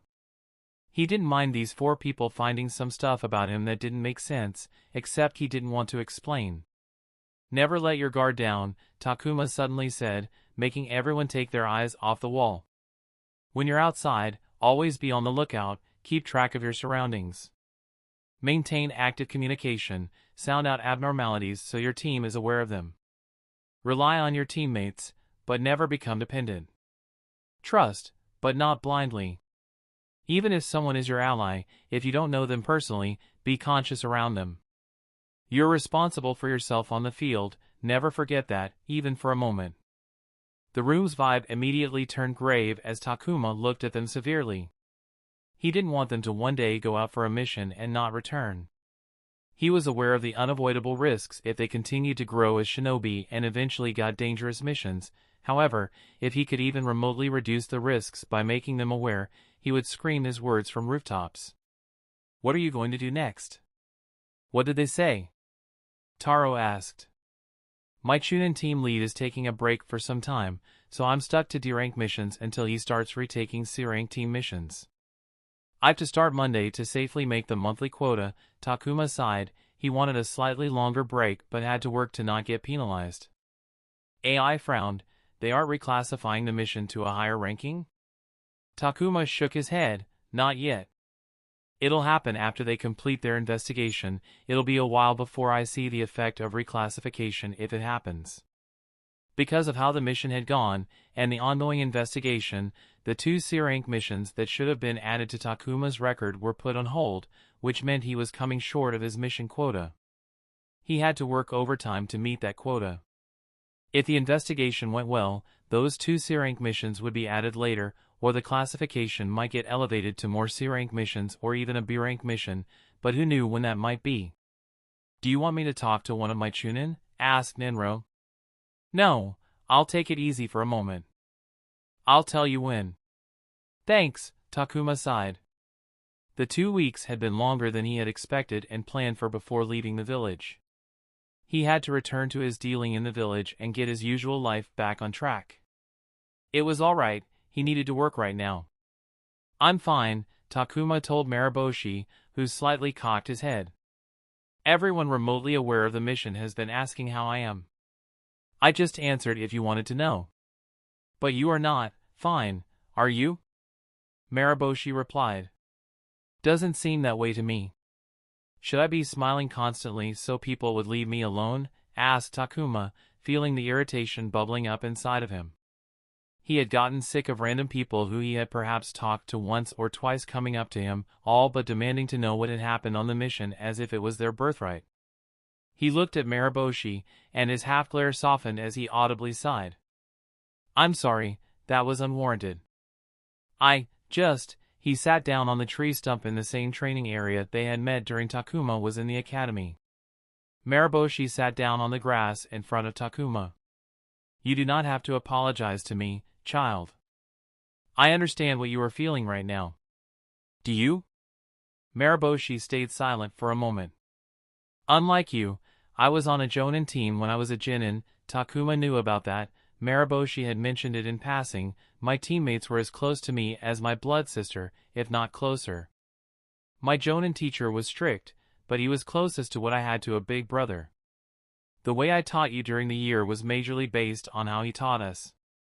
"Do you know where they're now?" Takuma slowly shook his head. He could tell where Mariboshi was going, but the exactness of it was lingering out of his reach. "They all are dead." Mariboshi stared right into Takuma's eyes.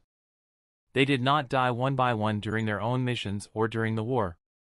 They all died on an inconsequential mission while our team was still operational. And they died due to me because I made a reckless decision. My teammates got wiped before I could move a finger, and my teacher had to sacrifice himself to allow me a chance to escape. Do you know how close we had to be for a Jonin to sacrifice himself for a Genin? Closer than family. Jonin were infinitely more valuable than Genin. Everyone knew that. The Jonin knew, the Genin knew, and it universally understood that if the entire ship was sinking and there was no way to salvage the situation, the Jonin's life was a priority. Even if the rest of the team had to die, the Jonin had to come out alive." "Did you not ever think why I am still a Genin?" asked Mariboshi. Of course, Takuma always had that question in the back of his mind. But he never asked because it would be rude. "They held back your promotion because of your team's death?" Takuma took a guess. Would anyone still be a shinobi if the village kept them down with no future prospects? Especially at my age? Takuma shook his head. "No, I would not have been.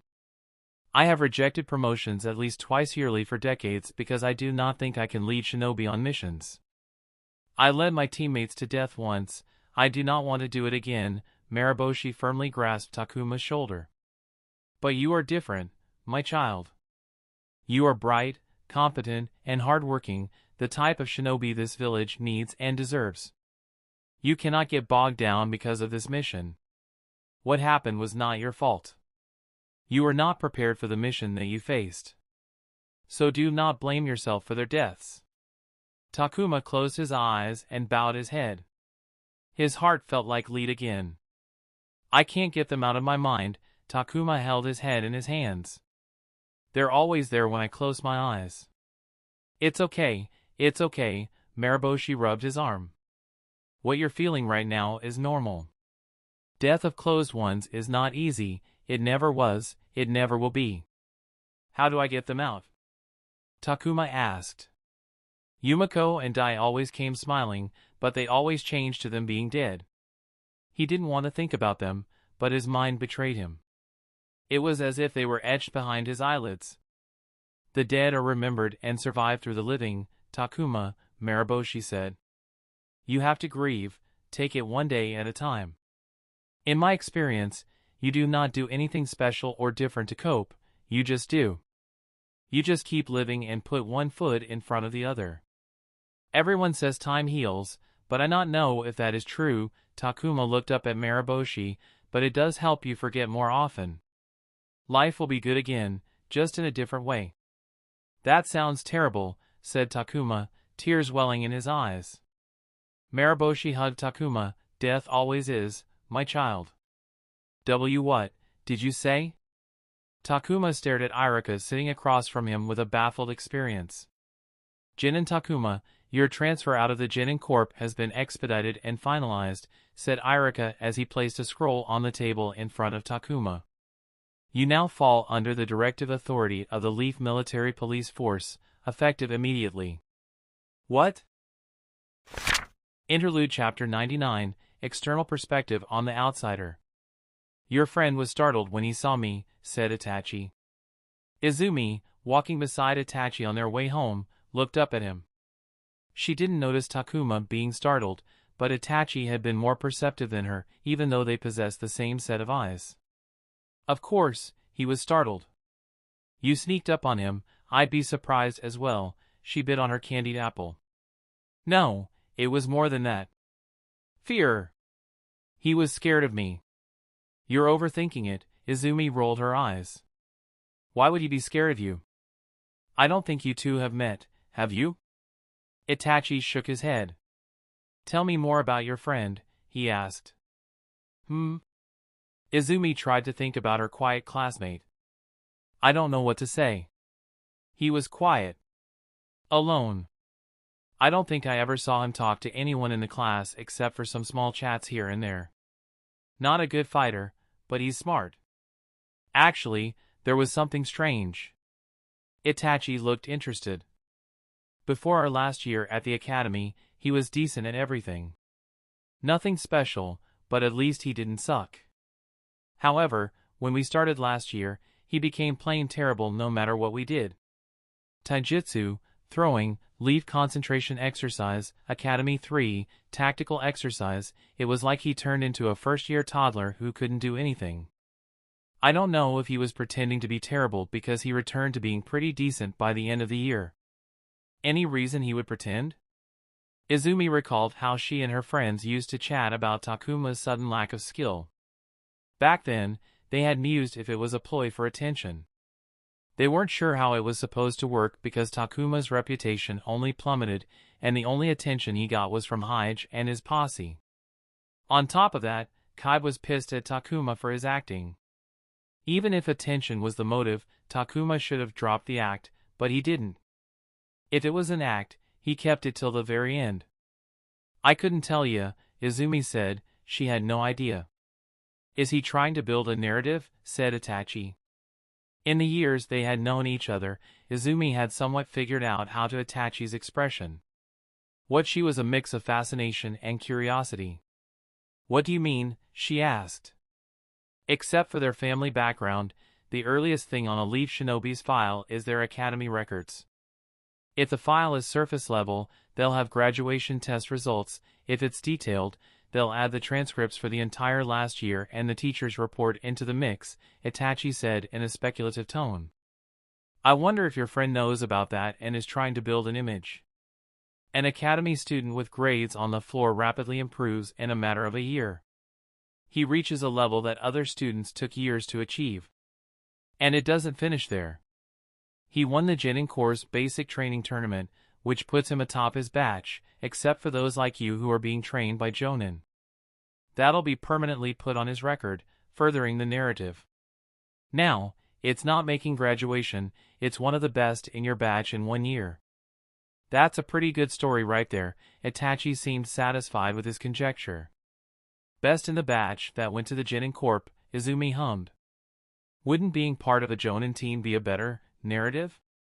It'd be better, Itachi nodded. Perhaps his plans didn't go according to plan, they rarely do. Izumi snapped her fingers as she said, now that you say that, Takuma wasn't there on the day when we met our Jonin. He was the only one not there. That sounds like an unexpected failure, said Itachi. Izumi had to say the picture that Itachi had put forth was compelling, but she felt he was reaching for things here. If it was true, then Takuma was an excellent liar because she didn't think that he was pretending, at least not for an entire year. But none of that explains why you think he was scared of you, she said. Perhaps it was because of the clan? Itachi's eyes flashed for a moment. I don't think so. Izumi could see what Itachi was thinking. The Uchiha clan didn't have the greatest reputation in the clan. From the Leaf military police force to the Nine-Tail attack all those years ago had lowered the respect that the clan once held in the eyes of the village populace. They had grown stronger every year, but with strength came enmity. And the Uchiha clan had never lacked enmity. She continued, I didn't get the sense he was prejudiced against us from when we talked. However, he does hold our skill in high regard, at least he did mine, and while Takuma tried to hide it, he clearly wanted to know how I trained. He was inoffensive in his approach. Many hold our clan's powers in high regard, said Itachi. That they do, Izumi sighed. The clan elders had often said, they still did, that people outside the clan would try to get closer to get something from them, to use their position as the Uchiha. Izumi had ignored their words while she was in the academy. The people she was close to were her friends, but she had only been out of the academy for less than a year, and she already understood what the elders were talking about. People with their duplicitous smiles and honeyed words came from the woodwork. She realized how much of a glasshouse/greenhouse the academy had been, and the wild gardens she walked through now didn't have the creature comforts the safe walls once provided her. How's little Sasuke? Izumi pushed those thoughts aside and turned the subject. He doesn't like to be called little now that he's in the academy. A soft smile tugged on Itachi's lips. Izumi giggled. I can hear him pouting as he complains about being called little. Makes me want to tease him about it. You're going to do it the next time you see him, aren't you? Itachi sighed. Izumi grinned wildly. Interlude Chapter 100, Behind the Scene. In a small conference room inside the offices of the Leaf Genin Resource Command, a group of men and women sat around the table with overflowing loads of manila folders ready to slide off the tabletop. These men and women looked exhausted with their messy hair, unkempt clothes, and mugs stained with coffee from repeated refills without cleaning. Who's next? Ayano closed a manila folder and with it she closed her eyes. They had been going through the piles and piles of genin for weeks without any semblance of breaks. A selection committee had been formed the day after the Hokage had announced that the Leaf military police force would be getting an influx of genin and a few chunin. The people in the room made up the committee in charge of selecting the genin who would be transferred to the military police force. This one is from Momo City. Rai had his feet kicked up on the table as he leaned his chair on the back two legs. He has a decent mission record. No complaints, his SOP is lackluster, his nose wrinkled, but his team leader's feedbacks are so generic, he obviously fished for them last minute. The committee discussed the application and decided it belonged in the maybe pool. It was shocking how quickly, after the official announcement, applications flooded their postbox from all around the Land of Fire. Hidden Leaf Village was the center for Leaf Shinobi, but it wasn't the only place with standing shinobi. There were outposts and other big cities with shinobi stationed in them who had heard of the announcement and had scrambled to be part of the illustrious Leaf military shinobi police. In some ways, the response from outside the village was much more enthusiastic than the village itself. With hindsight, the number of applications shouldn't have been a shocker because of the Uchiha's prestige. In the village, they were a clan with a reputation close to, love to hate them because of how powerful and skilled the Uchiha were known to be. The applicants were clearly hoping to get in some of that action and catapult their careers, even though they had no idea how the Uchiha would treat the outsiders they were getting. Some didn't even care about the police force, they only wanted to get posted at the Hidden Leaf with dreams about boosting their career. Ayano smiled bitterly at the thought. Until she was a Chunin, she hadn't taken a step into the Hidden Leaf. She was only called to the Hidden Leaf after her promotion. She remembered how excited she was to see the letter saying that her posting had been transferred to the Hidden Leaf. Her life had been a constant state of excitement and cloud-9 feeling. She was going to the Hidden Leaf, after all. Finally, all her dreams were going to come true. She would climb the career chain, sit beside the famous names she had heard, and be a respected peer. All her excitement had turned into an unceasing pool of muddy worry and anxiety when she realized how different the Hidden Leaf was from her previous posting. The competition was unlike what she had ever experienced. It was a dog-eat-dog world with a disproportionate number of people vying for available opportunities. Sometimes Ayano wondered if staying where she was would have been better.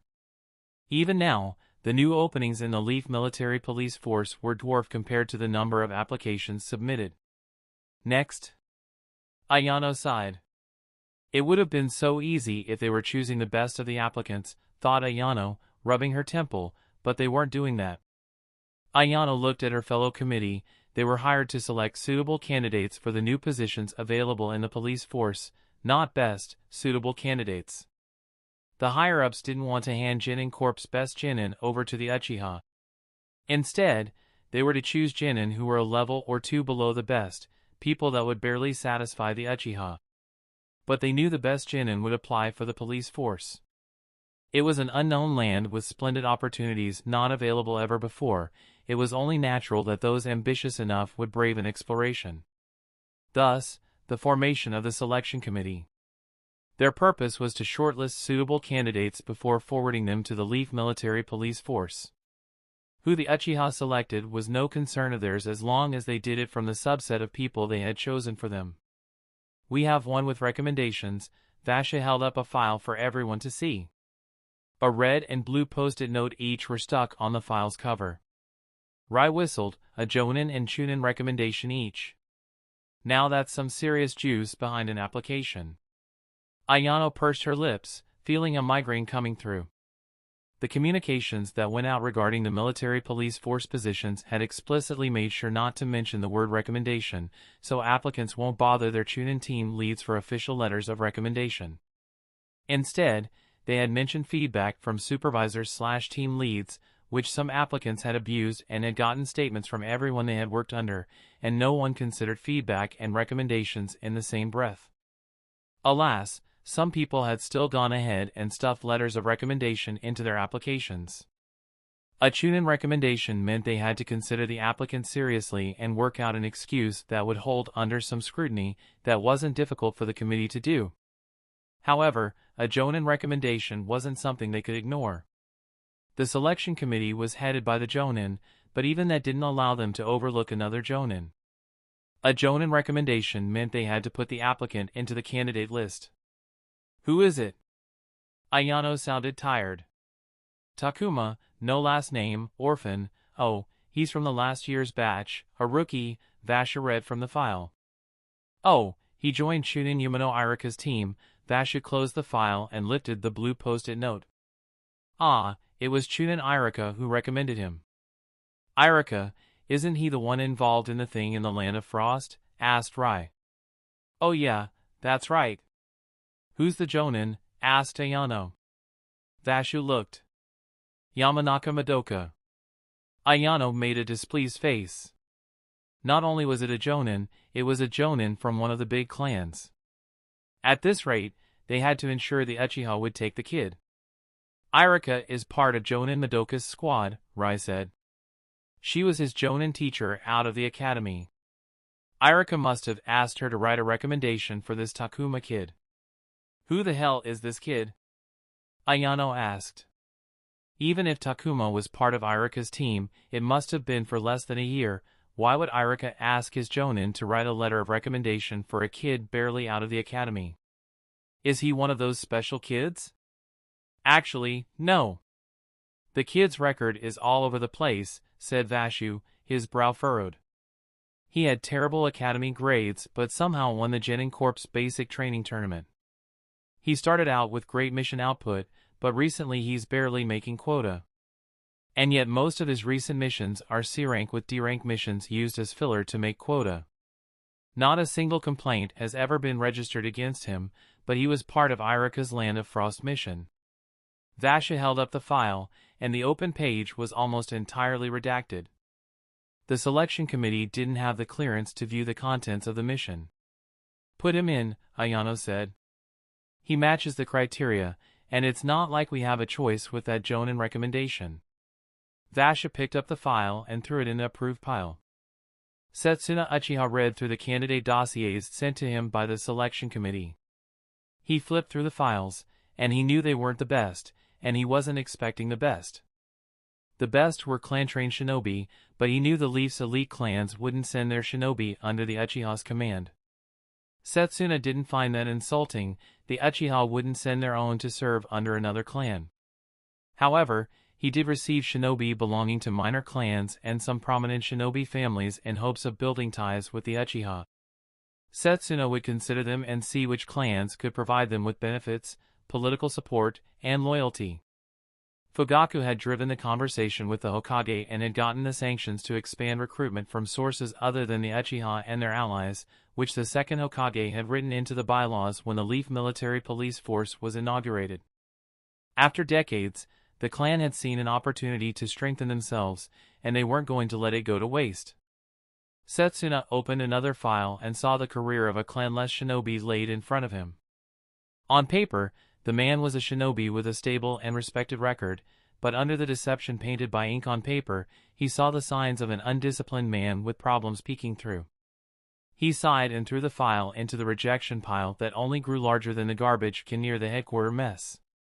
He picked up another file, and it was a clanless shinobi. The record was ordinary, but in the feedback and background check performed by the Uchiha themselves, he could see a woman beloved by those who spoke about her. He gave it a deeper look and smiled when he saw a dedicated shinobi who helped the community she belonged to. He wrote down the name and registration before placing the file in the accepted pile. Unlike many of their peer clans, the Uchiha had never had formidable relations with clanless shinobi. Setsuna considered that a weakness of their clan's leadership. Any man or woman with a hint of talent could become a formidable shinobi with enough hard work. And Setsuna had seen clanless shinobi achieve merits rivaling those from clans. He knew potential when he saw it. Which was why he applied for the position, to be in charge of those coming into the police force. Most, in the clan disagreed with him, but he could see the potential in the clanless shinobi, those who had talent but weren't provided with the resources to make those talents flourish. The Uchiha could provide them with that, and in exchange, they would serve the clan and its interests. There was a knock on the door, and Setsuna called the person in. "Sir, the file you ordered." Setsuna took the file from his assistant and read the name on the file. Takuma, 055-0037. Takuma's application had been among the many selection committee had sent to his office. Takuma had his strengths and disadvantages like the applicants, but he had one thing unique to him, something not a single applicant had in their file. A part of Takuma's file had been redacted. Even the background check they had ordered couldn't reveal the redaction, which meant the level of clearance was higher. Setsuna was interested in Takuma. He was going to accept the application, but before he could do that, he needed to know what was behind the redaction. As such, he sent it to someone who had enough clearance. Setsuna opened the file and began reading about the recent Land of Frost mission that Takuma had been involved in.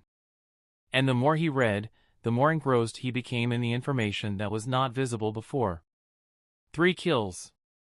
Field disposal of bodies. Retrieval of critical information. The ability to operate independently. The notes painted a picture for Setsuna, and he liked that image very much. He was going to accept Takuma before, but now he was going to increase his classification and who Takuma was assigned to when he came to the police force. Setsuna closed the file and placed it in a third pile. That's the end of this tale for now. Thank you for watching, and I'll see you on part 6.